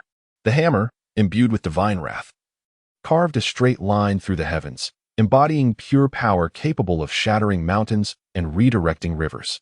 The diminutive ark appeared utterly insignificant when faced with colossal entities as grand as towering mountains, akin to the cataclysmic collapse of the earth itself. However, upon their collision, a thunderous roar erupted. The severed fangs of the serpent plummeted into the tumultuous, raging sea. A deafening roar echoed. An overwhelming agony surged through the serpent's fangs. An excruciating pain that rendered it nearly lifeless, compelling it to rear back and howl in anguish. In that instant, amidst the somber and dim sky, countless bolts of lightning, previously meandering within the clouds, were forcibly summoned by the earth-shattering roar, rumbling and crashing down upon the waters and the land. At that moment, it felt as if the heavens and earth were suddenly engulfed in a cacophony of thunder and lightning. Amidst this tempest of electric brilliance, an infinitely radiant sun burst forth from the serpent's maw, its resplendent light and dazzling form seemingly capable of piercing through the murky and shadowy world. Chapter 36. The will of the god king. A relentless surge of agony assailed the consciousness of the great serpent. Though its ability to regenerate flesh was formidable, the mere severance of its fang was a trivial matter. Yet, the excruciating pain was ineffable. However, compared to this intense suffering, another matter consumed the serpent's attention far more. Before it, in a dimly lit expanse, chaos reigned. Even the moon and stars, trembling at its fearsome might, chose to conceal themselves. Only the terrifying lightning occasionally pierced the darkness of the night sky, accompanied by howling winds and torrential rains, wreaking havoc upon the sea, serving as the serpent's accomplice. The ancient sea god, Agur, cowered within his underwater palace, deeply apprehensive of the rampaging serpent that roamed his domain, unwilling to act. Meanwhile, Nidhogg, the god of coastal waters and harbors, hesitated and feigned ignorance. The moon god, Mani, though frantic over his sister-sun goddess Esel's plight, could do naught but hide behind the clouds, lest he suffer a similar fate. The stars, long terrified into silence by the serpent's ferocity, dared not show themselves, remaining paralyzed. The sky, the earth, the ocean, the entire world lay prostrate before the savage majesty of this colossal beast, with no deity or creature daring to disturb the wrathful monster. Yet, amidst the tempest of storms, thunder, and roaring whirlwinds upon the tumultuous sea, a solar chariot radiating infinite light traversed the downpour and gales, fearlessly ascending toward the distant heavens. In this obscured world, its brilliance appeared faint, yet it was sufficient to capture attention. The sun. Upon glimpsing the resplendent solar chariot, the serpent's eyes narrowed. Its slitted pupils fixated on the orb of radiant light and heat, ignoring all else, even the pain coursing from its tongue. It was consumed by an overwhelming primal desire that eclipsed all rational thought. That was its sustenance. No one could take it away. The serpent, long tormented by insatiable hunger, could disregard all else but the gnawing sensation of hunger, one that drove it to delirium. Wishing to devour itself to quell the void, was utterly intolerable. Thus, it surged toward the solar chariot with fervor. Roar! The massive upper body lunged toward the solar chariot. In response, the chariot seemed to possess a sixth sense, deftly maneuvering to evade the serpent's strike, causing it to crash into the ocean with a thunderous roar, triggering a colossal tsunami that surged for miles. Damn it, who will stop that monster? Esel, in a frantic flight, could no longer maintain her radiant and aloof goddess demeanor, exclaiming in exasperation as she turned to her two divine companions. Hearing her, Thor instinctively raised his hammer. Thor! Loki shouted, urgently restraining him. Understanding Thor's immense power and potential for destruction, he knew that should Thor unleash his fury upon Jörmungandr, it would result in cataclysmic battle. Inevitably contrary to his intentions, when two tigers clash, one must be injured, whether it be Thor, his nephew, or Jörmungandr, his second son. He wished for neither to suffer grievous harm. Thor glared fiercely, his breath heavy with rage, gripping his hammer as if to crush the indestructible Mjolnir itself. Having bottled up his fury for so long, he could hardly suppress his wrath. True to his nature, he was on the brink of swinging his hammer. Within the Golden Palace, the three solemnly swore an oath, the gods as witnesses. This was a chance Loki had secured for Jörmungandr at the cost of his past contributions to Asgard, a reason for Thor to temper his dissatisfaction. With a stormy visage, his face alight with anger, the tempestuous god of thunder, unusually restrained, refrained from immediate action. despite the creaking of his tightly clenched fingers around the hammer. Observing Thor's demeanor, Loki gradually calmed the racing of his heart. He understood that while Thor was quick to anger, he was also honorable. Promises made would not be broken. Just as he began to speak of a solution, suddenly, caw, caw. A diminutive, extraordinary raven peers through the numerous storms, circling above the ocean while cawing persistently. Its penetrating call transcended the cacophony of storms and tsunamis. Reaching their ears, and in an instant, they comprehended its meaning. Jörmungandr, born of malice, is unyielding. The gods must unite to suppress it beneath the sea, ensuring it can never escape. The raven, often seen alongside Odin, cawed over the ocean, yet its message chilled Loki's heart. Odin, you swore, Loki exclaimed, suddenly raising his gaze to the heavy sky. But before he could finish, the raven darted away, clutching his form and soaring into the distant sky. Thor, bewildered, erupted into laughter. Ha ha. Amidst the thunderous claps, the thunder god leaped from the solar chariot, his voice echoing with unrestrained exuberance. Watch out. SL's alarm rang out from behind. The winds had not yet arrived, but the savage roar was already upon them. Roar. Yet, as if sensing danger behind him, Thor's muscles tensed, and he swiftly turned, his hammer poised for action. Countless bolts of lightning coiled around his hammer, forming a colossal thunderous weapon, which he ruthlessly swung backward, accompanied by his furious roar. In an instant, it was as if the heavens split apart. Boom. A thunderous eruption reverberated, shaking the land and drowning out all sounds of thunder and storm, while torrents of blood rained down into the sea from the collapsing form of the serpent. Under Thor's gaze, the serpent's gargantuan head, reminiscent of mountains, was struck by his mighty hammer, veering off course and plunging into the ocean. Yet, the enraged serpent's roar soon echoed through the skies. As Thor beheld this unfathomably colossal creature before him, his eyes brimmed with fervor and the spirit of battle. He could distinctly sense the creature's overwhelming power, a force beyond imagination. All around, the vastness of the heavens and the ocean was filled with its immense presence, and to engage in combat with it, he knew he must steel himself for the possibility of death. Yet, it was precisely this realization that ignited the boiling blood coursing through his veins. It had been far too long since he faced a worthy adversary. Even his father, the god King Odin, could not confront him directly. Among the gods, he bore the title of the strongest, yet he felt an acute sense of solitude. It is precisely due to solitude that there arises an insatiable yearning for combat, a desire to find a worthy opponent. Yet, whether it be frost giants, deities, or others, he finds no adversary capable of standing against him. The more he battles, the deeper the void he feels. The emptiness intensifies his frenzied craving for conflict. Void, an abyss of vacuity, everything is but emptiness. King Solomon, a prodigious talent, was endowed with all the world's riches at birth: wealth, power, wisdom, beauty, health, glory, armies. He is universally acknowledged as the holy king. Even the beautiful queens from distant lands would journey across great expanses, accompanied by thousands of fleets and legions, to pay homage and listen reverently to his teachings. Yet, this sage, blessed with supreme wisdom, ultimately left behind but one profound statement. Thor may not be aware of this king, who is unlikely to ever grace this world. Yet he feels an identical sense of void akin to that of Solomon. There were moments when he feared he might never find an opponent formidable enough. But now, that adversary has finally emerged. This is my nemesis. A sudden revelation surged within his mind. Exhilaration, fervor, and enthusiasm coursed through him. Thunder roared as countless bolts of lightning struck around him, illuminating the exhilaration on his face. Loki has departed. At last, I am free from any nonsensical oaths, and now, we can indulge in a carefree bout. Before him stands a raging behemoth of the sea, and in Thor's eyes burns an intense fervor for battle. He tore away his tattered shirt, revealing a torso scarred yet muscular, and with a fierce countenance, he roared with unrestrained excitement. Chapter 37.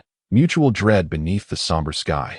Thunderous lightning danced through the dark clouds, while the tumultuous storm ravaged the surging sea.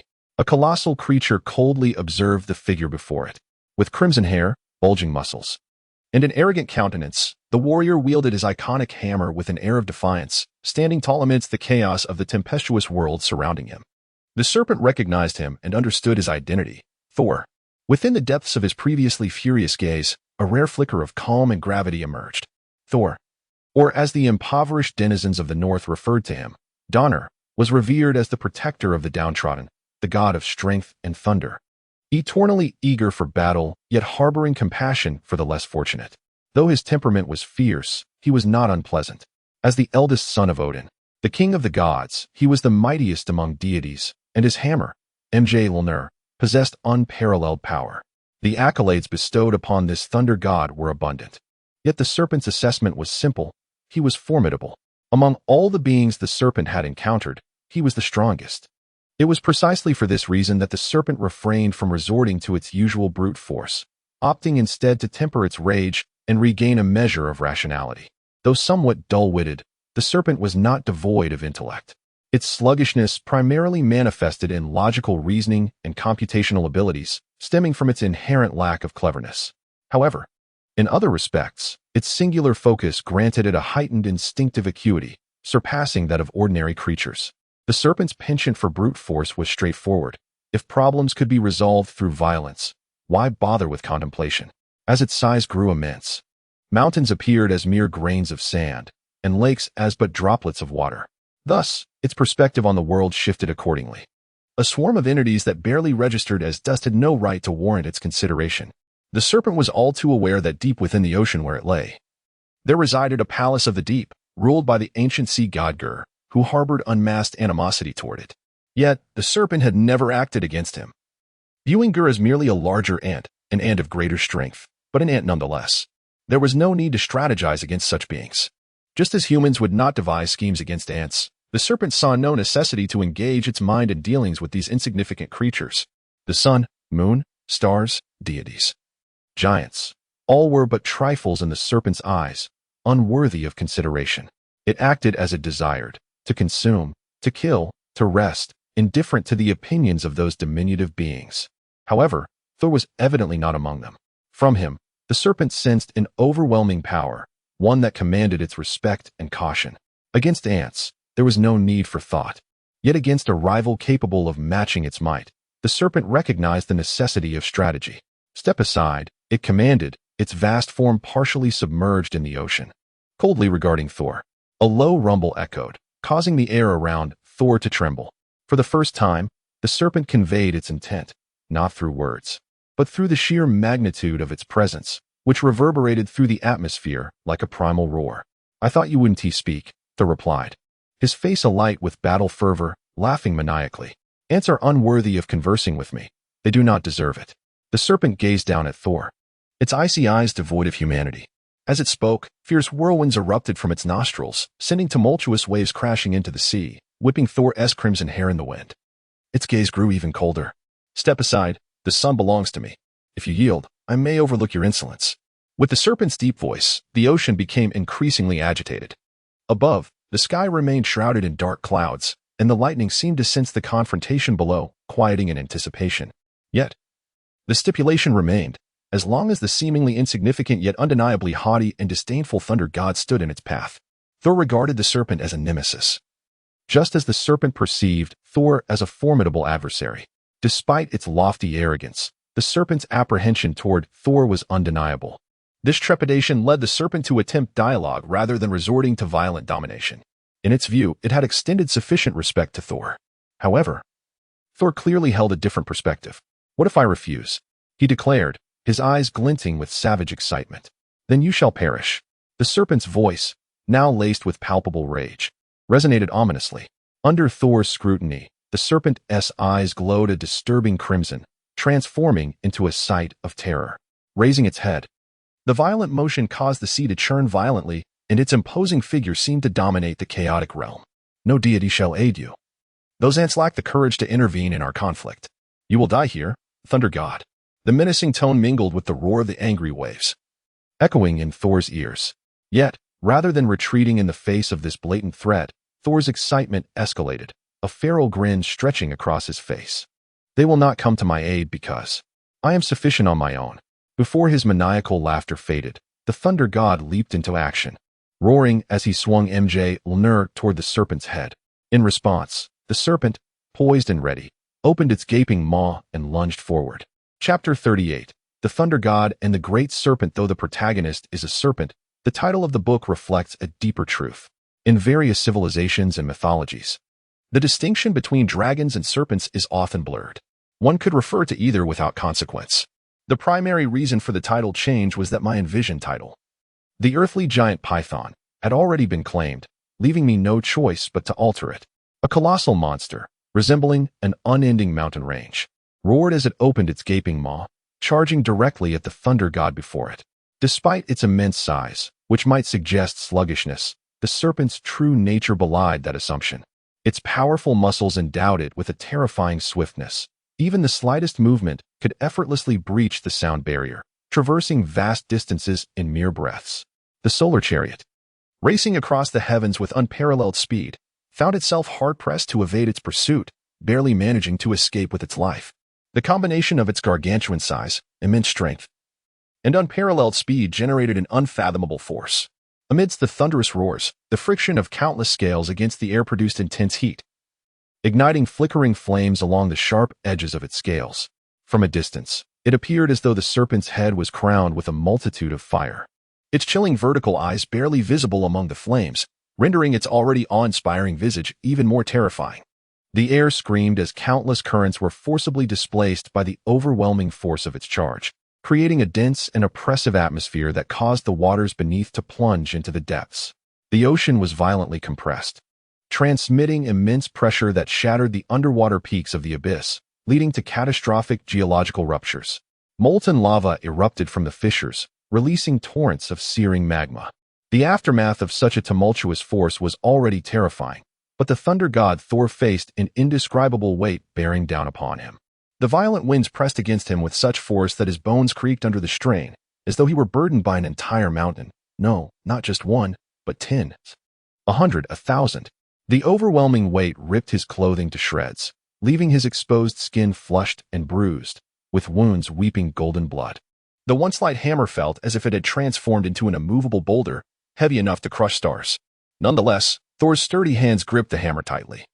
His muscular arms taut with strength, radiating an undeniable beauty of power. His eyes widened in determination, crimson irises laced with blood vessels, gazing upon the titanic beast before him. As bolts of lightning surged towards the weapon he clutched, with a primal roar, he summoned the storm. Countless bolts of lightning crashed from the darkened sky, striking the hammer and illuminating it with a brilliance that outshone 1,000 suns. With the might to shatter celestial bodies, he swung the hammer in a blinding arc. In an instant, the hammer collided with the serpent, producing a cataclysmic sound that reverberated through the earth, causing mountains to tremble and seas to convulse. The clouds scattered in the wake of the impact, unveiling the moon, which swayed perilously as if about to plummet from the sky. Stars trembled in fear, desperately attempting to flee, some rushing toward the chaotic void beyond the heavens. Tons of ocean water roared and surged, forcibly parting as the shockwave reverberated, revealing the unknown depths hidden beneath 1,000 meters of water. The seas surged toward land, creating unprecedented tsunamis, 100-meter, 1,000-meter waves that threatened to engulf the world. The indomitable force of nature, embodied by the mighty guardian Veda, was compelled to raise his shield, joining forces with the nymphs and deities of the mountains to barely stave off the impending doom. With a roar of agony, the serpent, momentarily dazed from the hammer's strike, unleashed a cry that echoed throughout the dark chaos of the world. Its mountainous scales, once impenetrable, shattered under the impact, and the resilient skin tore apart, cascading blood into the sea, rendering it a ghastly sight. Yet, in its final moments, the serpent realized a crucial truth. The hammer alone could not inflict mortal wounds upon it. Enduring the pain, the serpent's mind quickly assessed its condition. Though it appeared grievously injured, with blood sufficient to fill 100 lakes and flesh enough to fill 100 mountains, this was merely a superficial wound compared to its colossal form. Meanwhile, a radiant flash shot toward the land, crashing through mountains like a meteor until it finally came to rest at the foot of a towering peak. Amidst the debris and blood-soaked earth, Thor lay, seemingly in dire straits.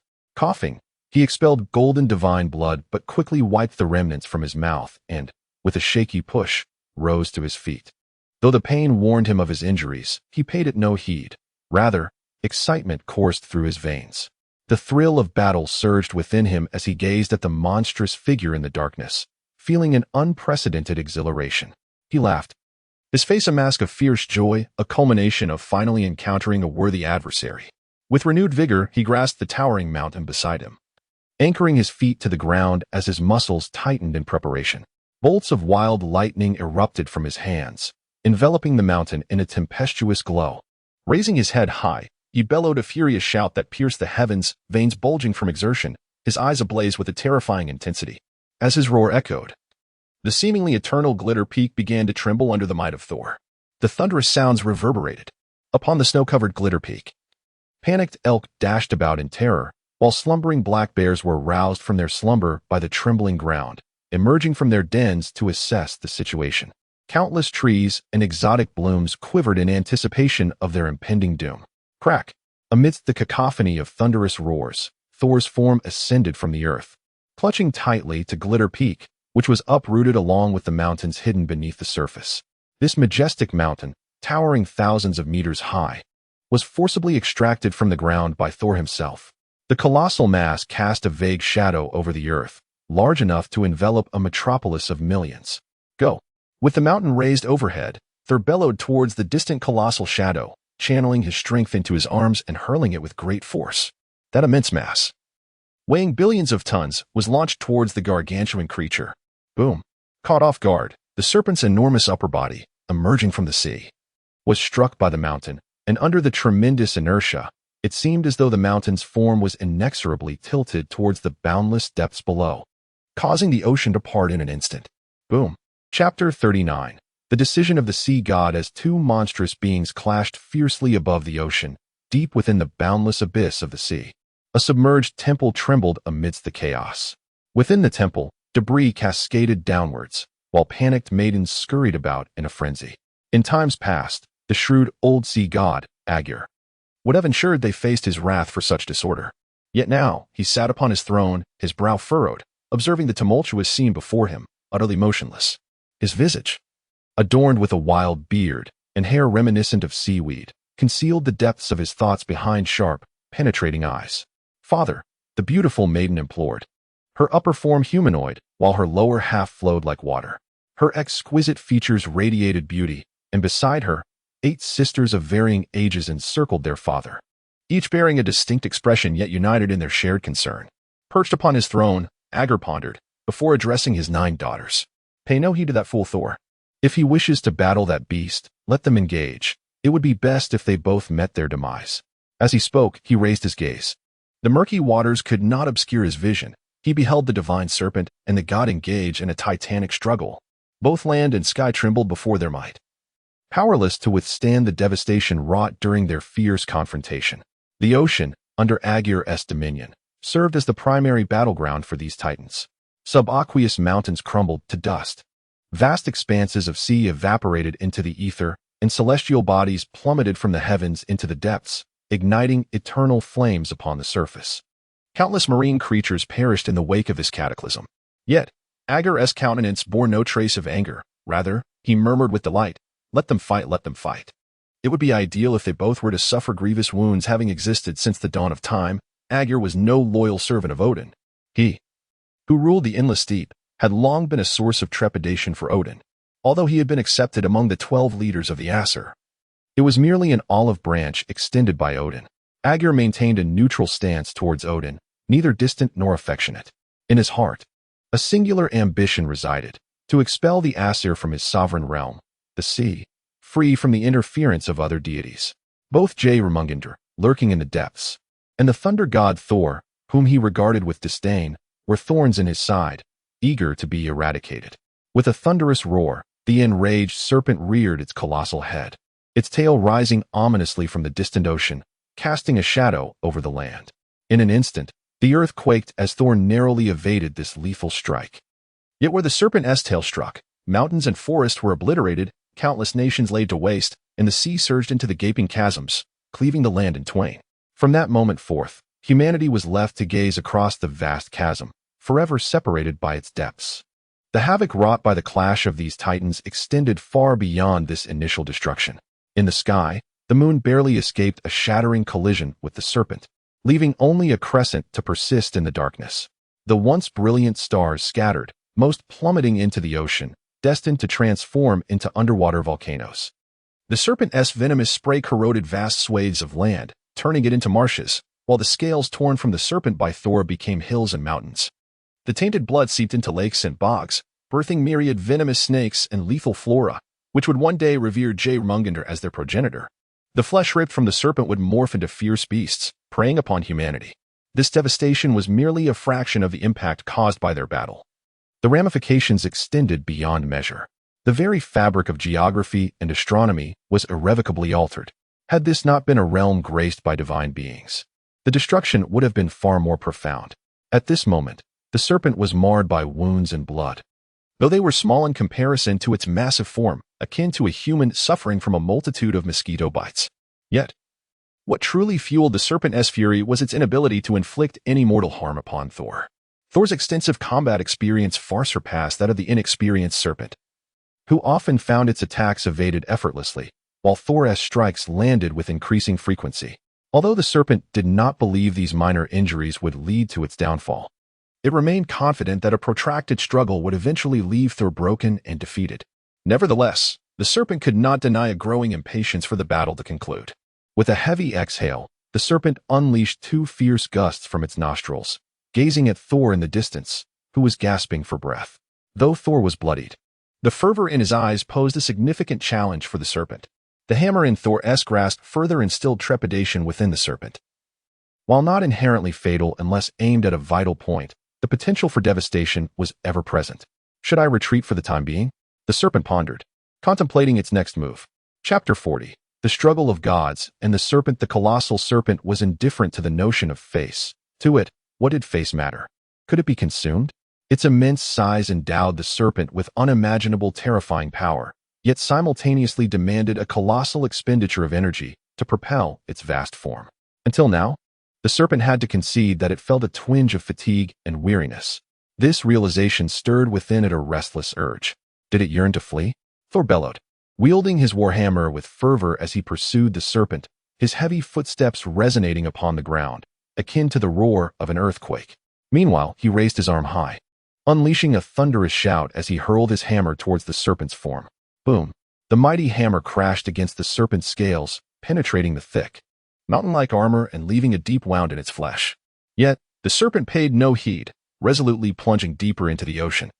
Just as it prepared to dive into the depths of the sea, a sudden, powerful tug emanated from its tail, a force that gripped it tightly, accompanied by a creeping sensation of paralysis that rendered it unable to advance. It lifted its head, attempting to discern what lay behind it. To its astonishment, it beheld Thor, clutching its serpentine tail with fierce determination, his face flushed with exertion, and a surge of lightning emanating from his hands, creating an overwhelming force that impeded the serpent's progress. A body seemingly insignificant as a speck of dust was successfully restraining a creature as grand as a mountain, a sight that left the serpent in disbelief. Despite gritting its teeth and summoning every ounce of strength, a profound sense of helplessness enveloped Thor's heart, akin to a mayfly attempting to shake a mighty tree. Resigned, albeit reluctantly, Thor raised his head and roared toward the heavens. Freyr, Tyr, Vidar. The names of the deities escaped his lips. Above, the darkened sky erupted with flashes of lightning, as if responding to his call. Subsequently, thick golden chains pierced through the dense clouds and thunder, descending from the heavens. Clang! The pure golden chains clashed against one another, producing a series of crisp sounds as they extended from the celestial realm, binding the serpent in their grasp. Then, radiant giants adorned with brilliant light descended from the skies, wielding golden chains, alighting upon the ocean and the land. The indomitable force of the forest, embodying the essence of rebirth through the cycles of spring, autumn, and winter, was represented by the forest god Vidar, revered for his immortal prowess. Tyr, the god of courage and war, known for his fervor in battle, was acknowledged as the strongest among the gods, second only to Thor. Freyr, though polite and handsome, was equally recognized for his martial strength, wielding a sword of victory renowned for its invincibility. From the land, the sea, and the clouds emerged deities of various forms, both male and female, each gripping their golden chains, launching them from diverse directions toward the serpent. Though the overwhelming might of Thor's battle with the serpent had instilled fear in these gods, rendering them unwilling to intervene, the moment the serpent sought to escape, they were more than willing to aid Thor. These diverse deities, each with their unique characteristics and appearances, were undoubtedly formidable warriors of Asgard. now united in their efforts to confront this unprecedented behemoth, indicative of the gravity of the situation. The golden chains entwined around the serpent, resembling mountain ranges. As the gods collectively shouted, exerting force from all directions, causing the chains to taut. The messenger and guardian of the gods, Hermod, stood atop a mountain. Straining to pull his golden chain, his face reddened with effort, his feet sinking deep into the ground, each step creating a muddy swamp. Vidar, at his point of contact, summoned robust roots and a thriving forest to anchor himself, pulling the chain steadily backward, on land and in the sea. Each deity endeavored in their own way to hold back the colossal serpent, rendering it immobile. With a mighty exhalation, the serpent released a breath akin to a storm, feeling the unprecedented weight of the gods' combined strength, which pressed heavily upon it. Yet, this very pressure ignited a fierce determination within the serpent, compelling it to drag itself toward the ocean despite the immense strain. In this contest of titanic forces, one side represented the boundless power of the gods, while the other embodied an unparalleled monster, their struggle proving remarkably balanced. Observing this stalemate, Thor felt urgency rise within him as he bellowed toward the ocean. Gur. His voice echoed deep into the ocean's depths. Within the underwater palace, the ancient sea god Gur hesitated, his expression revealing uncertainty. Ultimately, he steeled himself, murmuring, "Very well." With that, he raised his staff and struck the ground with force. Suddenly, the ocean underwent a remarkable transformation. Boom. Concurrently, the serpent, engaged in its arduous struggle against the gods, suddenly felt the water around it grow unbearably heavy, as if 1,000 mountains had been placed upon its back, rendering it increasingly unable to resist the burden of the chains that bound it. Chapter 41. Suppressed beneath the sea, it was that old wretch scheming again. In an instant, the colossal serpent instinctively grasped the cause of this upheaval. Roar! Raising its head, the ferocious creature struggled mightily against the overwhelming pressure weighing upon it, unleashing an enraged roar into the chaotic darkness of this world, its crimson eyes growing ever more menacing. Under normal circumstances, such pressure would pose no challenge for the serpent. With a mere exertion of strength, it could easily disregard it. However, in this standoff between the gods and the giant serpent, even the slightest external force could sway the balance of power between the two parties. "Old fool, how dare you?" As it lifted its head, its furious roar was abruptly interrupted when the forest god, Vidal, seized its massive head with pure golden chains and yanked it forcefully into the depths of the sea. Taken by surprise, the serpent was dragged into the vast ocean, the colossal waves it created forcing it to stifle its rageful roar. Seizing this opportunity, the gods tightened their chains, binding the serpent with pure gold, striving to secure it beneath the ocean's depths. Unlike before, when they had pulled the serpent back to prevent it from hiding in the endless deep, now their intent was to imprison it beneath the sea, ensuring it would never rise again. What the serpent once regarded as an escape route had now become its prison. The fierce and unruly beast was far from compliant, its massive form still thrashing about, attempting to snap the golden chains and break free to reclaim its liberty. As it strained against its bonds, in the depths of the ocean, within the palace of the sea god, the ancient deity, Aegir, raised his gaze to the furious behemoth. Disregarding the titanic waves its struggles stirred, which threatened to reach the heavens. Under his watchful eye, the serpent, ensnared and desperate, glared back with a gaze so fearsome it bordered on terrifying. He knew all too well that were it not for its current predicament, this monstrous serpent would swallow him whole without hesitation. Yet, Aegir remained remarkably composed, speaking with an air of casualness as if to himself. "If you were unscathed, I would certainly not dare, but do you still possess the right to converse with me in your current state?" As he spoke, a smirk crept across his lips at the sight of the creature's ghastly eyes. He had little fondness for the Aesir, yet he despised this creature that disturbed the ocean's tranquility even more. To him, the sea was rightfully his domain, and it could not be subjugated by the might of a mere monster. Thus, after a moment's contemplation, he resolved to assist the Aesir in subduing this beast. As the sea god, the entirety of the ocean would heed his command, for the ocean had been birthed alongside him in the primordial age, long before even Odin's existence. Because of this, even Odin, the king of the gods, harbored a certain apprehension towards him, merely seeking to incorporate him among the 12 leaders of the Aesir, without daring to diminish his power. Listening to the sea god's words, the serpent's slitted eyes narrowed slightly. the previously fierce and menacing gaze now imbued with a palpable intent to kill. Yet, at that very moment, countless valiant spirits began to emerge from the hall of the slain. Though they may not match the gods in power, many among them were formidable warriors who had once stood against the frost giants in life. These valiant spirits honed their combat skills even in death, engaging in fierce battles amongst themselves, occasionally heeding the gods' commands to venture into the mortal realm, or forming armies to resist the frost giants, serving as a crucial force in the conflict between the gods and their icy foes. Now, these spirits had come to aid the gods in binding the serpent. Alone, a single warrior might be insufficient, but what of hundreds or thousands? The robust chains were pulled taut by groups of hundreds, even thousands, rendering the serpent increasingly ensnared and desperate. It could not utter a sound, for dozens of pure golden chains had firmly shackled its jaws, preventing it from opening its mouth. It could not launch an attack either, as over 1,000 chains constrained its massive body, rendering it nearly immobile, and their numbers continued to swell. Yet, this very predicament only fueled the serpent's fury. To others, the gods and valiant spirits were revered warriors, embodiments of strength, but in the serpent's eyes, they were but a swarm of insignificant insects. A mere breath from its mouth could conjure a storm. A casual movement could trigger an earthquake. In its perception, even mountains were mere pebbles, rivers mere puddles. What, then? Were these almost invisible creatures? It had never regarded them with anything but disdain. Yet, paradoxically, it was these very insects that had ensnared it, rendering it unable to escape.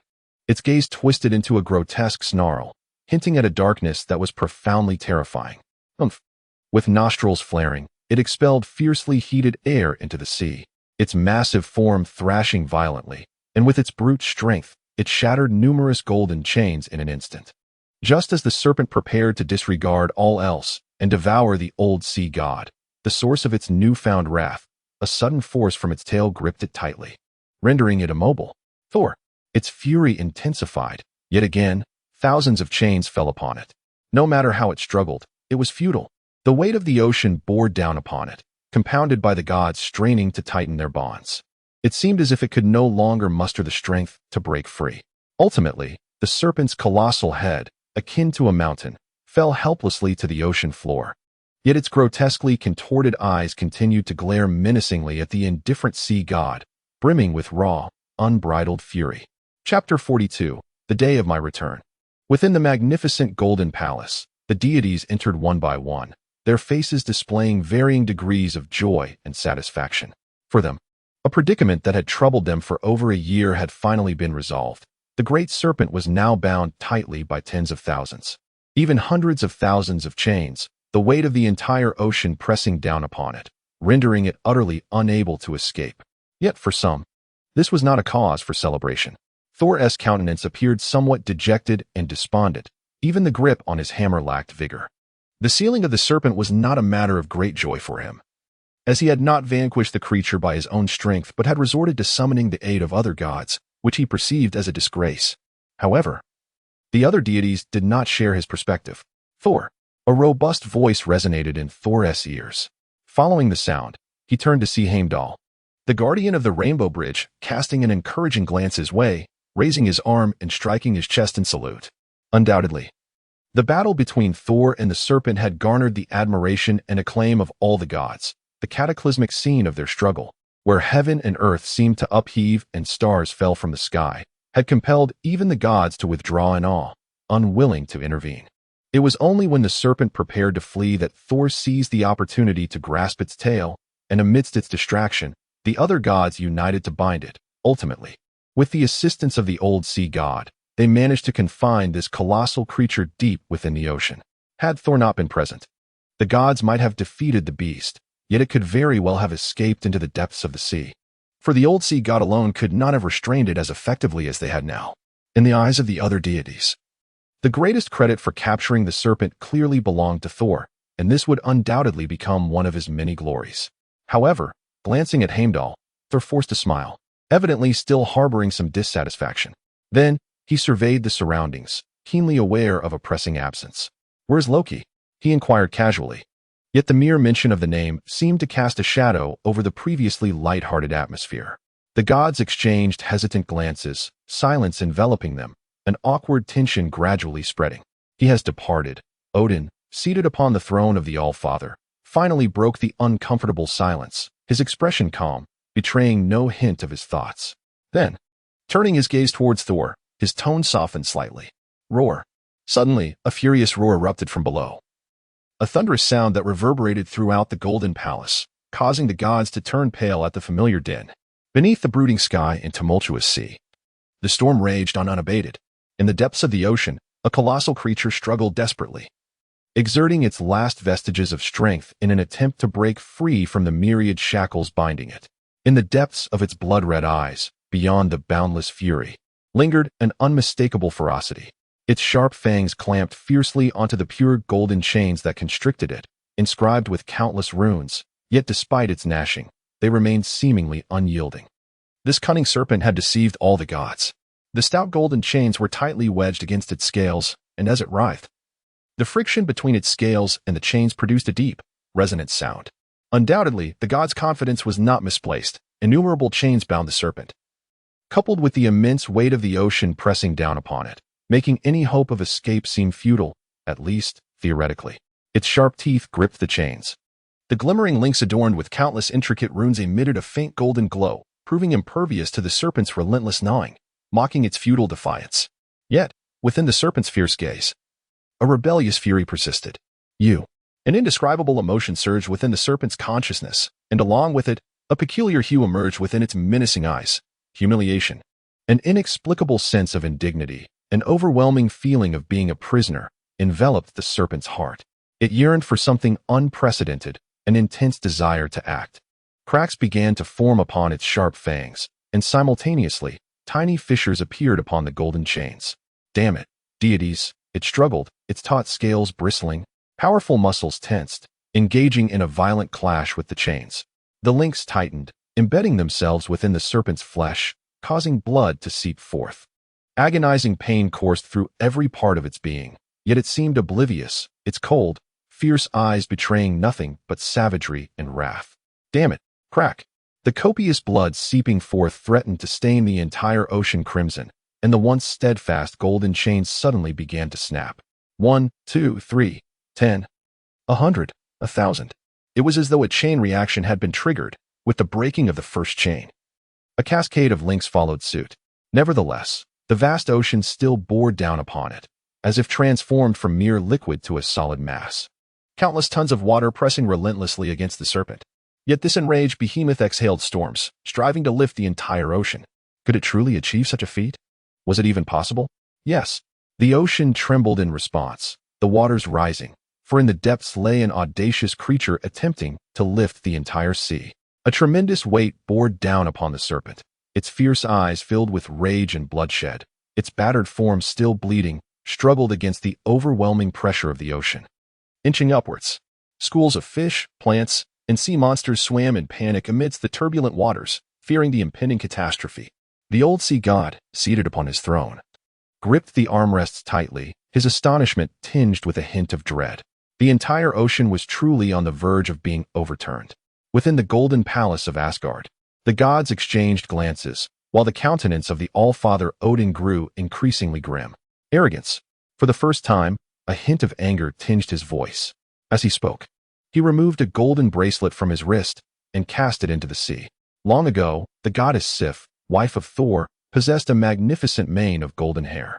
However, the mischief-loving god Loki seized the opportunity to shear her locks while she slumbered. Upon waking, Sif was heartbroken by Loki's prank, and the wrathful Thor, upon learning of this treachery, seized Loki, preparing to dismantle his very bones. Reluctantly, Loki sought the aid of the ancient dwarf Ivaldi, who crafted a golden wig for Sif that would grow as if it were her own hair. Ivaldi also gifted Loki a spear intended for Odin and fashioned a ship for Frey that could alter its size at will. Subsequently, Sindri forged a mighty hammer for Thor, a golden bristled boar for Frey to ride through the skies, and a golden bracelet for Odin that could endlessly replicate itself. These treasures were deemed rare and extraordinary. Yet the golden bracelet, seemingly devoid of remarkable qualities beyond its ability to duplicate, revealed its true value. The bracelet fell from the heavens, multiplying in the air. 1 became 2. 2 became 4, 4 became 8, until the ground was littered with golden bracelets. These bracelets transformed into chains, ensnaring a colossal creature that threatened to upend the ocean itself. Suddenly, the creature felt an overwhelming weight, struggling in vain against the chains that only multiplied with every effort. Its serpent-like eyes reflected a fierce unwillingness and struggle. Yet before the might of this wondrous artifact, all was ultimately in vain. Thunderous roars echoed. As the horizon met the sky, the brilliant sun began to ascend, casting its radiant light across the world once more. Yet from the depths of the ocean, a furious roar reverberated through the cosmos, a sound filled with resentment and despair, understood by but a few. The day I return shall be the day of your obliteration.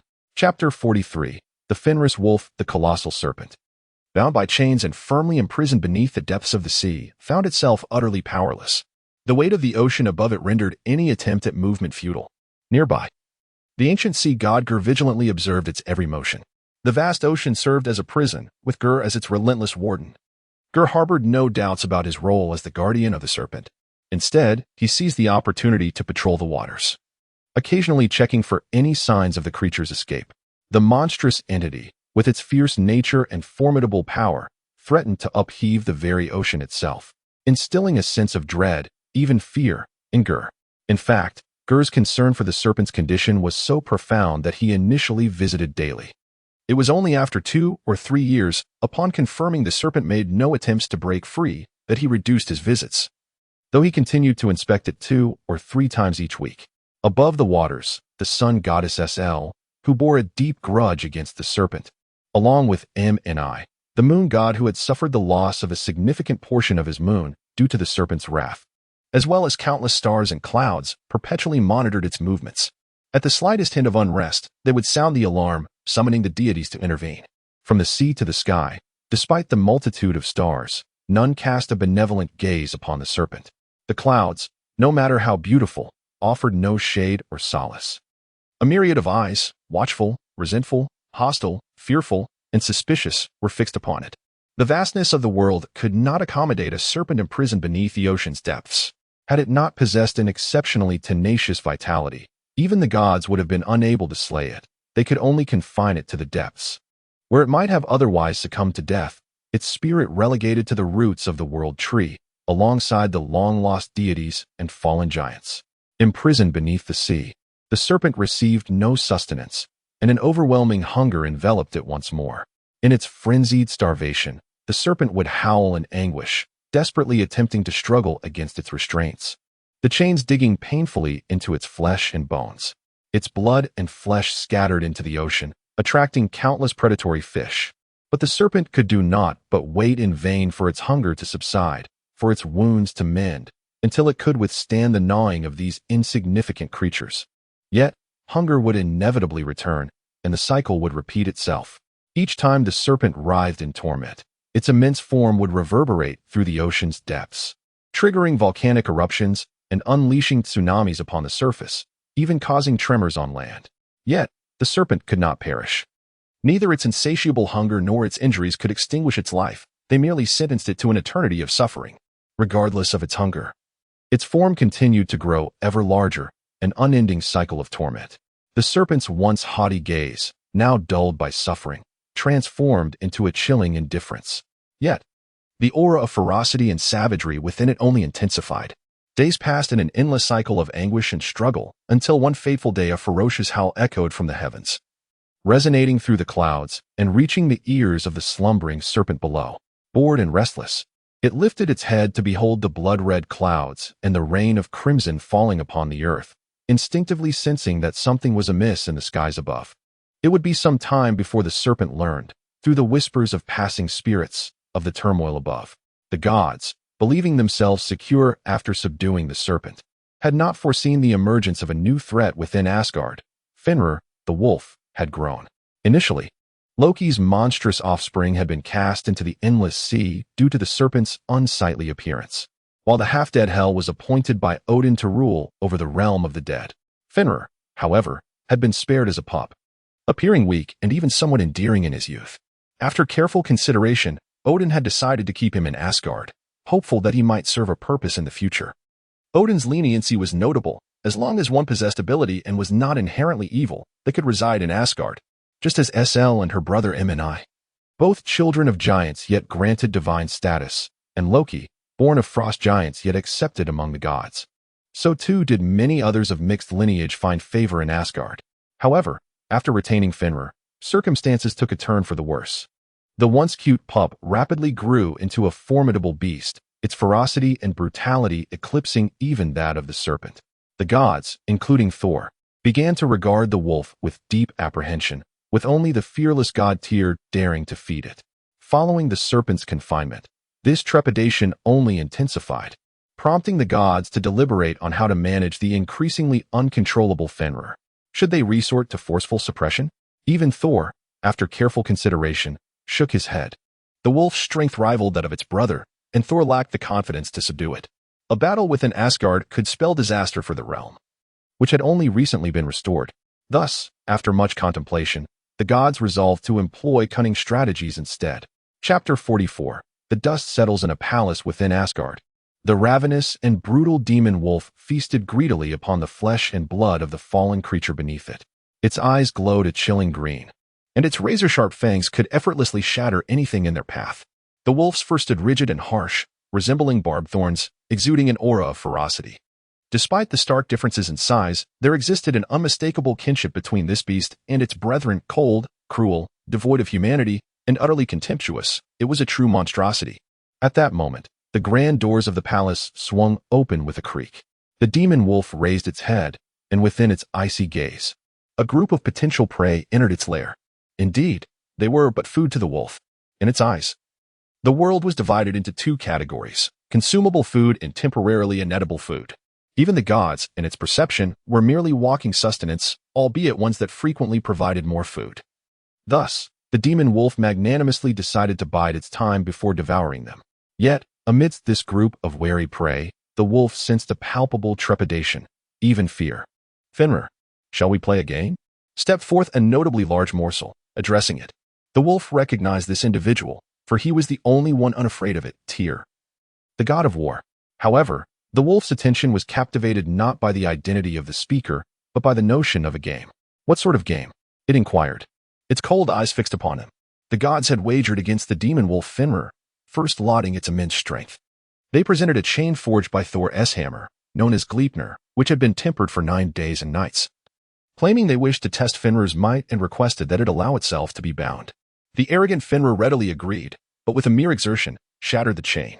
Feigning admiration for Fenrir's strength, the gods crafted a second, even more formidable chain called Dromi, only to find it equally futile against Fenrir's power, which again snapped it effortlessly. Enraged, the demon wolf threatened to consume the gods themselves. In their terror, the gods sought the aid of a dwarf who fashioned an impossibly fine rope from the essence of mythical creatures, naming it Gleipnir. With this enchanted binding in hand, they again approached Fenrir, who, now suspicious, demanded that one of the gods place their hand in its mouth as a pledge before consenting to be bound. None dared take this risk, save for the fearless Tyr, who placed his right hand within Fenrir's jaws as collateral. Bound at last, Fenrir discovered that no amount of strength could sever the ethereal bonds.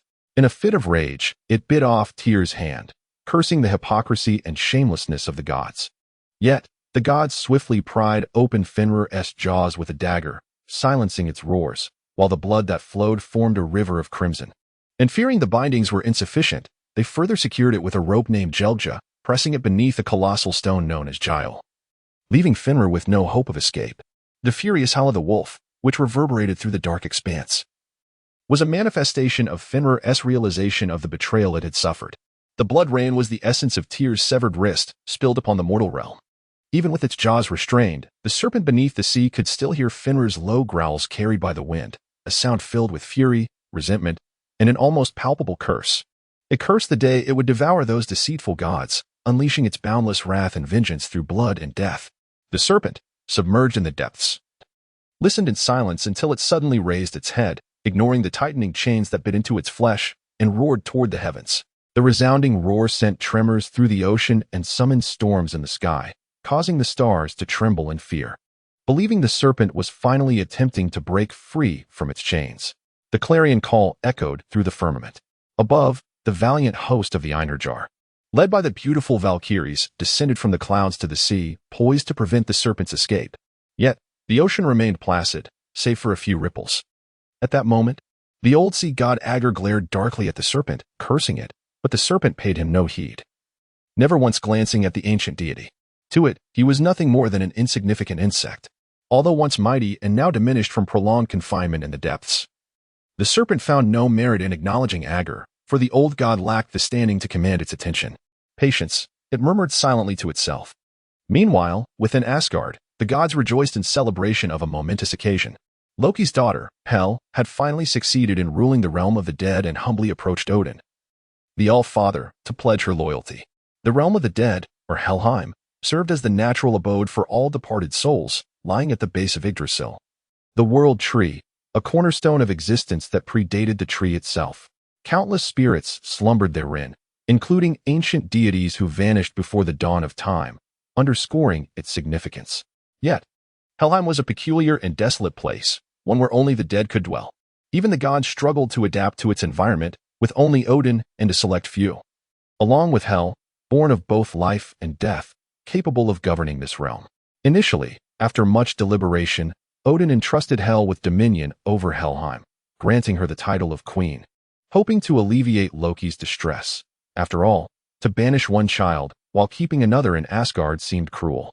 Hel's governance of Helheim represented an unspoken accord between Loki and Odin, a tacit acceptance of Odin's treatment of his three offspring.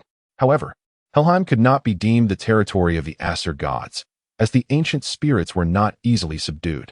Hel's rule in Helheim proved arduous until she ultimately earned recognition as its rightful queen, pledging her allegiance to Odin and demonstrating her willingness to submit. Unlike her two rebellious brothers, to many, this act symbolized her submission in the wake of her brother's suppression, a gesture of compliance toward Odin. Yet, in the eyes of the gods, it signified that the Aesir had once again brought an entire realm under their dominion. Such a triumph was indeed worthy of celebration among the deities. Within the Golden Palace, the gods sat upon their divine thrones, reveling joyfully and indulging in copious libations. Even the rarely untroubled countenance of Odin, the All-Father, bore a hint of solace. However, his gaze faltered momentarily upon the vacant throne, which belonged to his brother, the god of fire, Loki, and his expression shifted to one of complex emotions. Chapter 45, Dialogue by the Well of Wisdom. The following day, Odin did not inform anyone of his departure, nor did he mount his eight-legged steed. Instead, he quietly traversed the Rainbow Bridge, following the thick roots of the World Tree, until he arrived at the Well of Ord, located at the base of the World Tree. Beside this serene lake, the verdant grassland offered a refreshing tranquility. Typically, the gods would gather here to rest, revel, and drink, with the three Norns welcoming their presence. However, this time, only Odin had come. Yet, within Odin's gaze, the three Norns had already been waiting on the grass for quite some time, which did not surprise him. The Norns, capable of weaving the fates of all mortals and possessing knowledge of the destinies of all deities, were certainly aware of Odin's secret visit. All hail, the All-Father, the eldest. Ord stepped forward. Her beauty was striking, her demeanor poised, exuding a calmness that surpassed that of her two sisters. As she spoke, she inclined her head slightly in respect. Although her tone was reverent, there was no hint of fear on her face. The Norns did not belong to the Pantheon of gods, they were the weavers of fate, the ultimate arbiters, known as the Norns. They were also referred to as the Valkyries or the female seers, possessing profound knowledge of the past and future, and wielding the power to perceive and shape destiny. The edicts they rendered were binding even upon the gods themselves. Their respect for Odin stemmed solely from his status as the ruler of the Nine Realms, devoid of any sense of trepidation. Odin, unfazed by their presence, inquired, "Is Mimir here? My father has awaited your arrival." Following a tranquil path, Odin proceeded, and soon the scenery opened up to reveal a crystal-clear spring, where an elderly figure, his beard as white as snow, dozed by the water's edge. "Mimir," Odin called out, his brow furrowing as he approached. It was said that at the roots of the world tree lay the Well of Wisdom, whose waters imparted immense wisdom to gods, giants, dwarves, and elves alike. However, an ancient giant named Mimir guarded this well, denying others the opportunity to partake of its wisdom. Only Odin, after meeting Mimir and sacrificing his right eye, was granted a sip from the well, thereby acquiring unparalleled insight into the past, present, and future, earning him the title of the Wise One. After a lengthy slumber, Mimir finally awakened, his deep-set eyes reflecting a profound indifference to the world, as if he were untouched by its events. "Ah, Odin," you have finally arrived," he remarked in a calm tone, gesturing casually for Odin to take a seat, as if he were welcoming an old friend rather than addressing a powerful god. Odin sat by the spring, remaining silent, for their long-standing understanding guided him on how to engage with the ancient sage. Mimir's clouded eyes flickered, appearing as if they might close once more, leading one to question whether he would drift back into slumber. "I know what you wish to inquire about. Loki is discontent. He sees you as a brother." After a prolonged silence, Mimir spoke slowly, his voice laden with age. Odin remained quiet before solemnly responding. "I too regard him as a brother, but you have imprisoned his 2 children." Mimir shook his head. "You see, Loki values his relationships deeply, holds great respect for his brother, and is fiercely protective of his beloved children. He cannot bear to witness this situation, so he has chosen to evade it." Odin opened his mouth to counter, but after a lengthy pause, he abandoned the thought, revealing a hint of disappointment on his face. Mimir gazed intently at him, his murky pupils seemingly penetrating the depths of Odin's thoughts. "You are afraid, Odin," he asserted with unwavering certainty. Could the Allfather truly feel fear? Such a notion would provoke laughter from others, but only Odin understood the truth of Mimir's words. "You dread the arrival of Ragnarok. You foresee that Loki's 3 offspring will bring calamity upon the universe. Thus, you sought to exile them, attempting to thwart the impending doom, yet Loki's discontent only grows. You struggle with this inner turmoil, maintaining a facade of coldness.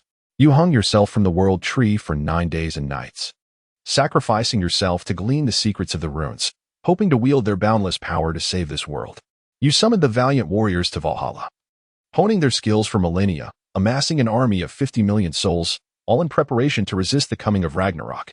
For ages, you have remained silent, burdened by sorrow, guarding this secret that you dare not voice." Mimir's words echoed in Odin's ears. His expression remained inscrutable, yet the subtle tremor in his fingers spoke volumes. Addressing the one-eyed god before him, Mimir asked, "Tell me, Odin, what weighs upon your mind?" After a long pause, Odin finally sighed, "I can envision the scene when Ragnarok arrives." His tone was calm, as if recounting an event detached from his own existence. A cataclysmic fire, indescribable in its ferocity, engulfing the cosmos, sky, land, and sea, all consumed in flames. The world tree, which supports the 9 realms, withers under the onslaught. Gods and giants alike perish, and all that has been painstakingly built over millennia will succumb to this inferno. Upon learning of Loki's 3 children, I sensed they would herald destruction. I sought to eradicate them before they grew too powerful, but in the end, I hesitated, merely casting them out. Yet the serpent and the wolf have only grown more ferocious, leaving me no choice but to imprison them. I aim to halt Ragnarok, yet my actions seem to hasten its approach." As he spoke, a wistful expression crossed the Allfather's face. He turned to the wise giant Mimir, his remaining eye filled with unprecedented gravity and seriousness. In a low voice, he implored, "Mimir, tell me, what is Ragnarok?" Chapter 46. Rigeric. Tell me, Mimir, what exactly is Rigeric? The elder remained silent for a moment, gazing at the nearby well of wisdom. The crystal-clear water appeared indistinguishable from any ordinary spring, merely a small pool seeping from the depths of the earth. Yet, deep within this well, lay a single eye, the price paid by the Allfather Odin in exchange for wisdom. He sacrificed one eye, forever binding himself to knowledge, granting him insight into the past, present, and future. Among the 9 realms, nothing could escape the gaze of the Allfather. Thor, the god of thunder, was venerated as the mightiest of deities by the Norse warriors. In contrast, Odin was revered as the wisest, for his cunning often won him more admiration from the Viking raiders than his martial prowess. Thor embodied the valor of battle, while Odin symbolized the triumph of war. He was the god of war, wind, poetry, wisdom, and magic, the supreme deity of Norse mythology, a personification of the sky and atmosphere. With his nearly omnipotent runic magic, he was regarded as the omniscient and omnipotent god, bearing over 200 epithets, each representing humanity's profound reverence for him. Though Odin wielded the invincible spear Gungnir, he seldom resorted to its use. More often than not, he resolved conflicts through his intellect and composure alone. Whether confronting the world-encircling serpent or the monstrous wolf Fenrir, he never descended from his throne, remaining above the fray, effortlessly resolving crises he had faced countless times before. Yet, even this omnipotent deity could succumb to sorrow, even fear. a profound unease and trepidation regarding Rigeric. Rigeric, the inescapable fate that awaited all beings, gods, giants, the living, and the dead alike. A destiny that could neither be defied nor evaded. The elder leaned against the well, appearing weary, on the verge of slumber, even beginning to snore softly. Fate. The Allfather furrowed his brow, shaking his head. I do not believe in such a fate. Destiny is not immutable. I can change it all. Really? The elder lifted his gaze, his wrinkled eyes regarding Odin with a knowing scoff. If you truly believe you can alter this ultimate fate, why then summon 50,000 valiant warriors to serve you? At this, Odin found himself momentarily speechless. The elder, undeterred by Odin's expression, gestured toward the well of wisdom. Look. Following the elders, Odin turned his gaze to find a vivid image emerging upon the surface of the once clear waters. Inside a birthing chamber, surrounded by eager onlookers, a newborn infant was cradled in the arms of a young mother, wailing as it adjusted to the strangeness of the world. The young woman gazed lovingly at her child, her pale face illuminated by a warm, tender smile, while those around her offered heartfelt wishes for the child's happiness. A beautiful and serene atmosphere enveloped the crowd, even drawing the attention of young maidens from the hills and forests, peering curiously through the window, delighted by the adorable newborn. Yet, Mimir's expression remained tranquil, untouched by the scene before him. He spoke softly. When a child is born, no one can predict the nature of its future. It may become a valiant warrior, a loyal noble retainer, a marauding brigand, or a humble slave. The possibilities are infinite. However, one truth remains certain. This child will ultimately die. Whether from illness or in battle, this inevitability marked its fate. The moment it drew its first breath, its destiny was sealed. As Mimir's calm voice resonated, the image in the well began to distort. The once wailing infant transformed into a small skeleton, the sounds of its cries silenced. The birthing chamber became shrouded in ancient cobwebs, the once new furniture decaying, dust blanketing the bed. The loving mother and congratulatory guests likewise became lifeless skeletons, some standing, others seated. The postures of the skeletons were so vibrant, as if they were still a throng of well-wishers celebrating the mother and child. Mortal beings are destined to perish.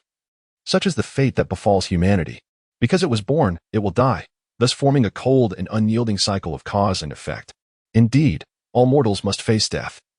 This is their inexorable fate, Mimir concluded, as the image in the well of wisdom began to fade. With a soft sigh, he turned to the Allfather. And Rigeric signifies the death of the entire universe, a fate no one can contravene, for it is the destined fate of existence. Odin regarded Mimir with a shadow of discontent on his face, clearly displeased by Mimir's words.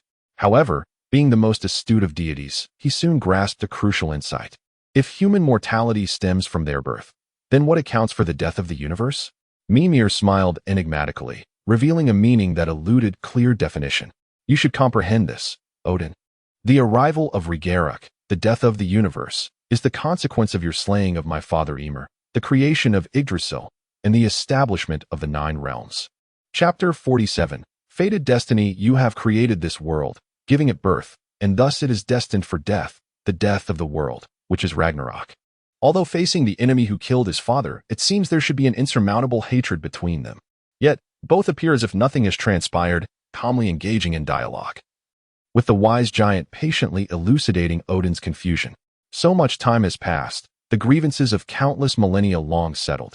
With the demise of the frost giant progenitor Ymir, and the birth of the world tree alongside the formation of the 9 realms, the ancient enmities between primordial deities and frosty giants have long been reconciled.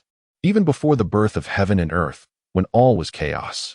In this world, 2 inevitable destinies exist, or rather, it is precisely due to these 2 fated destinies that this world has come into being. One of these destinies is the birth of the world. My father, the frost giant Ymir, is destined to perish by the hands of Odin, Vili, and Ve, transforming into the world tree, a fate he could not escape. For without his death, the world could not exist. My father Ymir was aware of this fate and once attempted to break free from it. His power exceeded the imagination of all gods and giants, and for a time, it seemed he might escape this destiny, glimpsing a faint hope. However, your brother Loki was far more cunning than anyone else, completely shattering the giant's hopes, ultimately leading to Ymir's futile defeat at the hands of your 3 brothers. His remains becoming the world tree that supports the entire 9 realms. As he concluded, Mimir's voice underwent a subtle change, tinged with both nostalgia and sorrow. And now, Odin. Another destiny is about to descend, or rather, from the moment this world was born, this fate was already sealed, one that none can defy. All beings, living and dead, and the cosmos are fated to perish beneath the twilight of the gods, Ragnarok. Mimir gazed at him with an extraordinarily calm demeanor. Odin's expression fluctuated, and he inquired once more, "Is there truly no way to avert the arrival of Ragnarok?" Mimir shook his head. "Odin, can you grant a mortal eternal life, allowing them to never die?" Odin opened his mouth to respond, but then paused, as if realizing something. The aged wise giant regarded him, nodding slightly. "It seems you understand, is a mortal who possesses eternal life, who never dies, still truly immortal? Can a cosmos that escapes the destiny of death still be the universe you wish to see and strive to protect?" Yet, Odin, still unwilling to concede, replied, "But I can delay this fate." His gaze, filled with defiance, reflected a stubbornness reminiscent of his youth, when he was not yet the All-Father, brimming with vigor. Mimir nodded. "Indeed, you can attempt to postpone this fate, perhaps indefinitely, just as you have imprisoned the serpent and the wolf. They are threats to the entire cosmos. Had you not decisively confined them, Ragnarok would have already descended upon the universe, heralded by their greed and violence. However, as long as they remain bound by their chains, the twilight of the gods cannot come to pass." Unexpectedly, Mimir concurred with Odin's viewpoint, but then added, "However, do you truly believe that this will allow you to evade the inevitable destiny of Ragnarok for all gods and beings?" Mimir's aged eyes fixed upon Odin, articulating each word with gravity. His expression grew distant and cold. "The last individual who attempted to escape his fate in this manner was my father, the frost giant Ymir, who perished beneath your divine spear." Odin was rendered speechless. Mimir paid no mind to Odin's expression but turned to gaze at the well of wisdom beside him, remaining silent for a long moment before suddenly murmuring a phrase. "The heart of the past cannot be attained. The heart of the present cannot be attained. The heart of the future cannot be attained." His voice was deep, imbued with an inexplicable weight and sorrow. Odin considered this and shook his head. "I have not heard this phrase before." "Of course, you have not, for the one who uttered it never existed within this universe. Nor did he appear in any time or space. He has never existed." Mimir closed his eyes, whispering softly, "Odin, you connect yourself with the well of wisdom, allowing you to know what has transpired in the universe's past, what is occurring now, and what will happen in the future. But I, having deeply drunk from the well, can know what has never happened and will never happen in the universe." Just as Loki's whimsical idea of a world currency system emerged, you could not foresee that future, thus cannot comprehend the ramifications of that sudden thought, which would birth a creature known as capital, and a mortal would pen the capital. You can foresee Ragnarok, the day of the twilight of the gods, fearing this future, attempting to evade it, resisting it. Yet I know deeply that you will ultimately bow before this future, lowering the pride of your divinity and acknowledging your defeat. Odin, I declare this future from my lips into your ears because I have understood the irresistible nature of this fate. Amidst the countless possible futures and infinite potential pasts, there lies not even a sliver of possibility for your success. Consider the serpent Jörmungandr. It may not necessarily devour the sun, but could grow in the depths of the ocean, coiling itself until it bites its own tail, motionless likewise. Your brother Vili did not perish in battle against Ymir, as you remember, but was meant to still exist in this world, and Heimdall, the guardian of the gods, in some pasts, was not shaped by the powers of the gods, but was instead born of the 9 daughters of the old sea god Ger. The daughters of the waves. Mimir rambled on, recounting various absurd and unfettered notions, blending the fantastical with the real, while Odin listened with a furrowed brow. "Mimir, what exactly are you attempting to convey?" The wise giant looked at him and sighed in melancholy. "All-Father Odin, what I wish to express is that amidst the myriad possibilities of both past and future, I have not witnessed even a single chance of escaping these 2 fated destinies. From the moment this world was birthed, everything was predetermined. All struggles are ultimately futile." As he spoke, weariness deepened on his face, his voice grew slower. Then, this aged giant leaned against the well of wisdom and drifted into slumber. Odin gazed at Mimir, whose expression fluctuated, and ultimately he exhaled deeply, softly addressing the old giant who had already fallen asleep. "Mimir, the god king, shall not, and cannot, submit to any force, even if it is fate itself." With these words, he resolutely turned and made his way back along the path he had come. Behind him, the slumbering ancient giant rested peacefully by the well of wisdom, as timeless as eternity itself. Chapter 48. The unexpected visitor time gradually unfolds, and the dark years that once plunged the entire world into despair are slowly forgotten by mankind. The naive youth has matured into adulthood, only to eventually succumb to the ravages of age, their faces etched with the marks of time as they step into the grave. Nearly a century has passed since those years of dread, a century during which kingdoms have fallen, new monarchs have ascended the throne, and formidable heroes have risen and faded away. Throughout this prolonged epoch, countless gallant souls have emerged in the river of time, inscribing their legends. Ultimately, the mortal flesh perishes, while the spirits of heroes serenely enter the Hall of the Honored. After a long period of repose, the frost giants once again invade Asgard. Unsurprisingly, it is the mighty Thor who confronts these relentless giants, eternally reborn, in epic battles. During occasional interludes, Thor often ventures on adventures alongside Loki. Meanwhile, Heimdall, the vigilant guardian of the gods, steadfastly guards the Rainbow Bridge. The previous defeat, although unblamed by the deities, has driven him to intensify his martial training. Unwilling to allow another breach of Asgard by the World Serpent, the celestial bodies, sun, moon, and stars, along with the radiant clouds, continuously traverse the sky without pause. The immortal warrior spirits occasionally engage in battle against the monstrous hordes led by the Valkyries and the deities, striving to prevent an overwhelming surge of these creatures that might disrupt the prosperity of the mortal realm, diligently maintaining the order of the cosmos. Everything has returned to a long-lasting tranquility, with only occasional disturbances rippling through the calm. Amidst this serenity, the once feared World Serpent lies forgotten by many, firmly held captive at the ocean's depths, unable to escape. Above, the sun glides slowly over the sea, everything appearing quite ordinary, akin to the events of any given day. Yet, within this calm, a four-wheeled carriage is stealthily drawn into the depths of the ocean by three phantasmal steeds. Their movements are so cautious that even the ancient sea god Gur remains oblivious. The three ghostly steeds, wreathed in eerie flames, gallop through the azure waters, dragging the canopy-covered carriage behind them.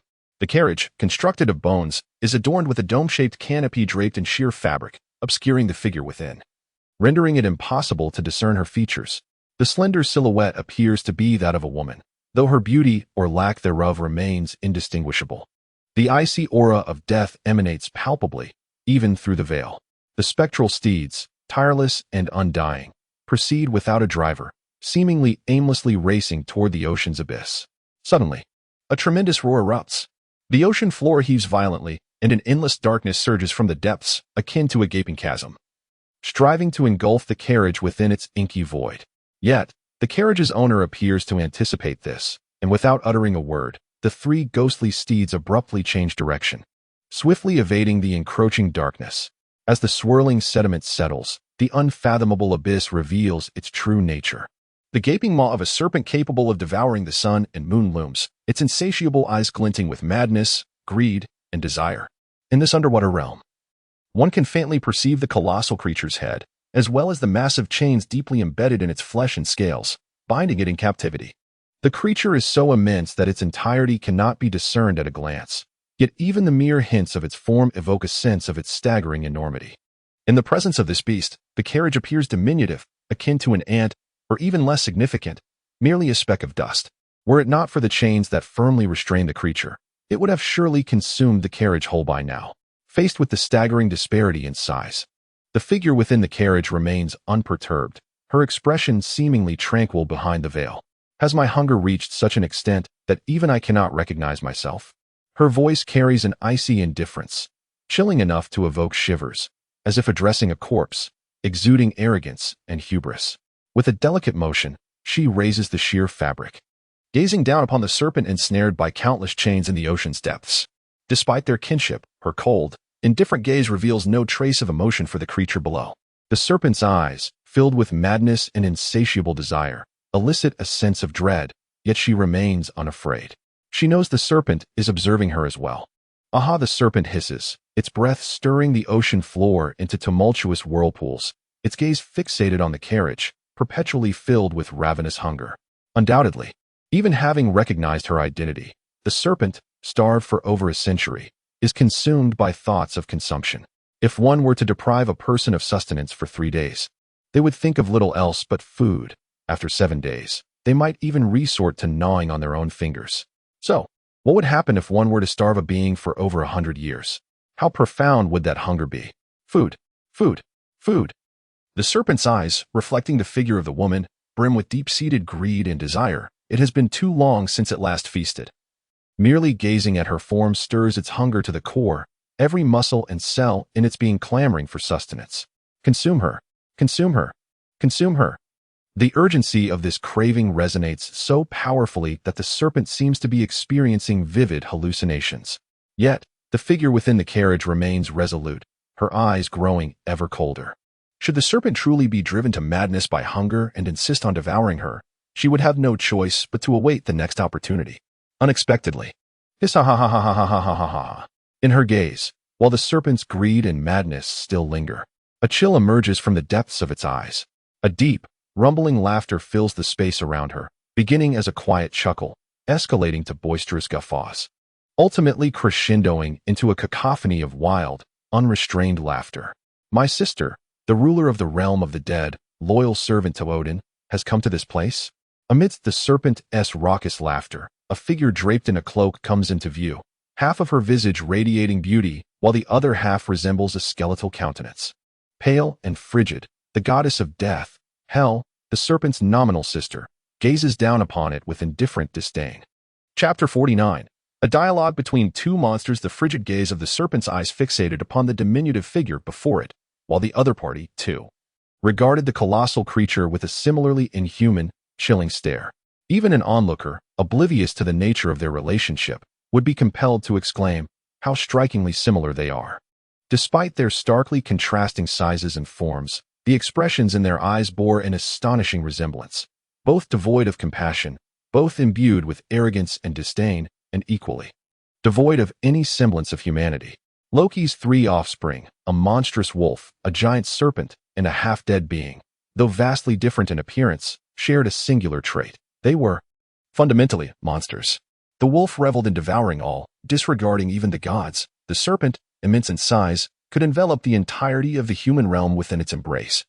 And the half-dead Hel, exuding an innate haughtiness, stood apart in her solitary dominion over the realm of the deceased, while Odin, the frost giants, and fire giants governed the living.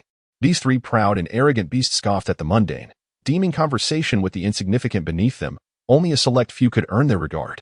In this universe, Thor, the god of thunder, and Odin, the All-Father, might count as equals, perhaps even the enigmatic progenitor of the fire giants. But beyond that, not even their father, Loki, would command their respect. Naturally, these three haughty monsters would have no recognition for the humanity that the insignificant dust of the world might impose upon them. Brotherhood and sisterhood held no value in their eyes.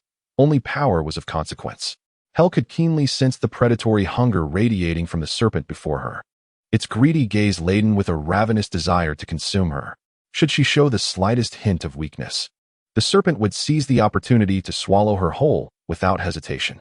A profound vigilance coursed through her icy pupils as she spoke. Brother, I have come to converse with you.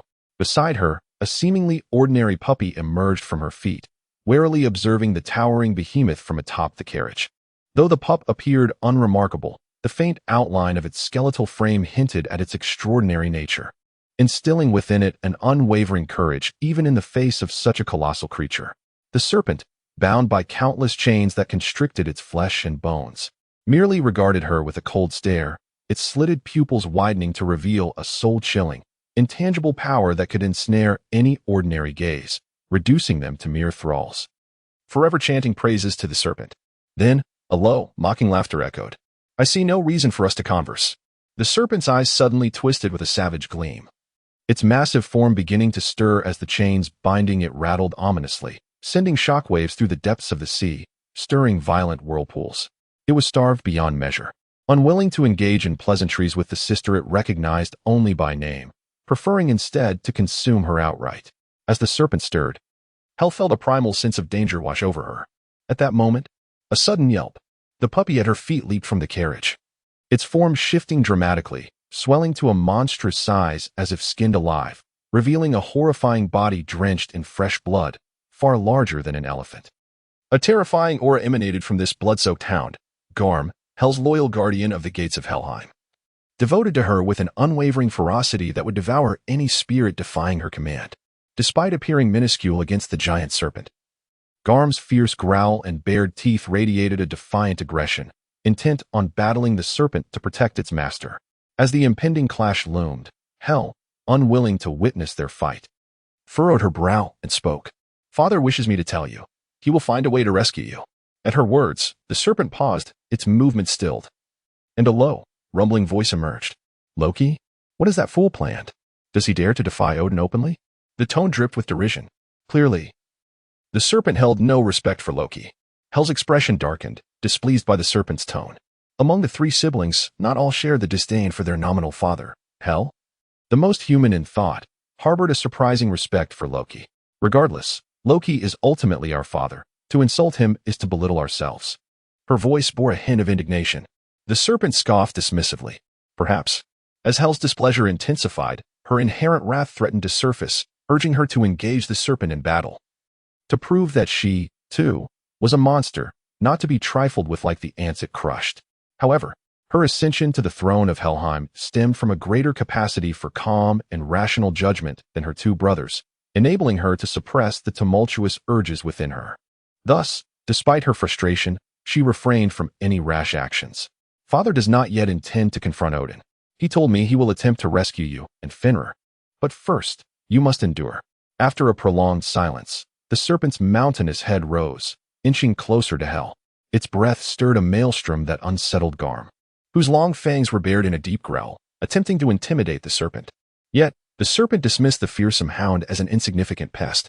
Its smooth, lake-like eyes bore down upon Hel, her slender form reflected in its abyssal green gaze, which resonated with an ethereal whisper, blurring the line between reality and dream, as if seeking to engulf her entirely within its vast, unfathomable depths.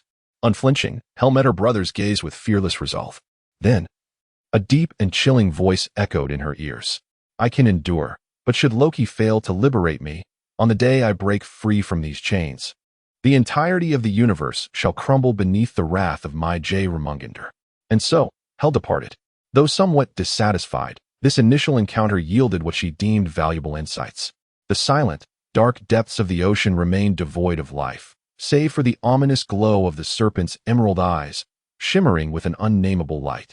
If the 100 years of hunger had imparted any lesson to the serpent, it was perhaps the importance of maintaining composure and clarity amidst relentless hunger and madness.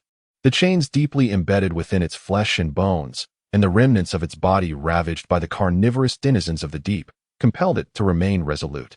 Whenever it is driven to madness by hunger, struggling irrationally, as the chains embed themselves deeper into its flesh, it is forced to endure the endless agony of its shattered scales and exposed flesh being devoured by carnivorous beasts. Consequently, it must learn to master its hunger and restrain its actions to avoid such torment.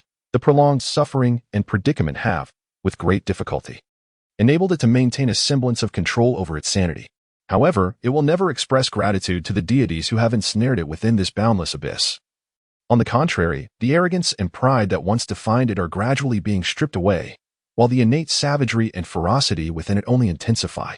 Each passing day, the fury within the colossal serpent swells, ultimately twisting into a profound and unadulterated desire for annihilation. "The day of my return shall herald your demise." Yet, the serpent comprehends that relying solely on its own strength is inadequate to confront this plight. It has long since realized this truth through personal experience.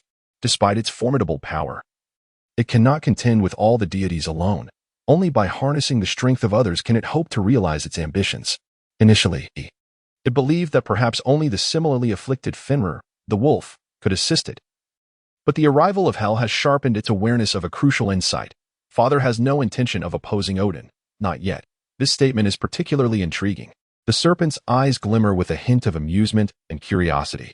"Hel, your apparent obedience and submission to Odin are mere facades, are they not? Or perhaps it is because you believe I could never expose your discontent that you reveal it so openly." Fascinating, truly fascinating. With such thoughts, it raised its gaze, and through the profound and shadowy depths of the ocean, it glimpsed the sun chariot racing across the sky above. For over a century, the old sea god, the sun god, the moon god, and numerous deities have not forgotten this fierce serpent, continuously observing it. Yet ultimately, as it exhibited no peculiar or extraordinary behavior, they gradually neglected their vigilance over it, allowing hell to clandestinely approach. A scenario that would have been inconceivable more than 100 years ago. Hell's arrival has finally made the serpent aware. Have these beings truly overlooked my existence? Perfect. It seems I can finally take action. Its pupils flickered with intensity as the serpent's colossal and incomprehensible mental power surged forth. Following a prayer that had whispered in its ears for centuries, the serpent shall not idly await salvation from others. This singularly self-reliant serpent has always believed in itself alone. Chapter 50. Whispers of dreams in a remote village, nestled beside lofty mountains. The inhabitants are all aware of a mysterious sorceress dwelling deep within the highlands. She never reveals herself. No one has witnessed her presence, and her appearance remains unknown. Only when someone seeks her guidance on matters such as marriage, hunting, or warding off ferocious beasts does she offer cryptic insights from within her thatched cottage, her voice echoing through the walls. In return for her prophecies, the supplicants leave behind a sheep, a cow, or other precious goods as tokens of gratitude. This arrangement has persisted unchanged for decades. On one such day, another bewildered seeker approached, yearning for enlightenment. "O mysterious sorceress, please reveal the future of this child," implored an elderly farmer, his simple attire reflecting his humble station. One hand clutching a goat, while the other held the hand of a small boy. The farmer's reverence for the sorceress had been ingrained since childhood, having absorbed countless tales of her from parents and elders, cultivating a profound awe within him. He sought clarification regarding the fate of his cherished son, hoping to discern any lurking dangers and ways to evade them. After a prolonged silence, a deep, aged female voice resonated from within the modest cottage. "He shall become a valiant warrior, destined for greatness. Yet, upon reaching adulthood, an inescapable calamity shall befall him, inflicting profound suffering. What should I do?" The farmer, overwhelmed, faltered in his response, while the young boy gazed at his father in confusion, unable to grasp the gravity of their conversation. "Remember, he must not slay a pregnant doe. Thus, he may escape this fate," the voice continued after a contemplative pause, expressing boundless gratitude. The farmer reverently left the goat behind and departed with his son, elated yet anxious. Eventually, the rickety wooden door creaked open, revealing a slender, pale arm extending from beneath a black cloak, belonging to a woman whose visage remained obscured. This silent figure stepped outside, led the goat back into the thatched cottage, and closed the door behind her. Inside the dimly lit cottage, scant light filtered through a narrow window, illuminating the sparse essentials of her existence. A meager bed of dry straw and a solitary clay pot for water. Her life was undeniably harsh, yet the sorceress remained unfazed, having long embraced this austere existence. A cup of water and a few pieces of dark bread constituted her daily sustenance. Releasing the goat's tether, she shed her cloak, revealing a youthful and exquisite countenance. Her bright, serene eyes and flowing crimson hair, cascading gracefully over her shoulders, combined with her harmonious form, rendered her more akin to a tranquil maiden untouched by the world's chaos than a mystic seer unraveling the enigmas of existence. Before her stood a diminutive altar adorned with a pure gold statue, which seemed incongruous within the humble confines of the cottage. The statue, resembling a coiled serpent, exuded an aura of indifference and coldness, its exquisite detail almost lifelike. This was merely a vessel through which she expressed her reverence and faith towards her master. Once her simple prayers concluded, she retrieved a sharp dagger from the altar. The goat bleated, seemingly bewildered. With practiced ease, she skillfully dismembered the goat into flesh and hide, well aware that her master would relish the offering. After respectfully placing the offerings upon the altar, she resumed her lengthy prayers. "O great serpent, Jörmungandr, your descendant and servant call upon you." For centuries, despite the rise and fall of human kingdoms, the birth and demise of villages, and the cycle of life and death, she had never relinquished her prayers and sacrifices, firmly believing that her master, her creator, surely heard her supplications. The evidence lay in the delicate serpent scales behind her ears and the inconspicuous patches on her body, along with her slit-like eyes. These scales confirmed that she was no longer the mute human she once was. Rather, she had metamorphosed into a being intertwined with the essence of humanity and the formidable power of the serpent. Her youthful visage and eternal lifespan were merely byproducts of this transformation. Just as her prayers proclaimed, The great serpent Jörmungandr was her creator, her father, her master. And she was his progeny, his servant. After concluding her lengthy invocations, she drank a bit of water and consumed a small piece of dark bread before preparing for slumber. Lying upon the straw bed, she murmured brief prayers, succumbing to a profound dream. Beside her altar, the golden serpent statue seemed to gaze down upon her, cold yet alive. In her ears, it felt as though someone was singing or whispering. The sound was indistinct yet resonant, akin to celestial melodies descending from the heavens, accompanied by the deep, rhythmic breaths of a slumbering beast that sent shivers through her very being. Surrounded by a haze, her consciousness dulled, rendering her unable to grasp her surroundings. The weighty breaths of the creature echoed in her ears, mingling with enigmatic whispers and dreamlike murmurs as she wandered through this fog. As if adrift in clouds or a dreamscape, the unsettling breaths that would terrify an ordinary soul instead enveloped her in a sense of solace and fascination. After an indeterminate period of wandering, she suddenly recalled something she had instinctively overlooked. Where is this place? The moment this thought emerged, the tranquility shattered, giving way to a menacing, terrifying presence, as if the slumbering beast within the mist had been abruptly roused. An overwhelming sense of dread and terror engulfed her heart, obliterating the calm and wisdom accumulated over centuries, reduced to mere fragments in the face of this primal fear. Her body collapsed to the ground, trembling uncontrollably. Yet from this fear arose a profound, fervent adoration. The girl realized she was finally witnessing roar. The thunderous roar that shook the heavens and the earth tore through the shroud of mist enveloping all things, revealing the truths hidden beneath its veil. In the vast expanse of the sky, fearsome and grotesque eyes coldly surveyed the world below, while a body adorned with countless scales unfurled languidly, nearly engulfing everything within sight. Its long tail languidly swayed in the air, stirring a tempest throughout the realm. As far as the eye could see, from directly overhead to the distant horizon, the entire sky was dominated by this colossal beast of unfathomable proportions. It could be said that it was the very firmament itself. Gazing up at this celestial titan, the face of the girl sprawled on the ground reflected profound excitement and fervor. It was reminiscent of a scene she had witnessed long ago, one that had etched itself indelibly into her memory. Her master, whom she devotedly worshipped, finally sensed her call. The prayers within the text are composed in a language not of earth, but rather in a version of Religion from the Cthulhu mythos, uniquely crafted by the author to enhance the atmosphere. Chapter 51. The daughter of Jörmungandr, my master. The young girl's lips trembled as she struggled to articulate her thoughts, rendered speechless in her moment of overwhelming emotion. She collapsed to the ground, kneeling in an ecstatic mix of joy and tears, bowing before the colossal entity that loomed over the entire sky.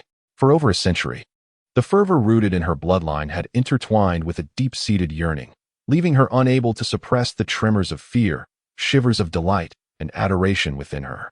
For one imbued with the essence of the great serpent, worship was instinctual, akin to the inevitability of sleep when weary or the necessity of sustenance when hungry. As she gazed up at the indifferent titan, the serpent's deep voice resonated in her ears. For 100 years, I have been imprisoned in the depths of the ocean. Humanity has long forgotten my name and the dread I once inspired. These words did not originate from the serpent's physical form, which lacked the capacity for human speech. Instead, its immense spiritual force permeated the air, eliciting a response from the world around. It was less a conversation and more an infusion of thought into her mind. The gods cannot confine you forever, my master. One day, you shall break free from the chains they have forged and reveal your wrath upon them. The universe shall tremble before your might. The girl lay prostrate, her body pressed against the ground, fervently displaying her devotion to the great serpent above. Her quaking voice and ardent gaze conveyed her unrestrained passion. While most mortals seek deities for personal gain, the girl had no such desires. Her very essence craved worship and belief in this magnificent creature. She was born of the serpent's power and offered her entire being in return. Yet I cannot endure this. It seemed that certain words, such as chains, had ignited the serpent's fury. Its eyes blazed crimson, and a roar of rage echoed across the heavens, darkening the sky. In this dreamlike realm, bizarre violet lightning danced above. Divine might like a mountain, divine grace like the sea. This sentiment aptly applied to the serpent, and as it raged, the girl could only bow deeper, striving to convey her submission to this creator. As the serpent's wrath began to wane, She respectfully inquired, "My master, have you summoned me for a purpose?" After a century of experience, she keenly sensed that her master had a task for her. Establish a cult, expand it, and manipulate kings and heroes to serve us. They may become instrumental in my liberation from the gods. The colossal serpent enveloped the sky, its voice rumbling like thunder. The girl lay obediently on the ground, ready to fulfill its command. A drop of black liquid fell before her.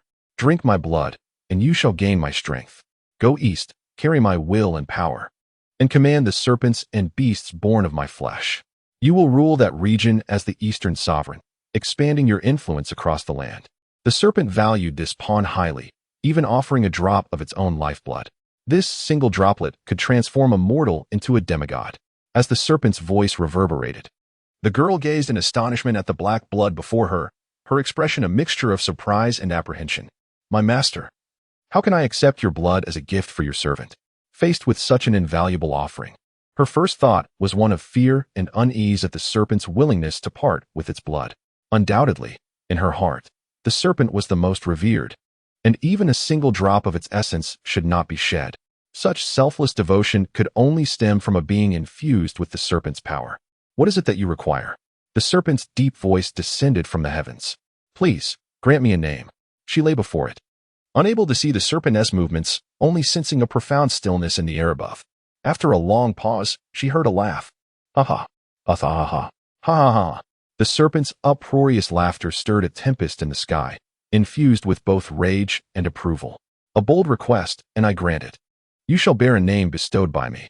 Mona, solitude, desire. You are destined to be forever alone, witnessing the wishes of others while your own shall remain unfulfilled. You possess my power and shall be regarded as my daughter. In the name of Jörmungandr, I declare you the Eastern sovereign. However, the serpents and beasts may not yield easily. Go forth, subjugate those serpentine progeny, and prove your courage and capability to your father." No sooner had the words left its mouth than a dense mist enveloped her vision. Suddenly jolted awake from a nightmarish reverie, the girl found her forehead slick with perspiration, her eyes wide with fear. How long had it been since she had felt such terror? Ever since her transformation into an immortal being. She had not dreamed nor experienced fear in ages. Was it a dream? She touched her feverish forehead, her voice laced with uncertainty. If it were a dream, it was all too vivid, the mist, and the serpent's form also strikingly real. Her serpent-like eyes flicked about, then froze in place. On the small altar beside her, the offerings of flesh and blood had vanished, leaving only a cold, golden serpent statue gazing down upon her. The girl departed, or rather, she journeyed eastward, as her new name Mona suggested, a land that had once thrived, but had succumbed to marshes during dark times. There, she would fulfill her father's will and mission.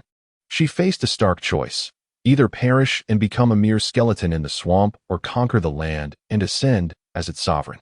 This was the price she paid for rejecting the blood of Jörmungandr in exchange for a name. The serpent would not bestow excessive favor or mercy upon mortals. Whatever hardships she faced were of her own choosing. Even if she became a lifeless husk, it would merely attest to her inadequacy. As she left, she took only the golden serpent statue, abandoning a gradually desolate, thatched hut. Over time, the legend of the witch faded into obscurity, remembered only by a few elders who recalled their pleas for guidance from her, while the youth scoffed at the tales of a witch that never existed. In that moment, a weary man, clad in armor and burdened by despair, quietly arrived at the site. Gazing upon the place where the thatched hut once stood, a location from his childhood, he felt a profound sense of loss. Ultimately, he could not escape the fate that awaited him. Having slain malevolent dragons and wrestled with mighty lions, he was revered by the world as a valiant warrior, possessing wealth, fame, glory, and a family. Indeed, he seemed to have it all. Gradually, he forgot the prophecy that had been spoken in his youth. During a hunting expedition, he drew his bow and struck a pregnant doe. Little did he anticipate that the injured forest nymph, in her disarray, would cast a curse upon him in her wrath. What brings you joy shall be lost. What brings you pain shall come to pass. In an instant, everything was rendered void. His family was shattered, his riches seized, his honor tarnished, and a brother, once bound by life and death, betrayed him with a dagger in his back. His devoted wife departed, and his children met untimely ends. This cascade of unforeseen calamities nearly shattered his spirit, until he recalled the witch who had once prophesied during his childhood. Clinging to a final thread of hope, he ventured forth, only to find the place transformed into desolation. Could it be that I am truly unable to escape this misfortune? The forlorn man pondered, lost in despair. It was then, quite abruptly, that he noticed a glimmer amidst the desolate ruins. Approaching with curiosity, he discovered a reflective copper piece nestled within the grass. As he endeavored to unearth it, the excavation grew ever larger, ultimately revealing a small wooden chest, seemingly sealed for ages. The copper piece served as the lock to the chest. Though corroded, it remained sturdy and unyielding. Yet, this posed no challenge for the renowned warrior. With a swift stroke of his sword, the copper lock shattered. Inside the chest lay but an ancient parchment, upon which a long-dried phrase was inscribed, "The East." This sentence was exceedingly brief. The man gazed towards the distant east, murmuring to himself, his eyes reflecting a deep contemplation. Chapter 52. The Serpent Cult. At the depths of the boundless ocean, the great serpent remained indifferent to all that transpired. To him, Mona, his daughter imbued with his essence, was merely a pawn of considerable potential, and not the sole candidate for such a role. In truth, although the dark years had long since passed, their profound repercussions had granted the great serpent a multitude of followers and devotees within the realm of humanity. Even after the passage of centuries, while his fearsome reputation faded into obscurity, he was still remembered by witches, prophets, seers, sorcerers, and scholars alike, recorded in parchment as a formidable dark deity within the cosmos. Though there were no longer dedicated cults worshipping the great serpent, he was often venerated alongside other malevolent beings. Nonetheless, should he wish to establish a cult to expand his influence in the human world, even while trapped in the depths of the sea, numerous candidates could be found to serve his purpose. However, the reason the great serpent had chosen Mona was of a different nature. Noen. The girl bore within her the essence of Noen's power. What is Noen? It is a concept difficult to articulate, even for the deities who crafted this world. Noen is not inherited through lineage. Rather, it resembles a mysterious force that often manifests in women. Upon awakening this power, these women gradually gain various prophetic abilities, including the capacity to influence fate and curse others. Consequently, Noen is frequently regarded as a female prophet or seer. Yet, even the most astute female prophet, dedicating her life to mastering spells and incantations, appears childlike and absurd in the presence of an awakened Noen. Once this gift is realized, the fabric of destiny becomes astonishingly clear to these nuns. Time and space cannot hinder their vision. The more potent nuns can even prophesy for deities. With the pinnacle of Noen being the three sisters of fate, their powers can distort the destinies of gods and weave the fates of humanity at will, garnering a degree of respect even from the god King Odin. This once mute girl embodies an unawakened Noen. Thus, an entire tribe succumbed to madness and lost their reason, while she maintained her clarity until confronted with the visage of the great serpent, ultimately becoming his thrall under immense psychological strain. It is this very reason that grants her such formidable prophetic abilities. Although she believes these powers were bestowed upon her by the great serpent, he does not correct her misconception, deeming it too troublesome and unnecessary. It is precisely for this reason that the great serpent holds Mona in such high regard, even entering her dreams to guide her. Otherwise, given his nature, it would be improbable for him to engage in such lengthy discourse. Mere mortals are unworthy of his attention, and a simple revelation of his will would suffice. What astonished the great serpent, however, was Mona's refusal to accept his blood, instead seeking to exchange it for a name bestowed upon her. To be granted a name, what does it signify? Names are given to steeds, pets, weapons, and even offspring, and the bestowal of a name invariably signifies an intimate bond between the entity and the human. The girl does not yearn for power. Rather, her entire being is devoted to the great serpent, and her utmost aspiration is to grow ever closer to him, even to the point of becoming one with him within his very being. This boundless reverence and fervent desire for the great serpent constitute the entirety of her existence. Although the great serpent felt a flicker of anger at her slight provocation, he also admired her tremendous courage and granted her the name Mona. Mona, meaning solitude and longing. This name was not chosen haphazardly. It carries profound significance. Nuns can glimpse into fate and fulfill the desires of others, yet they are also feared and rejected. Those who can guide others often find themselves unable to navigate their own paths. The destinies of nuns frequently lead them to be shunned by both mortals and deities. And those who can foresee outcomes tend to avoid human contact, retreating into solitude until their lives reach an end. As Mona ventured into the Eastern world, a realm rife with marshes, each day her presence and actions resonated with fervent prayers that reached the ears of the great serpent. She would recount her conquests over 3-headed and 9-headed serpents or the slaying of ferocious beasts that refused to submit to her will. Whether toiling in the marshes to attract local tribes as worshippers of the Great Serpent or healing the afflicted, she shared her every joy and sorrow with her father through her prayers, while Mona devoted herself wholeheartedly to the worship of the Great Serpent. She possessed her own will and preferences. Unlike the Great Serpent's cruelty, she exhibited tolerance towards her followers.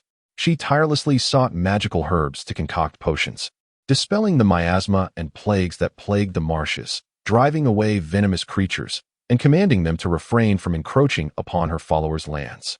She even enlisted the dreaded serpents and beasts, once feared by the local tribes, as allies in the growth of her cult. The tribes, long tormented by these venomous creatures, quickly found solace in the embrace of the cult after encountering Mona.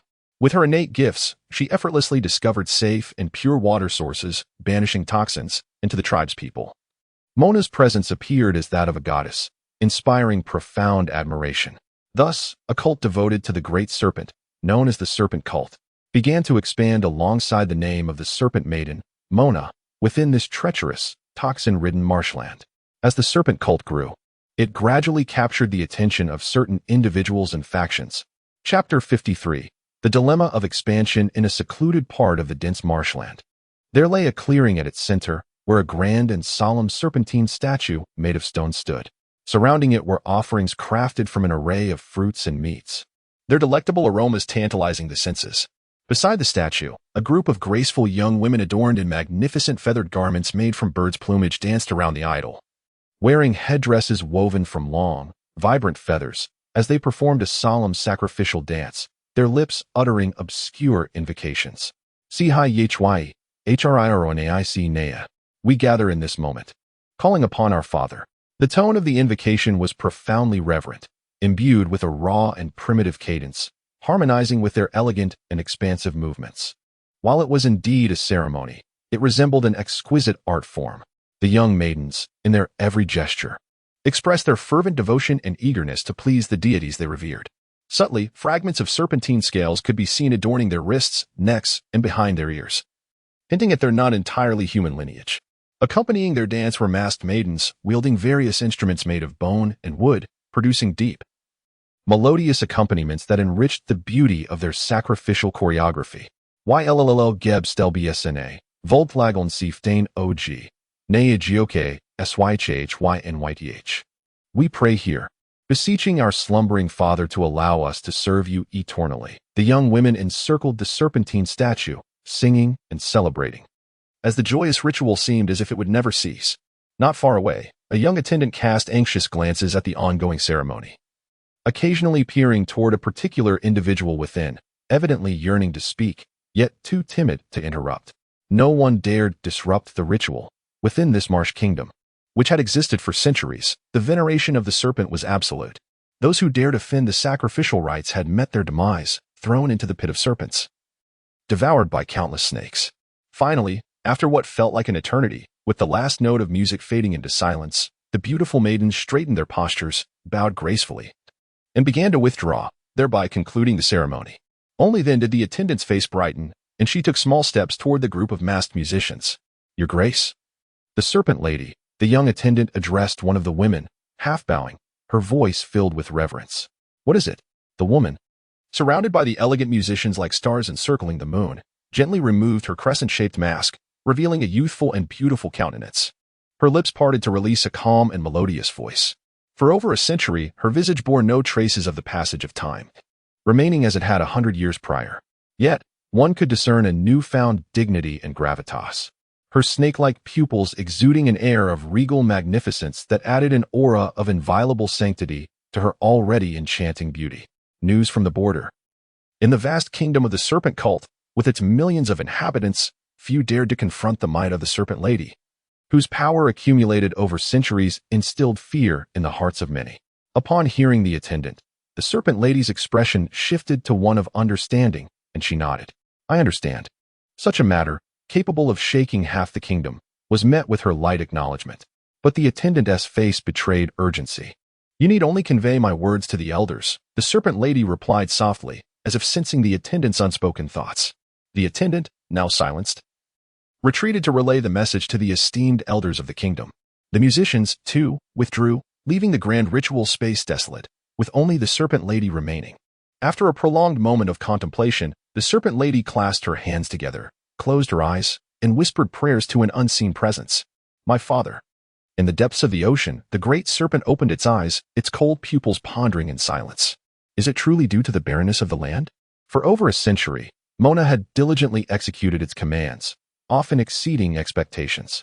It had felt hunger, and, despite the resentment and scorn from the Marsh Kingdom's populace, had mobilized thousands to gather offerings to satiate its immense appetite. The serpent's hunger was legendary. Even if it only needed to fill its belly for a millennium, it would require an insatiable amount.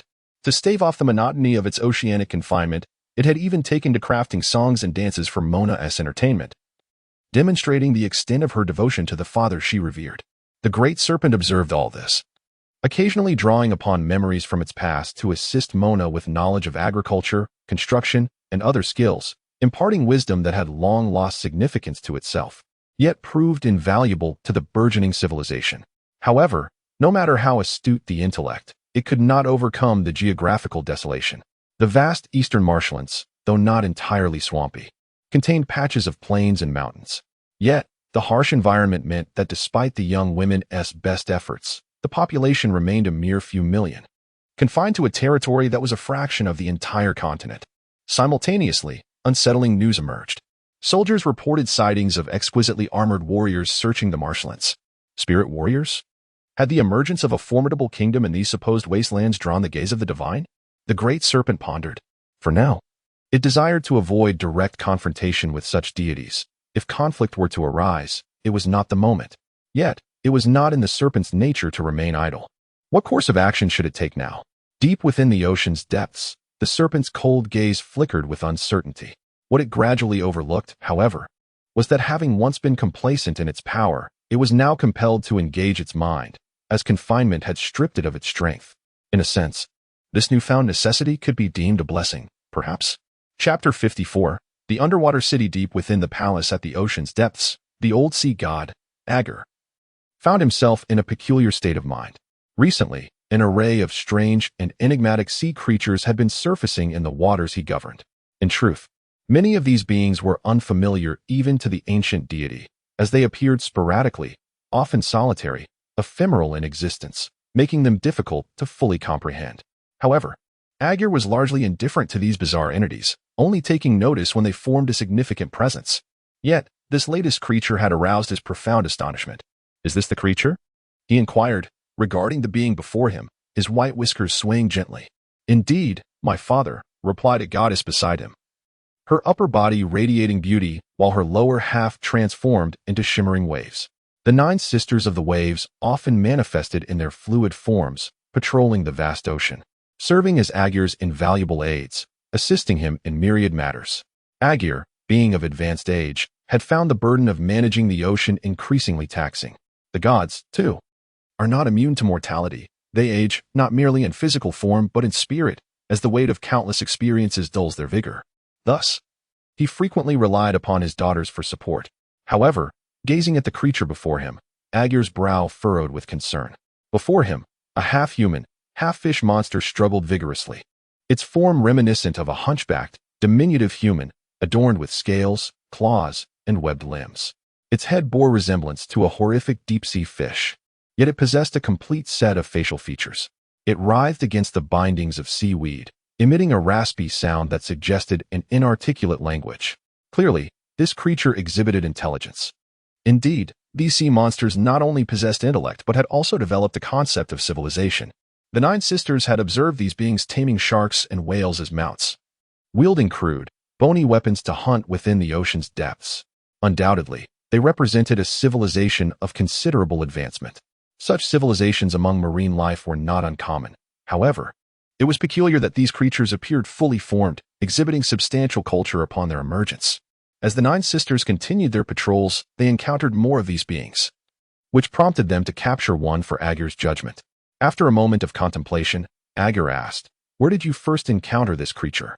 "In the Netherlands Sea," replied one of the sisters, as the captured fishman displayed no reverence, instead thrashing and roaring defiantly. This is highly irregular, Aegir mused. As the sea god, he was intrinsically connected to the ocean, and all life birthed from its depths instinctively revered him. It was inconceivable that this creature would exhibit such blatant defiance. In an instant, Aegir's gaze sharpened like an arrow. Had the Aesir finally resolved to usurp his dominion? Or was the Vanir Pantheon dissatisfied with his exclusive claim over such a vast expanse of ocean? Perhaps the giants were plotting something. In the blink of an eye, countless thoughts raced through Aegir's mind, and a profound sense of vigilance enveloped him as he considered the potential puppeteers behind this intrusion.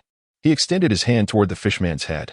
The creature, sensing impending doom, began to scream and thrash in a futile attempt to escape the seaweed bindings. Yet, Aegir's hand made contact with its skull. With a sickening sound, as if corroded by concentrated sulfuric acid, the area where Aegir touched began to dissolve, silencing the creature's cries within mere moments. As he felt the quivering brain in his grasp, the vague memories it contained and the faint, familiar power coursing through it astonished him. He could scarcely fathom the implications. Suddenly, a grotesque sea monster brandishing a metal harpoon, accompanied by a multitude of sharks and massive whales, emerged from the depths alongside various other humanoid entities. In the heart of this colossal army, Aegir stood, clad in armor and wielding a long-unused war spear, on a chariot, emanating an oppressive silence. Under Aegir's formidable will, this vast underwater host advanced toward an unknown destination, attracting countless sea giants to its ranks, further swelling its already immense numbers. This was the culmination of Aegir's power amassed over millennia, with heavy armored marine races as the vanguard and the mindless yet formidable sea giants serving as foot soldiers. This army numbered in the millions, an overwhelming force even the Aesir would hesitate to confront in the depths of the ocean. The giants and gods were acutely aware of Aegir's formidable strength, making them wary of provoking him. However, despite commanding this seemingly invincible army, Aegir's countenance bore no trace of joy. Instead, he grew increasingly composed. He understood that even with such a powerful force, victory was not a foregone conclusion. As they progressed, the army ruthlessly consumed the strange aquatic beings they encountered, including the peculiar fishmen and turtle folk, eradicating them without mercy. When necessary, the army would even resort to cannibalism, feasting upon their own kind, as the ocean was replete with an abundance of such creatures. Yet, as Aegir surveyed the underwater landscape, his gaze grew colder. Deep sea canyons, desolate underwater volcanoes, barren ocean floors, and coral forests all bore witness to the strange new species that had begun to proliferate. Mermaids with human torsos and fishtails, bizarre hybrids that straddled the line between human and fish, serpentine beings with 8 arms, and those with the heads of sharks. All these peculiar forms rendered Aegir's expression one of grave concern. When did my ocean become so inundated with such strange entities? His indignation reached its zenith upon encountering a particularly unsettling sight. A city perched atop majestic mountains, where mermaids, fishmen, and serpent folk coexist, thrives amid the rugged stone structures. Within this humble settlement, the vigilant fishmen wield harpoons, ever alert to their surroundings, while the mermaids, adorned with garlands, swim gracefully through the waters, their melodious voices echoing like sweet music. The regal serpent folk, crowned and resplendent in their exquisite attire, govern this underwater realm. Yet, in the eyes of the ancient sea god Gur, this city is not merely situated upon a mountain. It rests upon the scales of a colossal serpent, one that should have been sealed away. Strangely, this serpent now harbors not just one but perhaps multiple cities upon its back, where serpent priests fervently chant praises to their deity. Clenching his war spear tightly, the old sea god Gur felt the veins on his forehead bulge with fury, and he could no longer contain his roar. Jörmungandr. Chapter 55. The serpent amidst the thunderous roars of the old sea god. The colossal serpent lying in the depths of the ocean remained utterly unresponsive, as though it had neither heard nor cared for his words. It was akin to regarding an insignificant ant futilely brandishing its limbs before it. Not all forms of life warranted the attention of this great beast. Confronted with such blatant disdain, the expression of the aged sea deity darkened ominously. Very well, if you choose to ignore me, I shall annihilate those sea creatures tainted by your power, and we shall see if you remain indifferent. He scoffed, brandishing his war spear. The vast army, composed of gigantic sea monsters and intelligent aquatic beings, could no longer contain their excitement and surged towards the humble city that lay before them. The serpent folk, having recognized the enormity of the approaching army, attempted to muster their defenses to protect the city.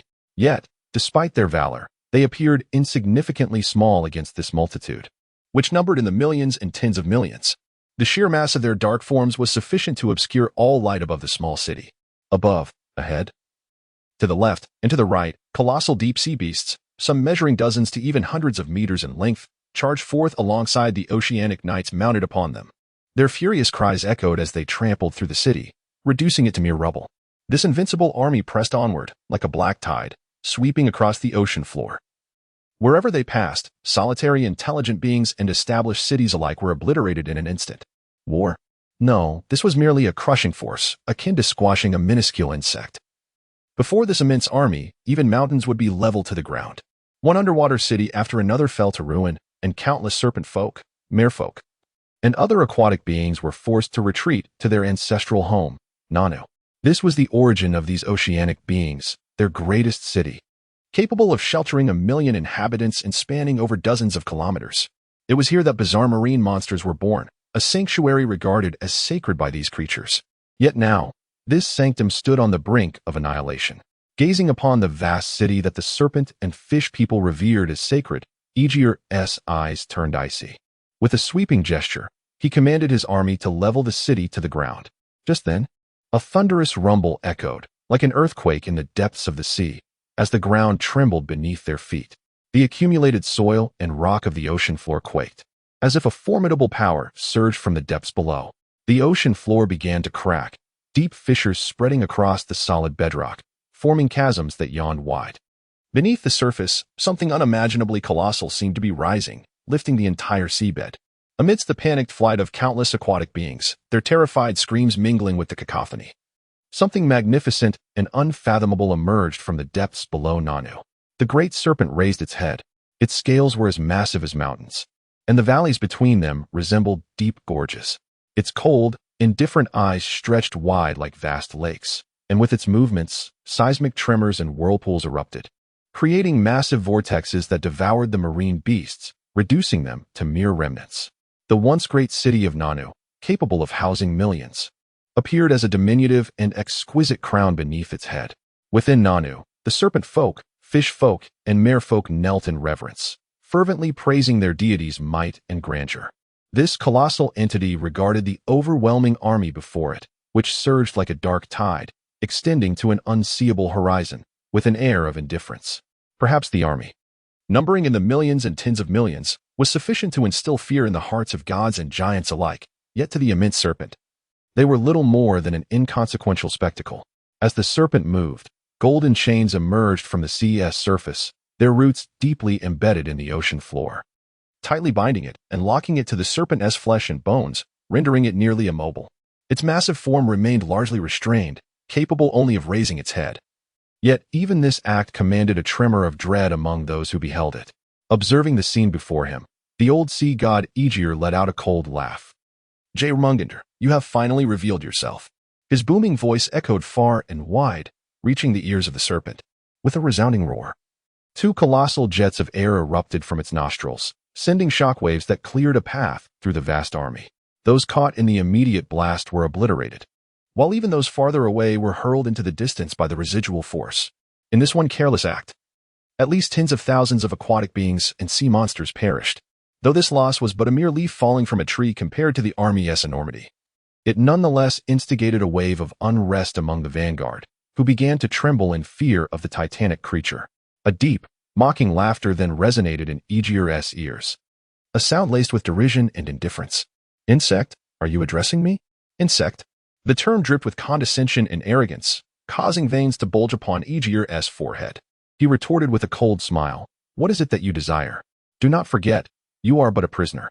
He felt no fear before this great entity, for he understood that this once mighty being, capable of rivaling the gods, was now merely a captive, imprisoned in the depths of the ocean, forever deprived of the light of day. A prisoner seeking some servants. Do you intend to obstruct me? The low voice reverberated through the trembling waters, reaching Aegir's ears. The old god's gaze turned frigid. Clear this sea for me, a dwelling for my servants, where we shall not interfere with one another. What say you, old fool? The voice retained its tone of haughty arrogance, as though the words spoken were self-evident. Do you truly believe you possess the right to speak to me? Aegir seethed. You are nothing but a prisoner, shackled beneath the ocean, unable to escape. What gives you the audacity to negotiate with me? Do you truly think I cannot break free from these chains? The serpent's deep voice interrupted Aegir's words.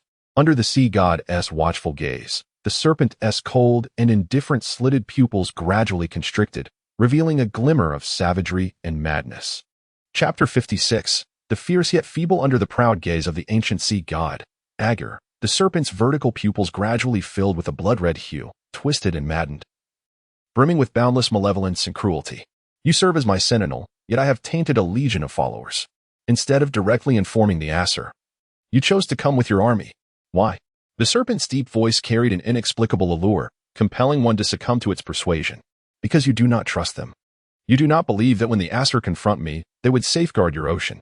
As the primary battlefield, your ocean stands on the precipice of annihilation, threatening to turn millennia of your legacy to ash in an instant. Listening to the serpent's resonant voice, the ancient sea god Aegir remained silent, his grip on his war spear tightening, bracing for a sudden assault. However, the serpent made no such move. It merely spoke calmly, its tone eerily tranquil as it articulated the myriad anxieties dwelling within Aegir's heart. Yet, the deepest terror that gnaws at your soul is. The serpent slowly lowered its head, its once crazed pupils now a menacing shadow, enveloping Aegir like an oppressive sky, rendering the atmosphere eerily tranquil. Then, a whisper laden with madness infiltrated his ears. You fear being devoured by me. At the sound, Aegir's grip on the spear subtly stiffened before relaxing, and he steadily raised his gaze to the expanse above him. There, in the depths of the vast pupil, calm as a still lake yet more expansive than any sea, his reflection was starkly illuminated, revealing every nuance of his demeanor, movement, and even the slightest flicker within his eyes. However, deep within that reflection lay an abyss of darkness, a terrifying void. After a prolonged silence, Aegir finally spoke. You cannot break free from these chains. His tone bore an undeniable certainty. Thus, the question arises. The serpent did not rush to retort, but instead emitted a strange, low laughter. Although Aegir could not perceive the serpent's expression, he imagined it to be a maniacal and distorted grin directed at him. Shall we wager? With the serpent's murmured words, its pupils deepened with an increasingly profound madness, a chilling ferocity that sent shivers down one's spine. The ancient sea god fell silent, and after a considerable pause, he finally spoke. You would not dare. Even if you did manage to free yourself, the gods would imprison you once more, this time binding you to the world tree. Aegir's countenance remained unyieldingly calm, resembling an outsider, though the slightest hint of darkness and wrath in his tone belied the tempest brewing within. Merely a throng of followers, this hardly warrants such drastic measures. You are merely attempting to intimidate me, he assessed coolly. I have stated my intent. Old fool, let us attempt this. Let us see if I can indeed break free from these chains. The outcome shall surely be most intriguing. Within the serpent's upright pupils, the ferocity and rage began to wane, replaced by an inexplicable madness, a terrifying darkness gradually consuming its gaze. The serpent's whispers were laced with an uncontrollable, frenzied excitement. As it spoke, the colossal creature lifted its head, no longer regarding Aegir, and a deep roar emanated from its mouth, causing the vast form that constituted half the ocean's depths to writhe. Its pupils became dominated by an overwhelming darkness filled with madness. Simultaneously, the golden chains deeply embedded within the serpent's body began to tighten. These chains were not lifeless, but possessed a semblance of vitality. Upon sensing the serpent's struggle, they would constrict, tightening with every attempt to break free until they burrowed into the very flesh, even the bones of the serpent. These chains, deeply embedded within the serpent's bones, were the result of its frenzied thrashing in a state of desperate hunger. What these chains are made of is a mystery even Odin cannot unravel. The only certainty is their extraordinary strength, so formidable that even the colossal force of the serpent cannot sever them. This is precisely why Aegir harbored such confidence. Yet, that was once the case. The serpent is eternally growing, and now, larger than ever. Whether it can escape these chains remains an unanswered question. Within the ocean, countless chains strained, transforming into the massive serpentine form that lay beneath the sea. Should it stir, the entire ocean would surely roil in response. Hiss! The serpent's pupils had turned entirely black, filled with indescribable, twisted desires, accompanied by a grotesque laughter. That laughter bore an inexplicable exhilaration, as if it had long awaited this moment. Boom! Across the ocean's depths, fractures began to form, a testament to the serpent's struggle against its confinement. Observing this scene, Aegir instinctively stepped back, wary of being caught in the serpent's tumultuous movements. His expression darkened. "Have you lost your mind? They are merely servants. Is this truly necessary?" he exclaimed anxiously towards the serpent. Hiss. Ha ha ha ha ha ha ha ha. As the serpent's laughter echoed, its wild thrashing sent ripples through the ocean, a disturbance that spread from the ocean's depths to the surface, generating violent tsunamis and storms. The chains, deeply embedded in the serpent's bones, tightened further. In its current state of madness and insatiable desire, the serpent seemed oblivious to the agony, as if it were entirely numb to the excruciating pain. If this continues, regardless of whether the great serpent can break free or confront the Assyrian gods, the tranquility of the ocean will never return to its former state. Should the serpent indeed manage to escape, it is likely that Egil will be the first to become a victim. The Niflheim Sea could be inhabited by your servants. How does that sound? Egil hesitated for a moment, his demeanor softening, almost pleading. Yet, the serpent paid no heed to his words. Ha ha ha ha ha ha ha ha ha ha ha ha. Amidst the turbulent waves, the serpent laughed wildly. Its laughter infused with fierce battle intent. The pure golden chains binding the serpent seemed perilously taut, as if they might snap at any moment. The brilliant light of the enchantment flickered violently, signaling that even the chains restraining the serpent were on the verge of breaking. This serpent, once the harbinger of darkness, winter, and death, seemed poised to shatter the gods' bonds. Perhaps this time, it would not be so easily appeased. The Niflheim Sea belongs to you, as long as you cease your attempts to break these chains. At that moment, Egil gritted his teeth, ultimately choosing to relinquish all pride and dignity. Addressing the serpent in a tone of supplication, the once turbulent waters gradually stilled, and the serpent's struggles began to subside. Within the serpent's eyes, its cold indifference returned. Gazing down upon the despondent figure beneath it, the old sea god had departed. Faced with the serpent's incomprehensible madness, he could maintain a facade of calm. Yet fear and dread still gnawed at him. Though he recognized this as mere intimidation from the serpent, he could not escape his own trepidation. "You fear being devoured by me." This phrase pierced deeply into the heart of the old sea god. Though he had once been courageous, that was a distant memory. Now, he was old, having grown more composed and rational, able to deftly navigate the scrutiny of gods and giants with strategy and his army. Yet, he lacked the boldness he once possessed. At the moment the serpent seemed ready to overturn the entire ocean, he felt an overwhelming terror and trembling arise within him. This power exceeded his wildest imagination. It was a strength that should belong only to the primordial frost giant Ymir, whose body transformed into the world tree after his death. Just as he had once feared Ymir, he now feared the serpent. He was acutely aware of this, but attempted to mask his fear with calmness, convincing himself that he did not tremble before the serpent. However, the serpent saw through his facade, shattering his composure and reason, leaving only his fear-stricken soul. He feared being consumed by the serpent. In the face of its ferocity, his calmness and rationality seemed utterly insignificant. Should the serpent truly break free from its chains? Regardless of whether the Aesir would aid him, he would likely be the first to be swallowed whole by the wrathful serpent, with no other outcomes possible. In contrast, he would rather cede the Niflheim Sea to the serpent. Blustering bravado ultimately revealed him to be just a worm, lying in the depths of the ocean. The serpent sneered derisively. In this world, few lives commanded the serpent's regard, and the old sea god was certainly not among them. In the serpent's eyes, only the thunder god Thor was worthy of being acknowledged as an equal adversary. Of course, as a foe, the serpent appreciated the ultimate form of respect, death. Only the slain enemy is a worthy opponent. To achieve this goal, the serpent cultivated a kingdom of swamp serpents on land that worshipped it, while in the sea, it twisted and corrupted those who had once devoured its flesh into bizarre marine creatures, transforming them into its servants. Ultimately, the serpent was not one to suffer losses willingly. Those who had once feasted upon its flesh would pay the price of servitude. All of this was merely to await the right moment. The serpent had begun to sense that it was being driven by an invisible force, leading it toward a scene it had once dreamed of. A scene it had vaguely glimpsed in the annals of human memory, the twilight of the gods. It had once believed such matters were irrelevant to itself. But the direction of events was becoming undeniably clear. I should also be on the death list of the twilight of the gods. The great serpent contemplated silently, its eerie green eyes reflecting a terrifying calm. Yet it felt no fear, rather, a profound excitement welled up from within. Was this invisible force fate? But isn't that splendid?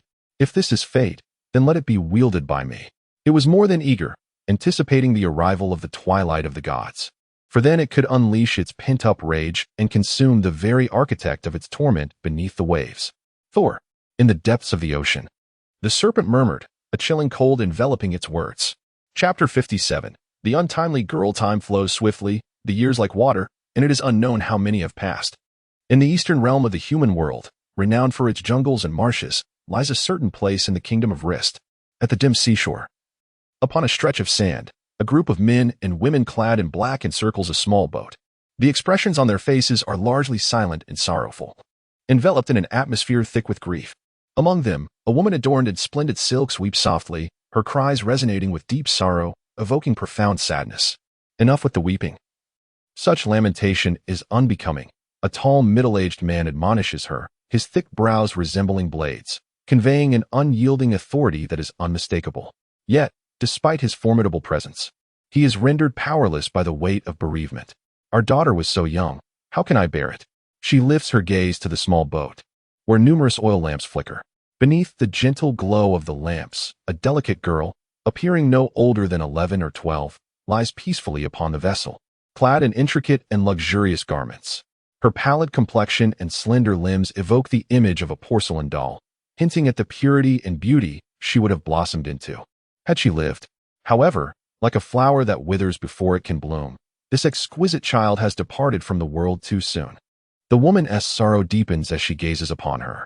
The man furrows his brow, poised to speak, but the words of reprimand linger on his tongue, ultimately dissolving into a weary sigh as he succumbs to a bitter silence. No matter the power he wields, he is rendered impotent in the face of such sudden death. Reduced to kneeling before it, feeling as fragile as an ant. As the sun sets, the crowd in black, shrouded in the dim light of the flickering lamps, is imbued with a profound sense of melancholy. It is time. A veiled priestess, cloaked in black, steps forward and addresses the man with calm assurance. Her features are obscured, but her beauty is discernible, particularly her striking serpent-like eyes. Enveloped in her dark priestly robes, she embodies the role of a guide for the departed. The man nods, and despite the woman's visible reluctance, she steps aside in obedience. The high priestess leads several young priestesses, each holding a serpent statue, their heads bowed as they murmur prayers. Standing before the small boat, the high priestess gazes down at the serene girl, her face betraying no emotion as she softly intones. May the flute-playing octopus guide your path. In the ancient lore of the serpent folk dwelling in the eastern marshes, the octopus is the messenger of the serpent father, Ymir, who plays the flute for the deceased, leading them to the realm of serpents to meet the great Ymir, the serpent that coils around the world. The crowd then unties the ropes binding the small boat, allowing it to drift slowly toward the depths of the ocean, where the slumbering serpent shall welcome them into the city of snakes, Nano. Simultaneously, the priestesses begin to sing the ancient lament, the mournful song for the departed. Kajarohia, Yuminamidamudo, dawn awaits in the underworld. Sakahanahamana Kohino, the blooming flower, is a prayer to the divine. Ikaryoni, Agamikanashimo in this life. Regardless of sorrow. Ima Heikanu, dreams have shattered. Uramai Tekaru, resentment fades away. Uramai Tekaru, resentment fades away. Momoyo Kanashiki, Tokuyamini, the sorrows of countless nights are hidden in eternal darkness. Kaikano Kamuyo, Sumakaminima, to the esteemed deity, I beseech for the rebirth of the egg. The sorrowful melodies comfort both the departed and the living. The waves crash rhythmically against the shore, while the middle-aged woman continues to weep, ultimately collapsing to the sands, crying out to the receding boat. In the tranquil sea, an unmoored vessel is propelled by the wind, drifting aimlessly. Moonlight, like water, softly bathes the flickering lights of the boat.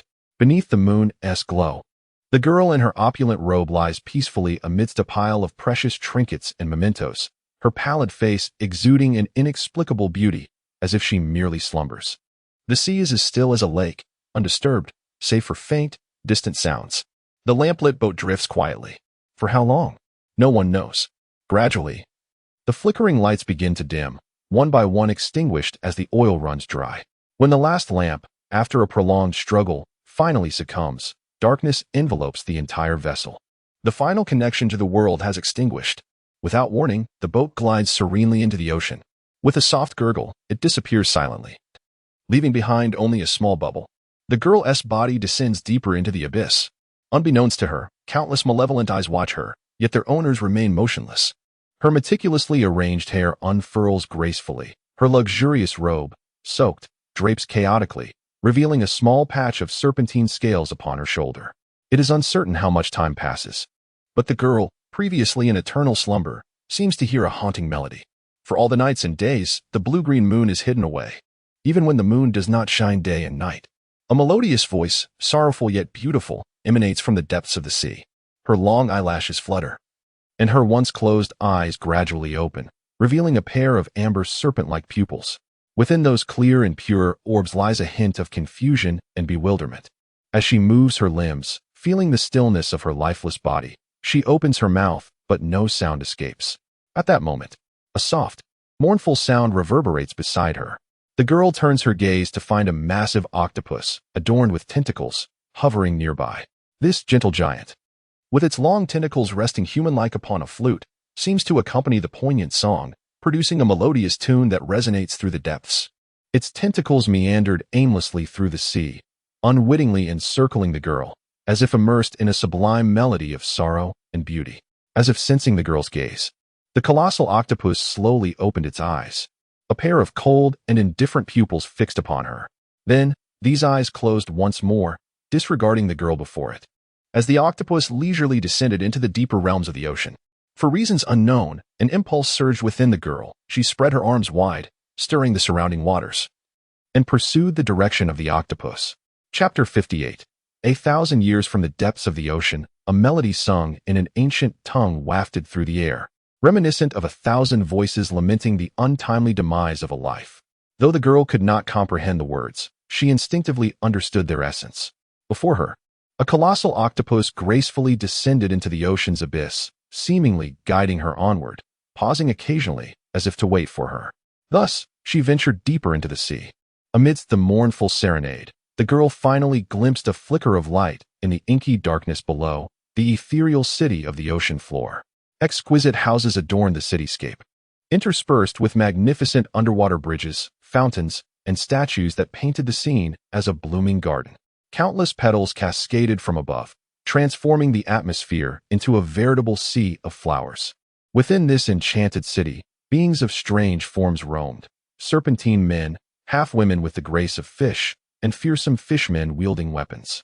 Curiously, a flow of water coursed through this underwater realm, though it was not water at all but rather moonlight, bound by magic, flowing serenely like a river. The vibrancy of this place resembled an eternal era of prosperity. The girl stood in awe, her mind consumed by a singular thought. Nanu. Only in this fabled city of serpents, as described in ancient lore, could such a flourishing scene exist. As she approached the legendary city, other figures began to emerge beside her.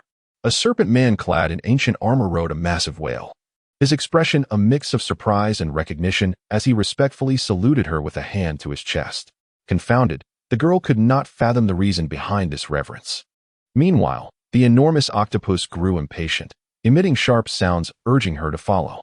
The song around her grew ever clearer, guiding her toward a grand palace that towered above all other structures, its call echoing in her ears. This haunting melody beckoned her, though she remained unaware of the source of her sorrow. A hazy female silhouette lingered in her mind, familiar yet increasingly elusive. Unbeknownst to her, the memories of the living began to fade from her consciousness. Barefoot, her delicate ankles touched the firm stone beneath her. Entering the city, she could truly grasp its vastness and grandeur, the towering edifices making her feel diminutive. Amidst the gentle shower of petals, one fell softly upon her. Unsure of her destination, she felt compelled to follow the direction of the song. A chorus of feminine voices reached her ears. A young girl, barely 11, donned an oversized ornate robe. Her innocent face radiated purity, yet her gaze was clouded with confusion. Around her, serpents and various beings bowed in reverence, murmuring praises to the father and mother of serpents. Strangely, she felt no stirrings of emotion. It seemed as if this was simply the natural order of things. She disregarded the kneeling figures and continued toward the tallest palace. Along her path, throngs attempted to kneel before her, their eyes filled with adoration, perceiving her as the incarnation of the serpent goddess. Their fervent worship, expressed through prayers and praises, was unwavering, yet none dared impede her progress, instinctively parting to form a wide corridor leading directly to the palace. Amidst the floral rain, the girl gazed upon the palace, its entrance revealing a vast staircase leading to a temple atop a lofty mountain within. though the doors stood ajar. No one dared approach or enter. The enchanting melody persisted, yet she began to sense that perhaps only she could hear it. A gnawing pain accompanied the song, as if crossing the threshold would cost her something invaluable. Surely, upon entering, all would become clear. With that thought, she stepped forward, ascending the hundreds of steps. She felt no fatigue. After all, how could a lifeless body feel weariness? Before her loomed the temple doors, slightly ajar, awaiting a gentle push. The song gradually ceased. She extended her hand, her mind now devoid of any lingering shadows of memory. Calmly, she pushed the door open. Inside the temple lay a realm that seemed entirely new. Azure skies, fluffy clouds, crystalline waters, and gurgling brooks. There, beautiful figures of women, each radiating unparalleled charm, gazed upon her with curiosity. They varied in stature and grace, embodying all forms of beauty found in the world. Their only shared trait was the presence of serpentine eyes, which, rather than detracting from their allure, added an exotic beauty to their countenance. A young girl has arrived. As the others curiously gazed at the youthful figure, they whispered secrets to one another. Amidst the multitude, one presence stood out distinctly, with cascading, lustrous red hair and an air of grace and authority. She was indeed the most resplendent jewel among the many beauties. At that moment, the serpent maiden approached the girl, gently taking her hand with a delicate, fair arm, and softly spoke to her. For the past 10 millennia, every century I have chosen a maiden to offer songs and dances to my father. And you are the 100th. Do you understand? The girl did not inquire further. From the instant she entered this place, she comprehended her purpose. The serpent maiden led her by the hand to a serene spot by the stream, where the girl quietly sat down, joining the other maidens in murmured prayers. Meanwhile, deep beneath the ocean's depths, the ancient serpent slowly opened its eyes, listening to the prayers resonating in its ears, pondering, has it truly been 10,000 years? The songs mentioned in the text are translations of puppet ballad, inspired by Taoist ritual music, which is quite exquisite and fascinating. Chapter 59. What has changed in 10,000 years? What does 10,000 years signify? In the former life of the great serpent, during this vast expanse of time, a group of naive, Stone Age savages transitioned from mere survival to the exploration of the cosmos. This period is equivalent to twice the reign of numerous dynasties in an ancient Eastern kingdom, signifying the death and rebirth of over 500 generations. It represents the emergence of countless legendary figures, more numerous than the stars above. Civilizations have been born and obliterated, kingdoms have risen and fallen, and those spirited heroes, brimming with unexpressed ambitions, have become mere remnants of bone. Epic wars, involving tens of thousands, even millions, have repeatedly shaped the destinies of civilizations and nations, rekindling the fervor of bygone eras. Yet, the cosmos remains unchanged. The earth is still the earth, the stars still the stars, silently observing the insignificance of humanity below. The world does not cease its rotation due to the absence of any single individual, whether in past lives or the present. Within these 10,000 years, myriad events have transpired. For instance, under Loki's staunch advocacy, the deities reluctantly acquiesced to the great serpent's dominion over the eastern realms and the Nether Sea.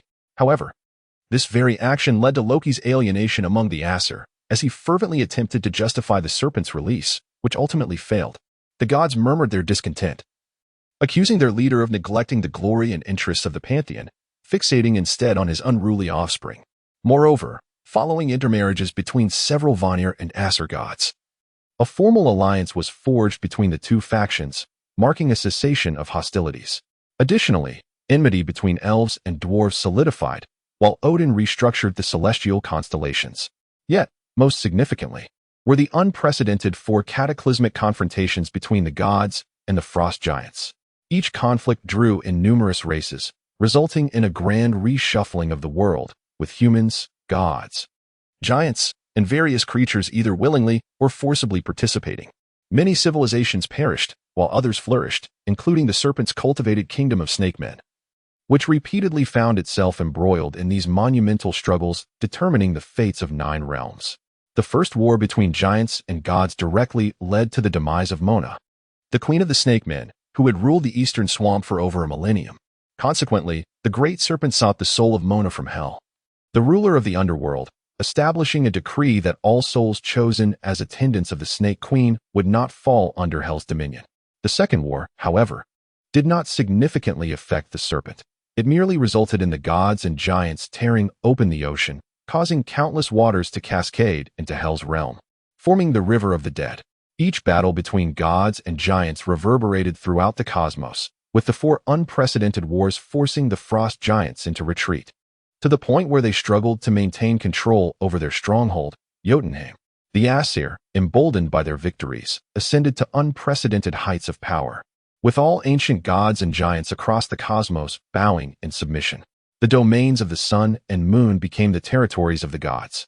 Though some reckless creatures dared to provoke conflict, and various races nominally submitted while retaining significant autonomy, these matters were trivial. What mattered most was that the entire universe had finally prostrated before the Asir, granting them true dominion over the 9 realms. On that day, rain fell across the 9 realms, not droplets of water, but sweet wine. The deity's joy and celebration echoed throughout the cosmos. Meanwhile, the great serpent lay silently at the ocean's depths. Despite the chains that pierced its flesh and bound its bones, rendering it a prisoner for 10,000 years, it remained silent. When brute force sufficed to resolve dilemmas, the serpent would eschew intellect, opting for sheer strength. However, in its confinement, unable to unleash its immense power, it chose to refine its wisdom, striving to accomplish its desires despite its lost might.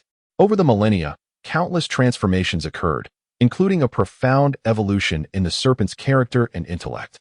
No longer the easily provoked being of yore, it had grown significantly more composed, its cunning and guile rendering any connection to the once arrogant serpent almost unrecognizable.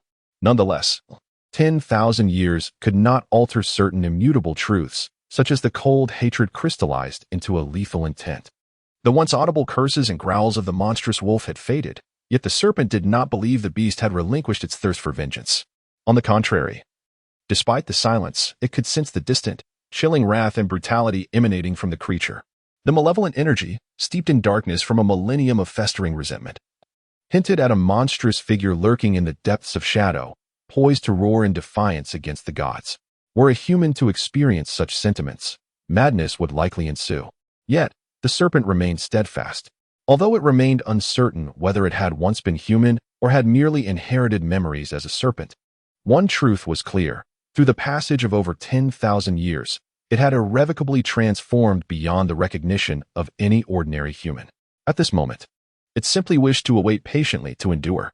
It sensed that the opportunity it had long awaited might soon arrive. With a gentle attempt to raise its head, the chains clinked, taut and unyielding, rendering movement impossible. Even such a slight motion became arduous for its now colossal form. Through the deep waters and veils of clouds above, the serpent caught a glimpse of the gods reveling in Asgard. Its cold pupils became even icier. Such days would not last much longer. Chapter 60. The Nightmare of Baldur. Within the resplendent palace of Asgard, a sudden scream pierced the air. Surrounded by opulent chambers adorned with gold and silver, the god of light, Baldur, sat on his bed, half covered by a blanket. Having just awakened from a nightmare, his handsome face bore the marks of panic, his emerald green eyes still trembling intermittently. After a prolonged moment, he pressed his hand against his forehead and slowly emitted a groan of distress.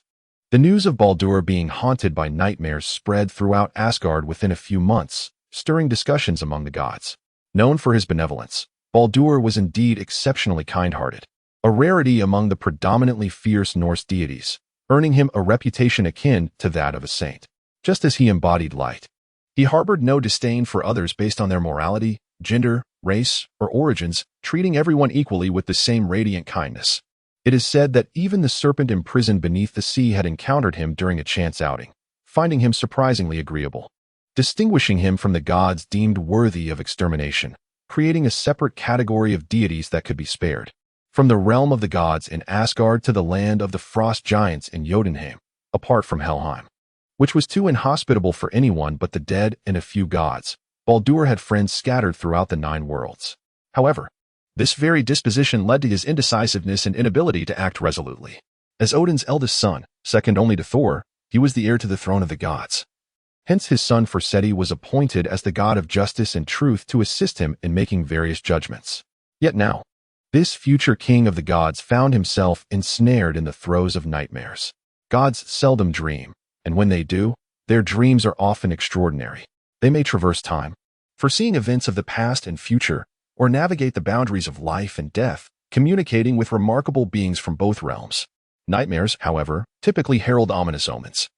Baldur's gentleness had reached a point where he initially refrained from sharing his nightmares. Only when they began to weaken his consciousness and leave him weary did his mother, the goddess Frigg, take notice. Compassionate towards her future son, she gathered the gods within the golden palace to seek a solution. With the queen's decree, all the deities naturally arrived. Within the golden palace, the gods engaged in divination, spells, and even ventured into Baldur's dreams. Despite their myriad attempts, including those by Odin, the king of gods with foresight into the future, they could not fully decipher the meaning of Baldur's nightmares. However, one consensus emerged among them. It was a grave omen. After much contemplation, Odin mounted his 8-legged steed, prepared to journey to Helheim to consult with Hel, the mistress of death. In this world, if any signs of death escaped even the king of gods, who could foresee the future, they would likely be known only to Hel and the wise giant Mimir. The 8-hooved steed soared through the skies, crossing oceans and following the river of the dead towards the shrouded realm of death. Yet, Odin found it curious that, beneath the dense fog enveloping the land of the dead, the only palace illuminated by light seemed to resonate with sounds of celebration. Frowning slightly, he circled in the air atop his steed, refraining from alighting in the realm of death. The world of death had existed since the dawn of creation, governed by its own rules and order. Even Odin, as the king of gods, found it unbearable to immerse himself in the atmosphere of death. Should he descend directly into that realm, even as a god, he would likely succumb to the fate of becoming a dead soul, enslaved by Hel. Moreover, within that world of death, ancient beings who had perished in the wars between the primordial frost giants and ancient gods before the world's birth still lingered. The realm of death had existed even then, and despite their former might, they ultimately yielded to Hel after death. However, the inability to directly enter the realm of death did not render Odin powerless. Otherwise, he could not have compelled Hel to bow before him. He extended a finger, tracing intricate symbols in the air while reciting incantations in the ancient tongue. His voice resounded like thunder, and soon, a chilling wind and tempest materialized in response to his spell. Amidst the howling winds and storm, Hel, larger than any human and more akin to a giant, emerged from the depths of the realm of death, answering Odin's call. Hovering in the air, she gazed down at Odin, who was astride his 8-legged steed. Her cold demeanor revealed no excess of reverence. She merely inclined slightly to acknowledge the king's presence before inquiring, "Why have you summoned me?" Odin raised his gaze to the imposing figure of Hel and asked, "Why is there a sound of celebration within your palace?" "We are preparing a grand feast and brewing exquisite mead for an esteemed guest about to arrive in the realm of death," she replied. "Who is this guest?" Odin pressed, undeterred by Hel's evasive language. "The living have their own rules, and the dead have their own order. All that is born must eventually die. Even as the king of the gods, some matters are best left unpursued," Hel responded, her expression revealing a hint of coldness and displeasure. Odin's brow furrowed, his aged visage obscured by a thick white beard, concealing his thoughts. "It is Baldur, is it not?" he suddenly interjected. "Is there no way to prevent this?" The king's penetrating gaze remained fixed on Hel as he questioned her. In response, Hel's face remained inscrutable, betraying a hint of frostiness and discontent. "Perhaps there is a way, but it is not for you, as a living god, to pursue further." Odin fell silent, recognizing the distinction between the worlds of the living and the dead. As the ruler of the dead, Hel governed all souls, including those of gods, while Odin reigned over the living. Their statuses should have been equal, yet Hel, despite being compelled by the power of the ancient tongue to yield to him, made it clear that some matters were simply off limits for inquiry. Thus, Odin's persistent probing had incited her displeasure, prompting her to withdraw. He stroked his beard thoughtfully, a single word flickering through his mind, Ragaluk. Suddenly, a sense of dread and melancholy washed over him. "I recommend a book titled I Am National Treasure, Who Am I Afraid Of? By Bishi Su. Some say that the giant panda's bite force ranks just below that of the polar bear and is on par with that of the brown bear. They can run faster than Lu Xiong on flat ground. They can climb trees over 20 meters high. They can treat 3 or 4 wolves as cushions. Such a ferocious creature, relying on its cuteness for survival. It spends its days eating and sleeping without a shred of shame. Truly, it is an absurdity." Gu Song once wholeheartedly agreed, until he transformed into a mischievous bear child, lounging while eating, sleeping in a haphazard manner, rolling around as he walked. and even managing to elicit laughter from a crowd with a mere burp. It was then that he realized that maintaining a continuous facade of cuteness for 24 hours a day was truly exhausting. Oh dear, how frustrating. This pitifully adorable bear life. I recommend a book titled I Am a National Treasure. Who Am I Afraid of? Chapter 61. Alone Heimdall informed me of Baldur's demise. The goddess, equally adept in magic and endowed with prophetic abilities, observed her husband's sorrowful expression and, in an instant, grasped the gravity of the situation, prompting her to ask in astonishment, "Are you suggesting that the king of the gods, who once ruled over the 9 realms and the vast universe, could only remain silent, a bitter expression crossing his face?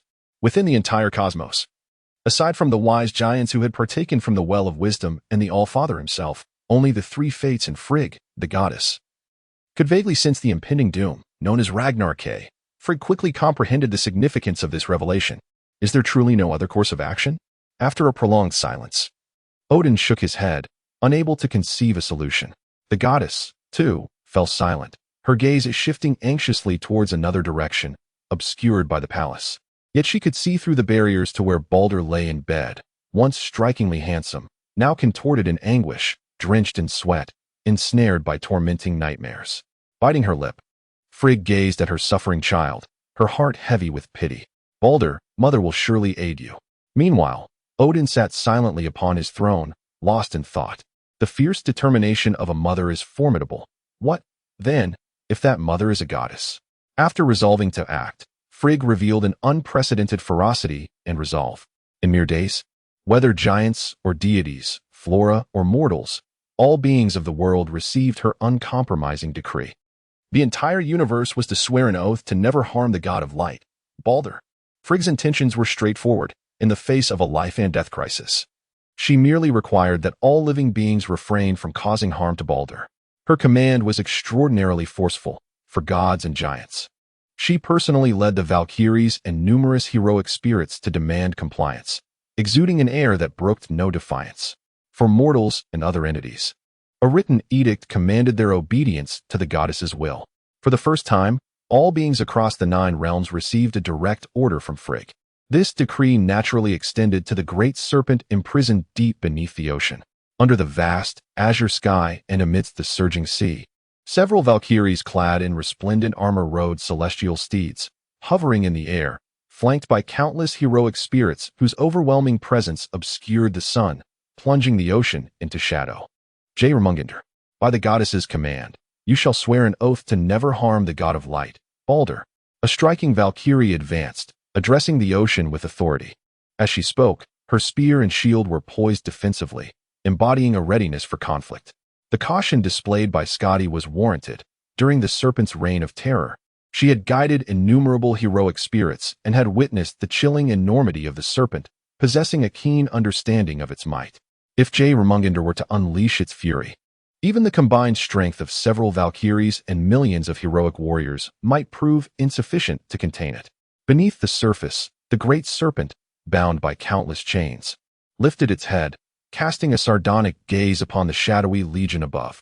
Skadi, Sigurd, Hilda, Ghana, Gwendow, Galadriel. Half of the Valkyries have come. It seems the goddess Frigg indeed holds me in esteem. Although traditionally referred to as 9, the Valkyries were not limited to this number. Each a true deity of formidable power, willingly serving Odin, guiding heroic spirits to the afterlife. The presence of the Valkyries indicated that this was not merely Frigg's initiative, but also bore Odin's consent. Looking upward, the serpent noted that although the sun appeared tranquil in the sky, vigilant eyes were monitoring its every move. Should the serpent make any sudden motions, it was likely the sun would rally alongside the heroic spirits to engage it in battle. Undoubtedly, numerous deities lurked in places unseen by the serpent, prepared to intervene. The resolve of the king and queen of the gods was unmistakably clear, at any cost, even if it meant waging war that could tear the universe asunder. They would not allow anyone to harm their future heir, the god of light, Baldur. Such a resolute stance was enough to instill fear not only in the giants, but even among the gods themselves. The legion of heroic spirits led by the Valkyries swept through the 9 realms, traversing both the worlds of the living and the dead, dutifully executing the goddess's orders. Wherever they went, even the slightest resistance was swiftly crushed. inciting considerable unrest among those subjugated. Had it not been for the lingering dread of the four divine wars, which forcibly bound the 9 realms under the dominion of the Asir, and merely required an oath against harming a single deity, it is likely that half of the realms would have rebelled outright. Despite this, some powerful beings, unwilling to comply, engaged in fierce battles with the legion of heroic spirits. Jörmungandr, what shall your choice be? Scotty's voice rang out once more, her tone stern as she readied herself for conflict, her azure eyes brimming with vigilance. While the warriors behind her assumed defensive stances, sensing a growing tension in the air. After a prolonged silence, a deep, calm voice broke through. I consent. Months later, all beings, celestial and terrestrial, had sworn an oath to never harm Baldur again, and the nightmares that had plagued him began to recede. As if the crisis had finally been averted, the hearts of the king and queen, once heavy with worry, gradually found peace.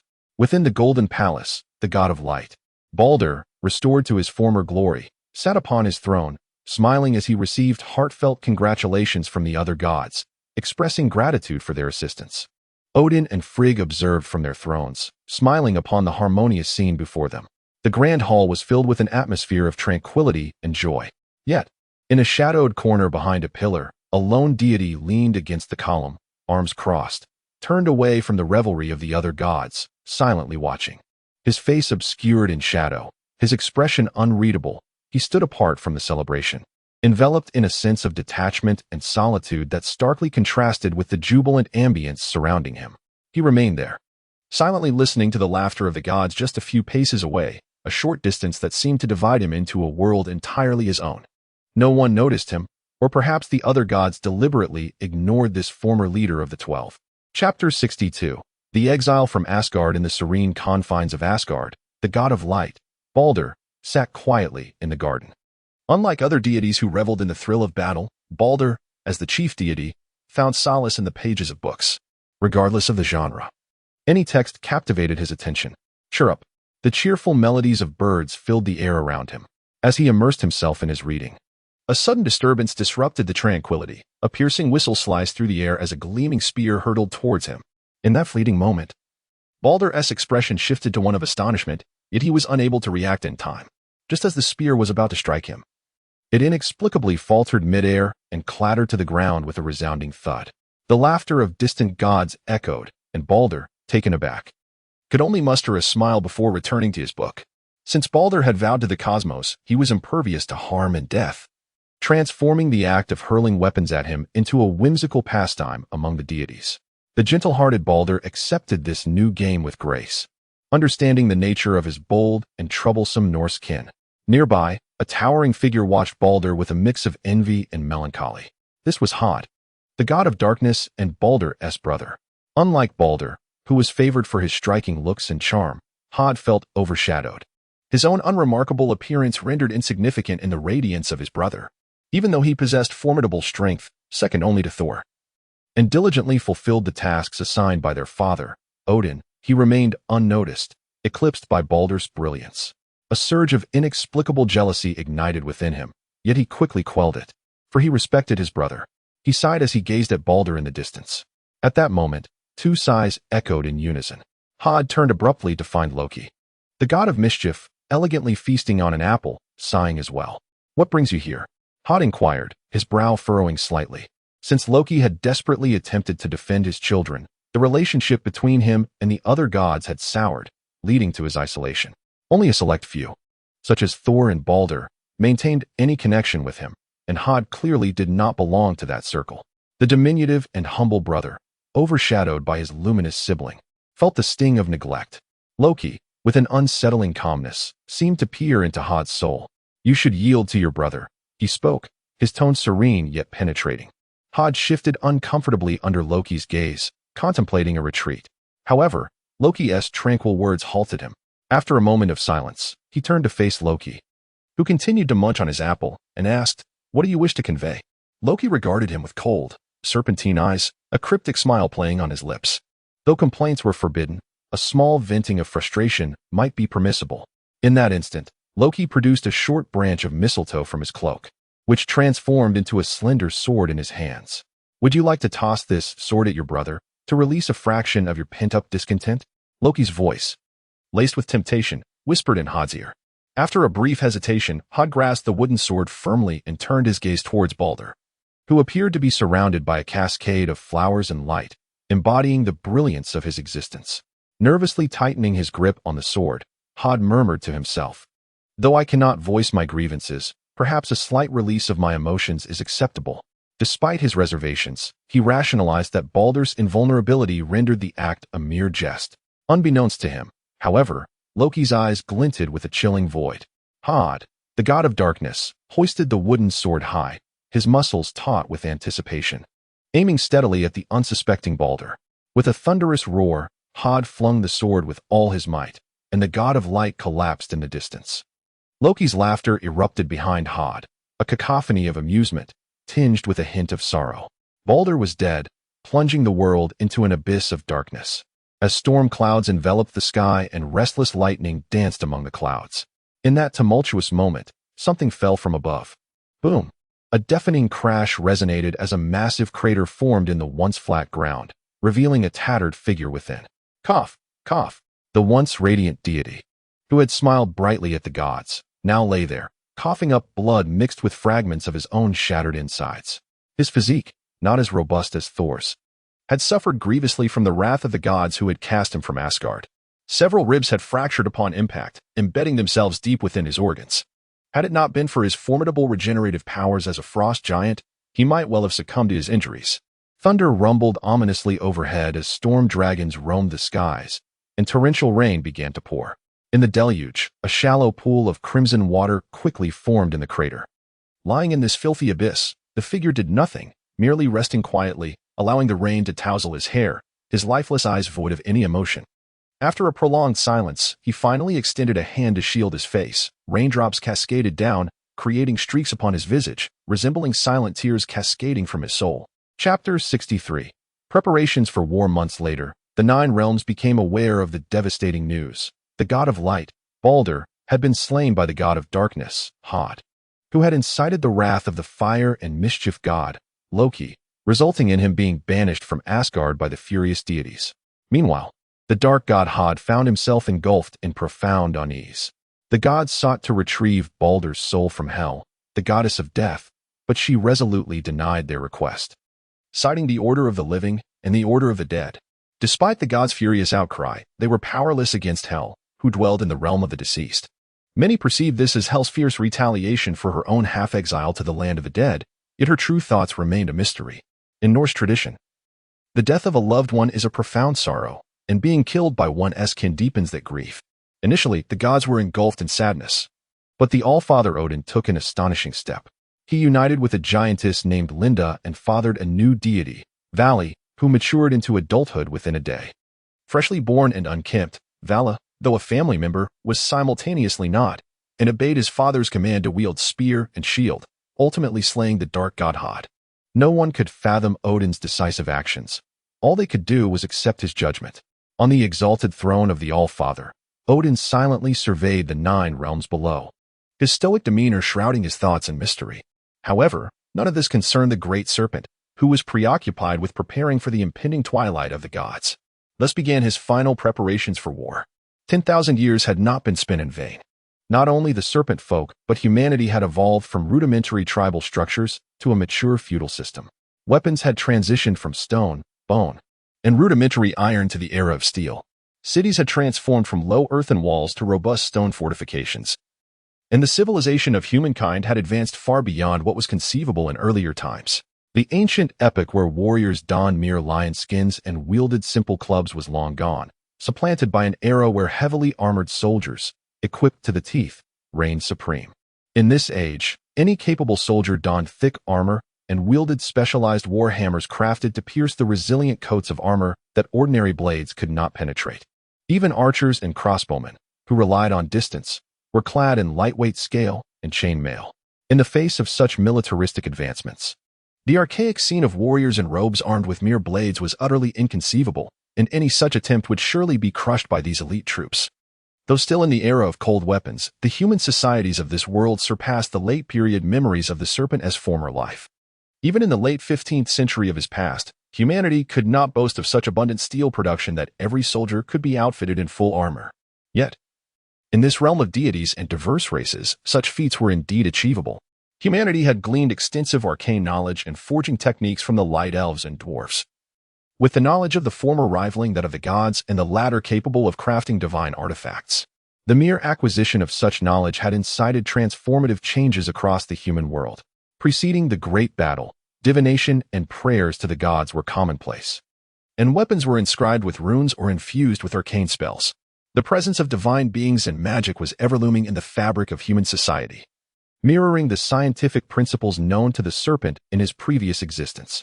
In the serpent's eyes, humanity in this world bore greater resemblance to the fantastical realms of Dungeons & Dragons or the Lord of the Rings than to the cold weapon societies of his past. This world was a fantasy realm built upon the foundation of magic, where soldiers, though not yet able to rival ancient heroes of supernatural lineage, still commanded respect. Thus, when confronted with the formidable Valkyries and their legion of heroic spirits, the serpent refrained from mocking or provoking conflict, instead acquiescing to their presence. On one hand, he sensed that even if he swore an oath, Baldur's fate would likely remain unchanged. On the other, the sheer might of the heroic spirits commanded his attention. Their formidable armor and weaponry spoke volumes of their strength. While he did not see them as a threat, many gods and giants might perceive them as an overwhelming force. Nevertheless, the serpent held the conviction that his own marine folk and serpent kin were not inferior to these heroic spirits. In fact, after contemplating various notions from his former life, he began to envision a steampunk aesthetic among his people, although they had yet to craft firearms. The steel-crafted underwater cities and exotic technological architecture silently attested to the civilization's advancement, rivaling or even surpassing that of the fantasy medieval humans. In the human realm, the skilled Eastern serpent folk were renowned for their ability to create unique and wondrous artifacts. As the twilight of the gods approached, the serpent urged his kin and various marine races to hasten the expansion of their armies. While he viewed these serpent folk and marine beings primarily as reserves for sustenance, upon reflection, they could serve effectively in battle. After all, not every deity possessed the combat prowess of Thor or the potential to directly confront divine beings. The serpent pondered the vast differences between mere insects and dust, uncertain of the true extent of disparity. Just as the entire Netherlands Sea and Eastern Marsh world mobilized under a colossal will for war, an unexpected visitor arrived at the ocean depths. Chapter 64. Loki's bewilderment. I once believed that perhaps you were not faring well. However, upon reflection, I suppose I was merely overthinking. Before a colossal undersea mountain range, a figure cloaked in shadows gazed upon the distant peaks and spoke softly. At the summit of this mountain range lies the enchanting city of Nanu, a sanctuary for serpent folk housing millions, while beneath it sprawls an immense cavern. Astonishing in its size, resembling an entirely new world, capable of cradling dozens of towering peaks within its confines. Within this cavern, countless young serpent folk toil diligently, scaling the vast red stone walls with ropes and tools, akin to ants striving to remove the remnants of deep-sea flora and various grime from the cavern's surface. The more adept among them were assigned the task of cleansing the towering white iron peaks within the cavern. These tens of thousands of serpent folk worked tirelessly, determined to keep the vast cavern free from any impurity, yet only the cloaked figure in the distance could comprehend. What they were laboring to cleanse was not merely a cavern. It was the gaping maw of a great serpent. And those 100 formidable peaks were nothing less than the serpent's razor-sharp fangs. The great serpent, troubled by the neglect of its abyssal maw, relied on the assistance of these serpent folk to ensure its teeth remained pristine as ever. Such circumstances were numerous over the millennia. Various marine species had established cities upon the great serpent's back, thus inheriting the duty of maintaining its cleanliness. After all, for this serpent, which could scarcely move, the presence of those who could tend to its body, ridding it of barnacles, thick layers of seabed silt, and other detritus, brought a profound sense of satisfaction. Under the gaze of the cloaked figure, the distant mountain range gradually opened its eyes, its calm and icy pupils fixating on this unexpected visitor. The serpent did not utter a word, yet its immense mental presence stirred the air, and a deep, resonant voice enveloped the cloaked figure. "Hiss, Loki, it seems you have failed to fulfill your initial promise." The voice bore no resemblance to that of a human, rather, it echoed like the roar of a beast. As these words reached his ears, the cloaked figure, or rather Loki, silently lifted his head, revealing a face marked by fatigue and weariness. The once carefree and unburdened demeanor of the handsome god of mischief had vanished, replaced by a profound sense of overwhelming despair, rendering his visage exceedingly haggard. He understood the serpent's words. He had once instructed Hela to make a promise to the serpent, vowing to exert all his efforts to liberate it. However, he had broken that vow. Not only had he failed to rescue the serpent, but he had also been banished from Asgard. In the distance, the chilling gaze of the serpent's piercing eyes scrutinized him, and he could only manage a bitter smile. I could not accomplish what I professed. So, what is it that you seek now? Do you intend to persuade me not to destroy this universe? The serpent's voice dripped with mockery as it concluded its statement. It held no respect for this figure who was its bloodline father. In truth, it possessed no conventional moral compass. To it, the rules and order established by a mere collection of insects could not constrain it, despite the acknowledgement that it, too, had once been an insect. What am I doing here? Loki murmured in a daze, instinctively glancing upward at the azure expanse above, a deep-sea world so still it felt lifeless. From this vantage point, he could not see the vast firmament he once admired from Asgard. Each time he raised his gaze, he was reminded anew. He had been cast out of Asgard. He had once been a frost giant, yet alongside his oath brother, he had slain his father, the progenitor of frost giants, Ymir. He had once been a deity, yet out of his rage, he had incited the dark god Hod to kill his brother. In this vast world, it seemed there was no longer a single inch to call his own, and he found himself at a loss for what to do. For millennia, he had grown accustomed to life in Asgard. Regardless, he had at least fought valiantly for this universe. He and Odin had shaped the first humans together. Odin bestowed upon them abstract souls while he granted them corporeal forms. He had adventured alongside Thor, tricking him and the simple-minded giants into conflict, all the while enjoying the spectacle from the sidelines. He relished in mischief, often inciting the ire of many gods, yet he would always make amends afterward. In moments of boredom, he sought out the frost giants of Jotunheim, inadvertently fathering several children, just like those three siblings, when they were born. Loki had been inebriated and bewildered, suddenly finding himself the father of three. Some gods viewed him as lacking the dignity befitting a deity, but he paid little heed to such opinions. His nature was simply as it was, and he had long since accepted this without intention to change. Thus, he thought, life could continue in such a manner until the end, even though Heimdall, the guardian of the Rainbow Bridge, had always harbored animosity toward him due to his frost giant lineage. Although few gods genuinely respected him within Asgard, he had always found contentment in his existence. At the very least, he had a god-king who regarded him as a brother, a thunder god who never minded his heritage as a friend, and a palace to call his own. Though he seldom resided there, it was still a home of sorts. Yet, after being cast out, he found himself utterly lost. What now constituted his home? He did not know. Jotunheim, Helheim, the realm of mortals, or perhaps somewhere else entirely. He was uncertain. Staring blankly at the azure ocean above, Loki's face betrayed none of the former ease and mirth, instead reflecting a newfound solitude, seemingly far removed from the once carefree god of mischief. Why have I come here? I do not know. Or perhaps, I have always known. He murmured to himself, then suddenly lamented, these two brief statements laden with contradiction. Though Loki's voice was soft, in the distance, the serpent heard his mutterings clearly. The icy gaze of the serpent grew even colder. Boring lamentations. In Loki's ears, the serpent's deep, derisive laughter echoed. I once thought you worthy of my attention. Yet it appears you are merely a creature reeking of insectal essence, helplessly lamenting your fate. A tedious insect, unworthy of my discourse. In the serpent's eyes, Loki at that moment resembled a sentimental lamenter, devoid of empathy, rendering him utterly uninteresting. Having uttered its disdain, the serpent lost interest in Loki and prepared to sink into slumber. Yet, as the serpent's words washed over him, Loki revealed no outward reaction, only sighing as if he felt a pang of understanding. Fate, you say? Yggdrasil, or perhaps Ming, what does fate truly signify in your eyes? Chapter 65, Confronting Fate Yggdrasil, or rather, Ming, what does fate truly signify in your eyes? The name Ming may not resonate widely, yet it holds a peculiar significance for the serpent. It is the name he bore in his previous life as a human. His once closed eyes slowly reopened, coldly surveying the minuscule Loki before him, reduced to mere speck of dust. Interesting. You are aware of my former name? The serpent's deep voice seemed to laugh beside Loki's ear, yet it was difficult to discern whether the amusement stemmed from genuine interest or some other sentiment entirely. As Loki gazed silently at the colossal creature, its immense head barely breaking the surface of the ocean, Resembling a towering underwater mountain, he remained composed, calmly responding, "Of course I know, for you are but a soul I summoned from another realm." As he spoke, a peculiar expression danced across his face, akin to that of a mischievous child who had evaded detection. But as the laughter faded, tears welled in his eyes, his handsome visage marred by profound sorrow and despair. It is common knowledge that the All-Father Odin once ventured to the well of wisdom, sacrificing an eye to gain boundless knowledge. Yet what is unknown to all is that I, Loki the trickster, stealthily followed Odin and drank from the waters of that well.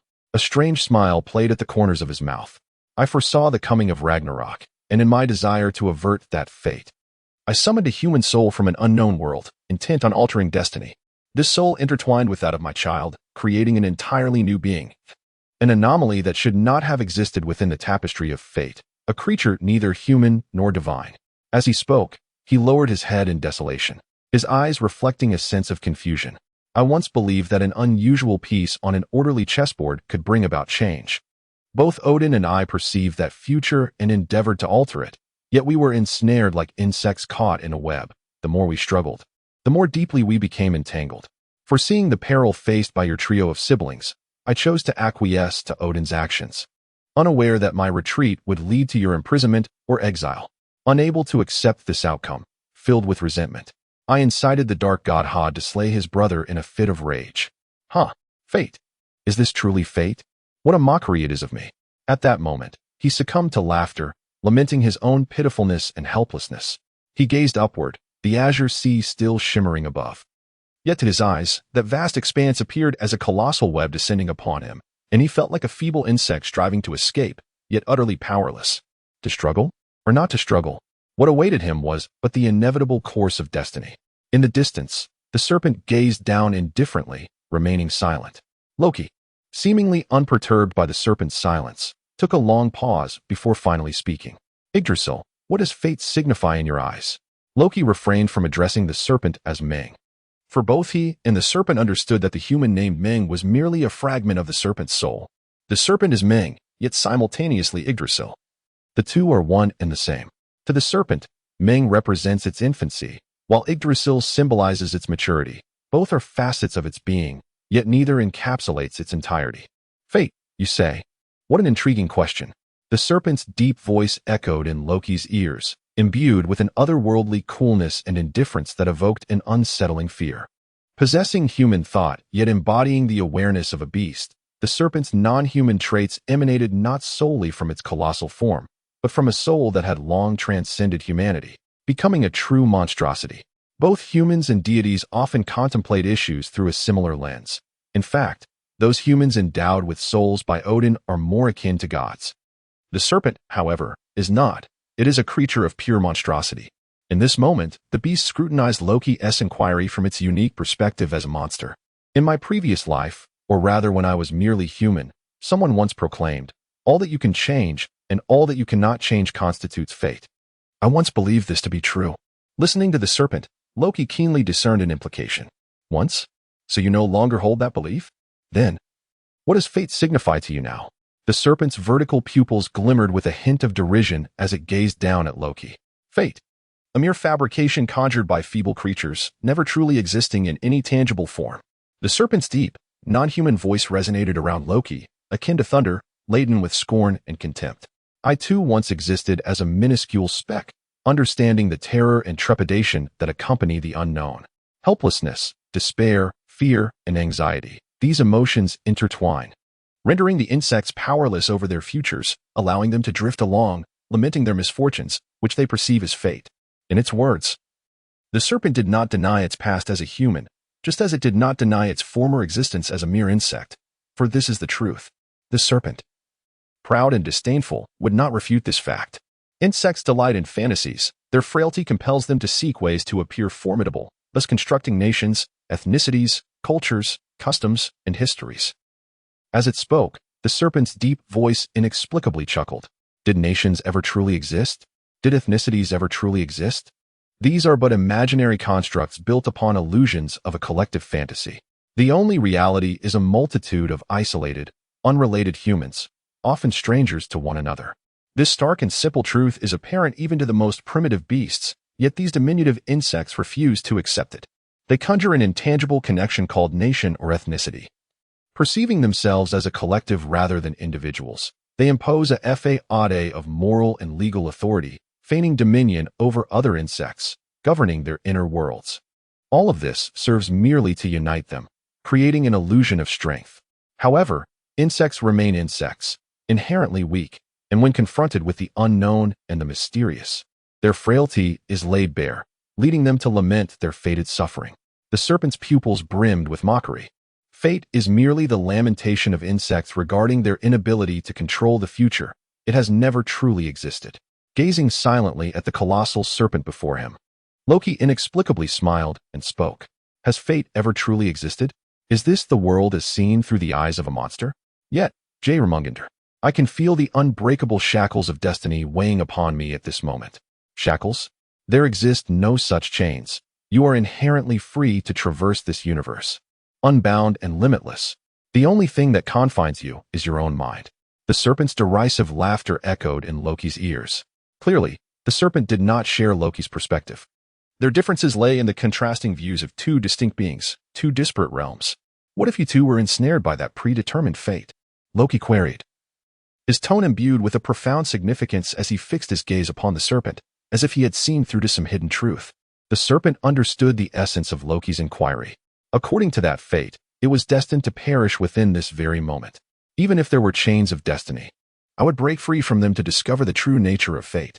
Accompanied by a chilling laugh, the serpent's eyes glimmered with a hint of madness and ferocity. To break the chains of fate? Loki murmured, contemplating the serpent for a long while before turning to gaze at another part of the sea, where a myriad of lights shimmered faintly. It was as if he were conversing with himself. There lay the grand feast hosted by the old sea god Gur, where the morning gods would gather to lament the passing of the light god Baldur. If I were to go there now, I doubt anyone would welcome me. You would likely not only be unwelcome, but would be torn apart in rage. A deep, mocking voice interjected. Unfazed, Loki envisioned countless futures unfurling before him. Ever since he had partaken of the well of wisdom, he had frequently glimpsed visions of uncertain tomorrows. Aside from the inescapable fate of Ragnar K, all futures remained ambiguous. Yet, in this particular foresight, he perceived harrowing encounters, echoing the serpent's mockery. Should he venture there, escape would be nearly impossible. Nevertheless, he silently observed these fleeting images, his expression inscrutable, murmuring, I wish to go there and make one final attempt, to see if I can alter Odin's mind. The serpent, weary of Loki's obstinacy, chose to succumb to slumber once more.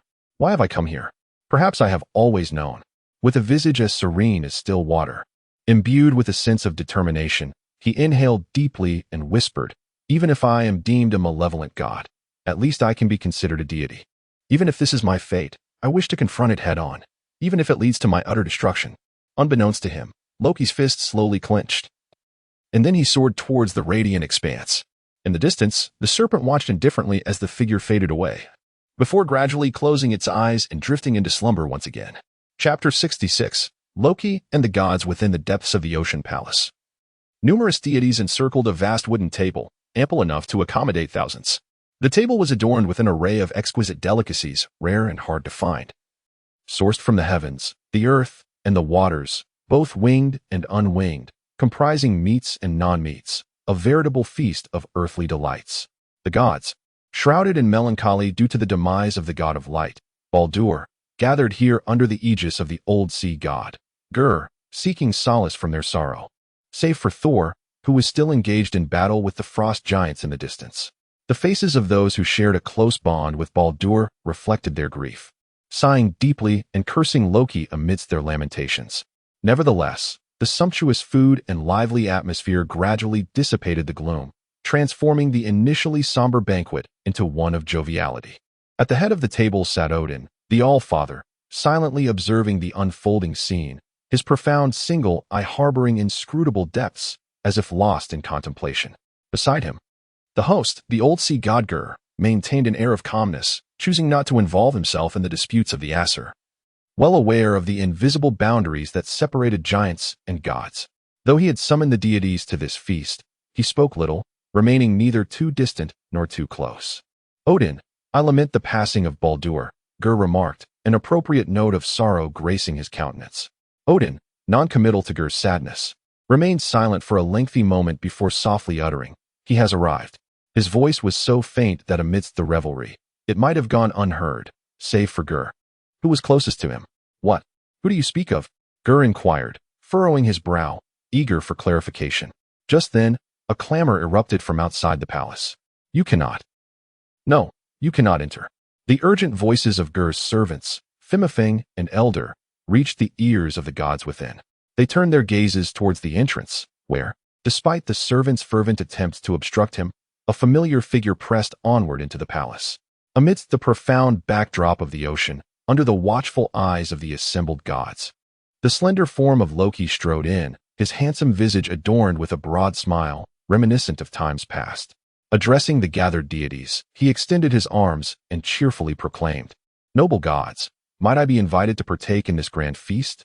Yet, as he scanned the room, every glance was laden with malice. No eyes offered him a shred of goodwill. Loki, ever prepared for such reception, merely smiled and said, "I have journeyed from afar and am parched with thirst. Might the Asir gods grant this traveler a cup of mead to quench my thirst?" With a slight bow, his demeanor exuded a humility difficult to refuse. However, a cold voice soon pierced the air. The gods have their standards for who may join the feast. It is not for just anyone to partake in this divine banquet." Loki turned to see Bragi, the god of poetry, seated at the banquet, a mocking expression gracing his features. As Odin's son and the deity of all bards, Bragi's eloquence was renowned, capable of leaving the gods in awe. Loki furrowed his brow slightly, unwilling to engage in a verbal spar with the loquacious deity. Instead, he raised his gaze to Odin, who had been silently observing him since his entrance. In truth, Odin had been fixated on the wide-open palace door, anticipating the appearance of another figure. A ruler of the 9 realms, the king of the Asir, and an exiled god of fire and deceit, both understood the fate that loomed ahead, fully aware of the calamity that awaited Loki. Yet, neither uttered a word. A mere exchange of glances conveyed their unspoken thoughts, gazing intently at the striking youth before him. The aging king spoke in a low voice, "Loki." He offered no further words, merely acknowledging him with that single utterance. In response, Loki remained calm, stating, "Odin, you swore. We are brothers bound by blood. The mead is not for you alone to drink. Now, as a traveler, I wish for a cup of mead to quench my thirst. Will you grant me this? I swore it is not for us alone, and I shall not drink it without you, Loki. Please, take your seat." Despite the bitterness and sorrow within, Odin's face maintained a semblance of a smile as Loki, unfazed by the disapproving expressions of the surrounding deities, gracefully took his place. Amidst the jubilant revelry, the gods laughed heartily, the minor incident failing to disrupt their feasting. They laughed as if utterly oblivious to Loki's presence. Indeed, throughout the banquet, not a single deity exchanged a word with Loki, nor did any gaze in his direction. The raucous celebration unfolded as though he were invisible. In the midst of this clamor, Loki's seat remained eerily quiet, as though he were utterly alone. This almost naked humiliation and mockery enveloped him, and he silently bore it, though the smile that once adorned his face began to fade, replaced by an increasingly cold demeanor. Amid the laughter of the gods, Loki inhaled deeply, his somber expression morphing back into that of a mischievous grin.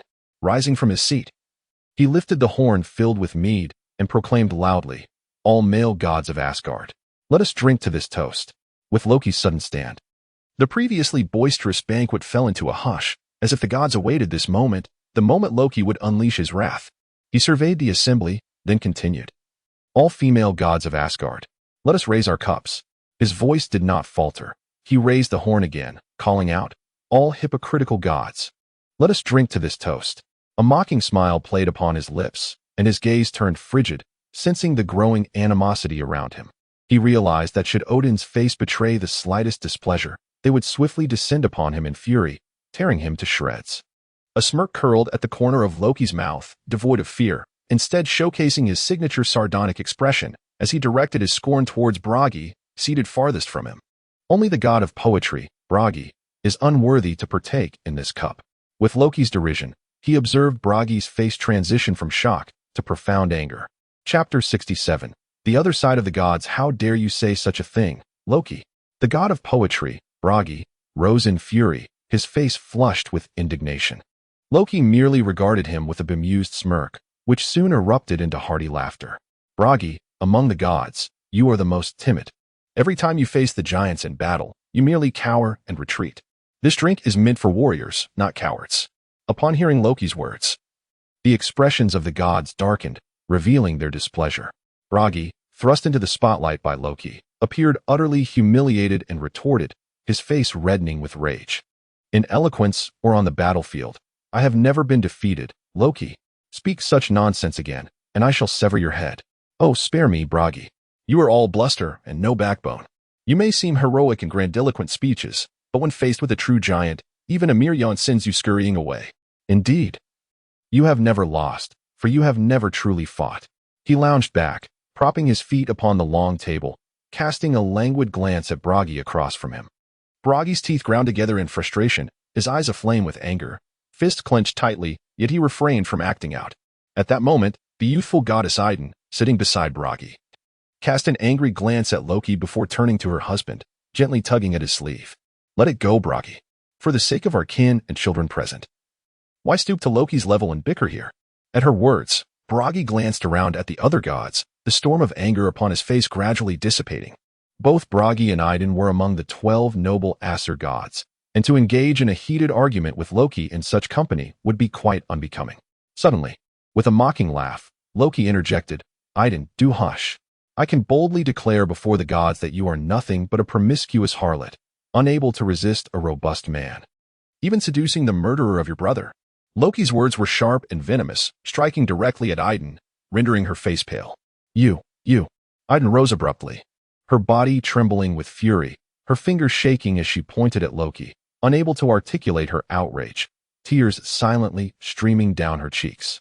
Loki merely observed with a cold smile. Having resided in Asgard for millennia, few paid him heed, and many secrets were not hidden from him. Thus, he was privy to the darker aspects of the gods' lives. Behind their seemingly glorious facade lay a multitude of sordid affairs, which Loki observed in silence. On this day, he intended to make one last effort to persuade Odin to agree to his request, but the god's disdain for him had finally become unbearable.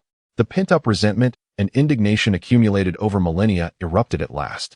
The quarrel between the two divine beings and Loki grew increasingly unbearable, prompting one goddess to intervene. Gerar, unable to contain herself, stood and chuckled. Your bickering is rather amusing. Loki clearly jests, so why must you engage in such a futile argument? Recognizing the inappropriateness of airing their grievances publicly, Gerar sought to alleviate the tension, if only to prevent the atmosphere from becoming more uncomfortable. Loki, there is no need for you to play the virtuous one. You are as vain as the rest of us. You possess the gift of prophecy, aware of past and future events. How could you not know the truth of my words? Or are you feigning ignorance? Or perhaps Idun's plight reminds you of your own, of how you once fornicated with a mortal to gain land. As Loki spoke, he could not suppress his laughter, exposing Gerar's past indiscretion. She had once disguised herself as a witch and seduced King Gylfi of Sweden, later demanding a piece of land from him. The king had graciously offered her a parcel of land that could be plowed in a day. That night, Gerar plowed the earth, using 4 oxen transformed from her sons, drawing a vast tract of land from central Sweden to Denmark, which became the largest island, Zealand. The void left in Sweden filled with seawater, forming Lake Mälaren, the largest lake in Sweden. In this Nordic realm, the gods, like humans, experience desires and emotions. Or perhaps it is more accurate to say that humans were created in the image of the gods, fashioned by Odin and Loki. The passions of humanity stem from the divine. Just as mortals chase after gold, useless for sustenance, the gods, too, engage in the same vanity regarding territory and power. Gerar, however, chose to bet a mortal in exchange for her dominion and influence among humans. This event constituted a significant blemish on Gerar's reputation. Known to many but never openly addressed due to her prophetic abilities, which instilled fear in the other gods of her potential vengeance. Enraged and nearly speechless, Gerar turned pale, gripping her chair as she cursed, Loki, I swear you shall be bound to a stone and suffer torment. Her tone was chilling, and fate would indeed fulfill her curse, proving her words to be true. At that moment, the goddess Frigg, seated at the head of the table, could no longer remain silent. With a slight frown, she interjected, the old grievances among you should not be aired in such a public manner. Loki, be silent. For the sake of past bonds, the gods may yet forgive you. Bonds? What bonds? Loki scoffed, his serpent-like gaze fixed on Frigg, mocking her retort. Are you offering forgiveness because of your past seduction of my brother? VARR? At this declaration, the atmosphere in the hall erupted in shock, Frigg's complexion turning ghostly pale. Chapter 68. Loki's argument. Few are aware that in the primordial age, before the establishment of the cosmos, the treasure-loving goddess Frigg once pilfered a piece of gold from Odin's golden statue, even managing to shatter the statue, thus concealing her identity as the thief. To uncover the culprit, Odin inscribed runes upon the statue's mouth, allowing it to speak, which greatly enraged him. In a fit of anger, Odin departed from Asgard to wander elsewhere. However, Frigg soon realized the gravity of her transgression, and at that time, she and Odin had a fierce quarrel, reconciling only after a considerable duration. Yet, Loki was one of the few who witnessed these events firsthand, having observed all that transpired. The assembled gods, however, appeared largely oblivious to this incident. While some might have had knowledge of the previous misdeeds of other deities, this revelation left them utterly astounded. Amidst the uproar and the astonished gazes of the deities, the figure of Frigg appeared unsteady, clearly shaken by the sudden exposure of her long-buried secrets. She gazed at the multitude of divine eyes fixed upon her, her mind a tumultuous whirl, struggling to rise but nearly faltering, barely managing to support herself against the long table with an arm as delicate as jade. Her once composed eyes now reflected chaos, her lips quivering as she feebly attempted to refute. This is not my fault. Her eyes reddened, soon glistening with unshed tears, while Loki, devoid of any sympathy, continued to mock her coldly. Frigg, do you still wish for me to elaborate? Your transgressions extend far beyond this. As Loki's words echoed, Frigg opened her mouth to respond, but ultimately succumbed to despair, sitting down in resignation. Observing the escalating disorder, an exquisitely beautiful goddess could no longer contain herself. She stood and pointed at Loki, exclaiming loudly, "Loki, do not attempt to tarnish the sacred reputation of the gods and the goddess. How could the honor of the goddess be sullied by a vile and despicable wretch like you?" It seemed a particular word from this goddess struck a chord with Loki, for a shadow of gloom crossed his face. Turning, he beheld a stunning goddess adorned with a beautiful necklace, gazing down at him with an air of pride. Every goddess possesses her own beauty, yet this goddess surpassed all others, rendering the despairing goddesses before her utterly ashamed. In truth, the allure of the goddess Freya, the embodiment of beauty and love, was irresistible to all. Gods, elves, and dwarves alike fell under her enchanting spell, and thus Freya often wore a proud countenance. Despicable, while deity? As Loki regarded the beautiful goddess before him, his serpent-like eyes grew ever colder. A sardonic smile crept upon his lips as he spoke. "Ah, Freya, among all the goddesses, you are the most wanton. Every god present here has been your lover, and how many know the price you paid for that necklace around your neck? What mortal is unaware?" Freya's beauty was indeed unparalleled, yet her passion for beauty led her to desire even more. The necklace, Br Sing Amen, was crafted by 4 dwarves skilled in smithing, and once adorned, no man could resist her charm. Thus, she was determined to possess it. However, the dwarves demanded no gold but instead required Freya to spend 4 days and nights with them, yielding to their whims. And only after did she acquire the necklace of boundless allure. From that point onward, no goddess could rival Freya's beauty, and all gods and giants coveted her attention. Furious, Freya's face flushed red with anger, for she had always been carefully protected by the gods, and had never before faced such brazen humiliation. She was no frail goddess, merely a pretty face, a fierce warrior. She declared, "Loki, should you continue to spew such foul lies, the Aesir shall harbor an unquenchable hatred for you, leaving you without a grave." In the face of Freya's threat, Loki remained unfazed, continuing to deride her. "You ought to be silent, Freya. Countless beings and gods have succumbed to your seduction, even your own brother Freyr. The gods laughed behind your back, and you remained blissfully unaware." At that moment, one deity could no longer restrain himself, sarcastically retorting, "Women with their husbands and lovers are trivial matters, yet one god transformed into a mare and copulated with a stallion, giving birth to a child now tethered outside the palace. Is that not peculiar?" The speaker was Njord, the god of the sea, father of the fertility god Freyr and the goddess of beauty and love, Freya, once a chief deity of the Vanir. He had become a hostage along with his children due to the Vanir's defeat in war against the Aesir. Nevertheless, Odin did not hold his origins against him. Both the handsome Freyr and the beautiful Freya became esteemed deities within Asgard. Thus, despite being a hostage, he was not treated as one.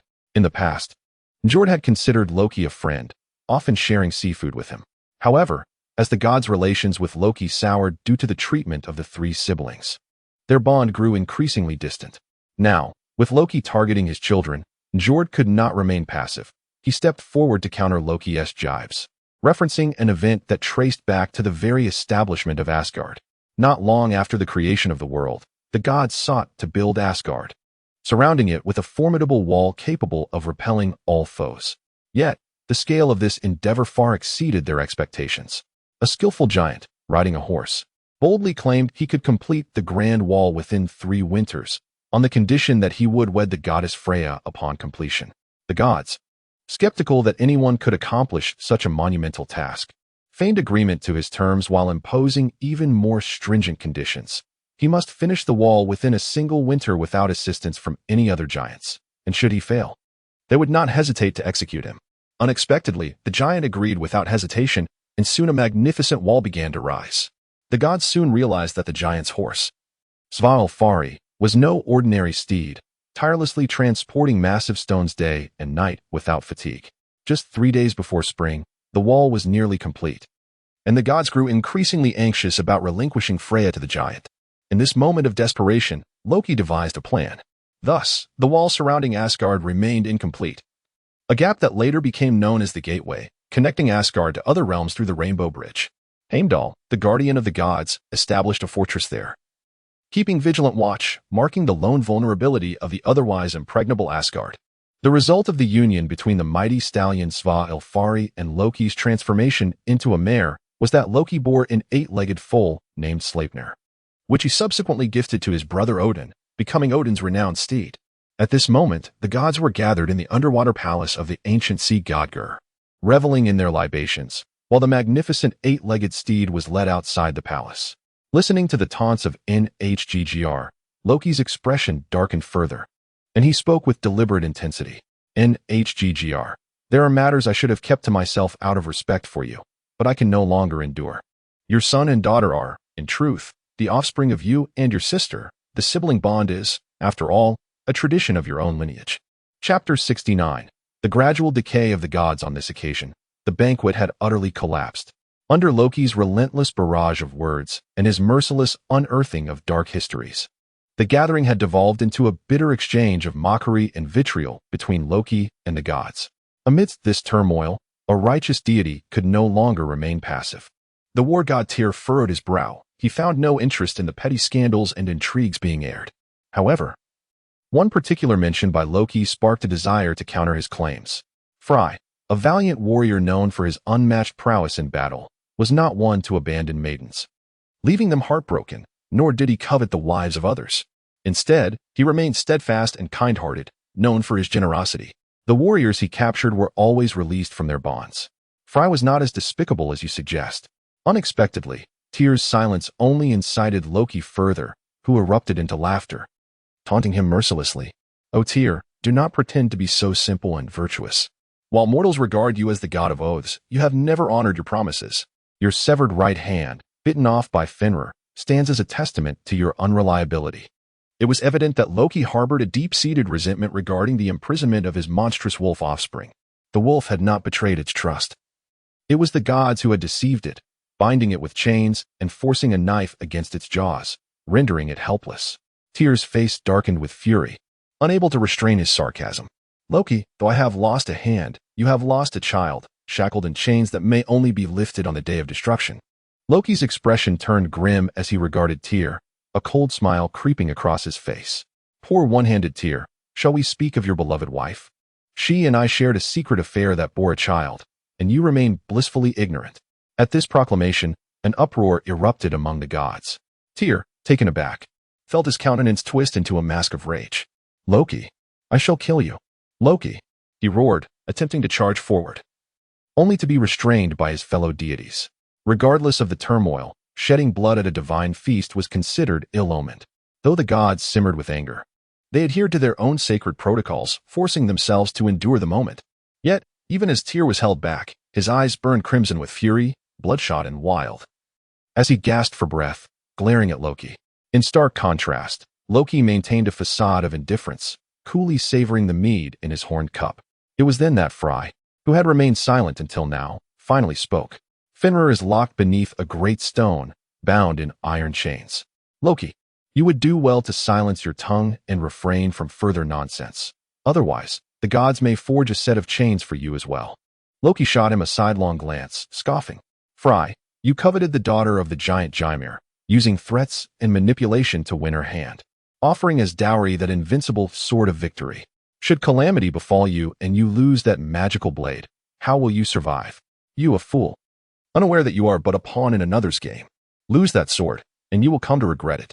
Fry had pursued the giant Ymir's daughter, Gerd, and sent his servant Skirnir to persuade her. Skirnir exhausted every means of persuasion, ultimately threatening Gerd with a curse that would condemn her to a lonely existence or force her to marry an old, hideous frost giant. Fearful, Gerd acquiesced, and as a token of marriage, Fry gifted her the indomitable sword, intending to win her favor. Subsequently, they appeared to live happily together. However, Loki's words seemed to mock this pure-hearted deity, implying he was blissfully unaware of his own manipulation. Loki, I see you are intoxicated and speaking nonsense. Should you continue, the gods will surely apprehend you, and you will find it difficult to escape. In response to Skadi's warning, Loki merely laughed derisively. Even if I were captured, you have already lost your father. The giant Tiazi ultimately perished at my hands. Tiazi, the father of the winter goddess Skadi, had once captured Loki, forcing him to lure forth the goddess of youth, Idun, in an attempt to seize her golden apples that granted immortality. As the gods began to age, they realized Loki's mischief was to blame and commanded him to rescue Idun. Loki transformed into an eagle using the feathers of the goddess Frigg, infiltrating Tiazi's fortress, where he turned Idun into a walnut and prepared to flee. However, Skadi discovered him, and Tiazi, alerted to the situation, transformed into a hawk to pursue. Just as he was about to catch up, Tyr incinerated the hawk with a torch. Following this incident, Skadi sought vengeance for her father's death. Though Tiazi was old and ugly, his daughter was exceptionally beautiful, adorned in silver armor, with feathered arrows and a fitted white hunting garb. The gods, reluctant to confront her, attempted to negotiate peace. Yet, despite their pleas, Skadi's frosty demeanor remained unchanged, demanding a life for a life. Ultimately, it was Loki who devised a solution. He brought forth a cat, performing various comical antics that finally drew a smile from Skadi. Consequently, Skadi abandoned her demand for vengeance and instead requested a husband from among the gods, leading her to marry Njord, the god of the sea, becoming the winter goddess. Despite this union, Skadi's affinity for the mountains clashed with Njord's love for the sea, leading to their eventual separation.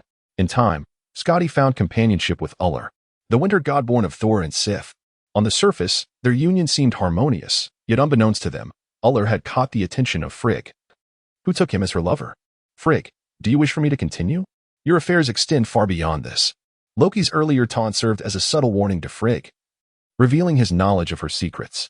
The banquet fell into an oppressive silence, with none daring to speak, fearful of having their own transgressions laid bare by Loki, who reveled in exposing their darkest truths.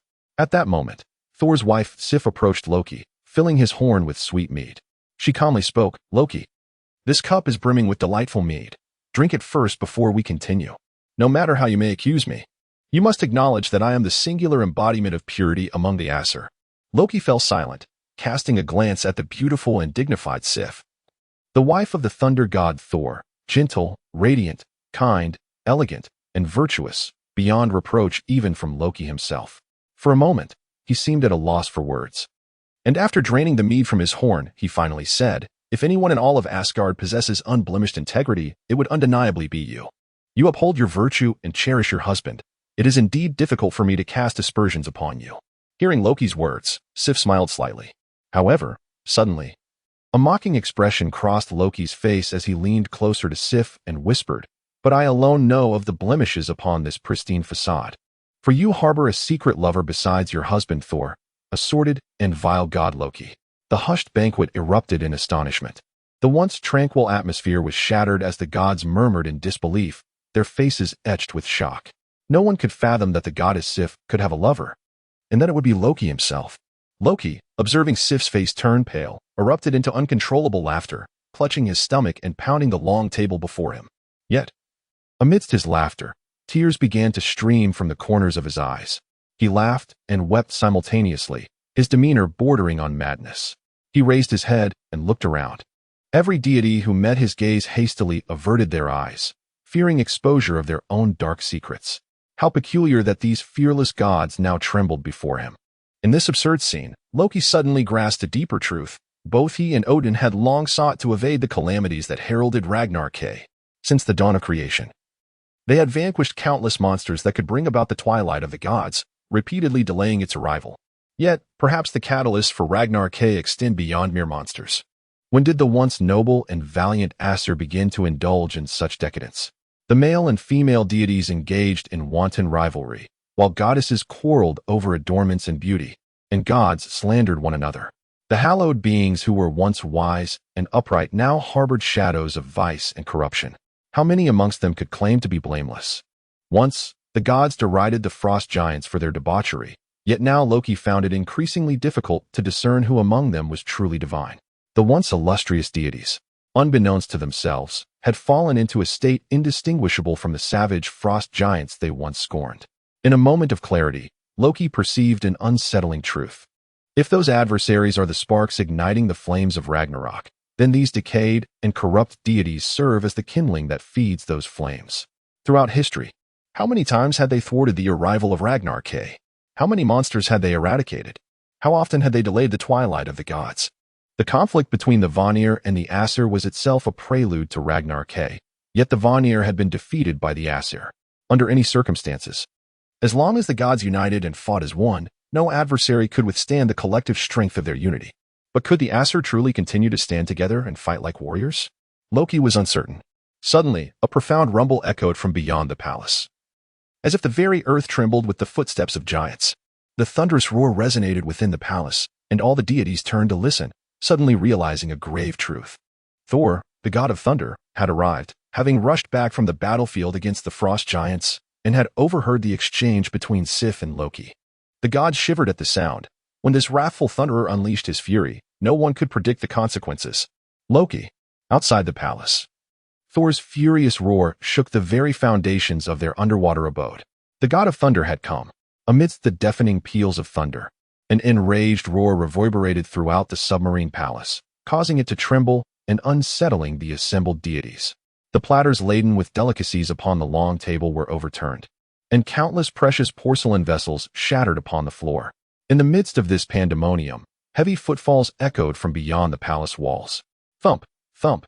Against the backdrop of the lightning-illuminated expanse, a towering figure entered the grand hall, his countenance shrouded in darkness, exuding an aura of palpable dread. Crack! A blinding flash revealed a face hewn with sharp angles, contorted with unprecedented fury and menace. Blood stained his form, as if he had just emerged from a crimson tide, still trickling from his armor. His right hand, clutching the enchanted hammer Mjolnir, trembled violently, the veins on his exposed hand bulging with rage, promising to crush the skull of his former comrade.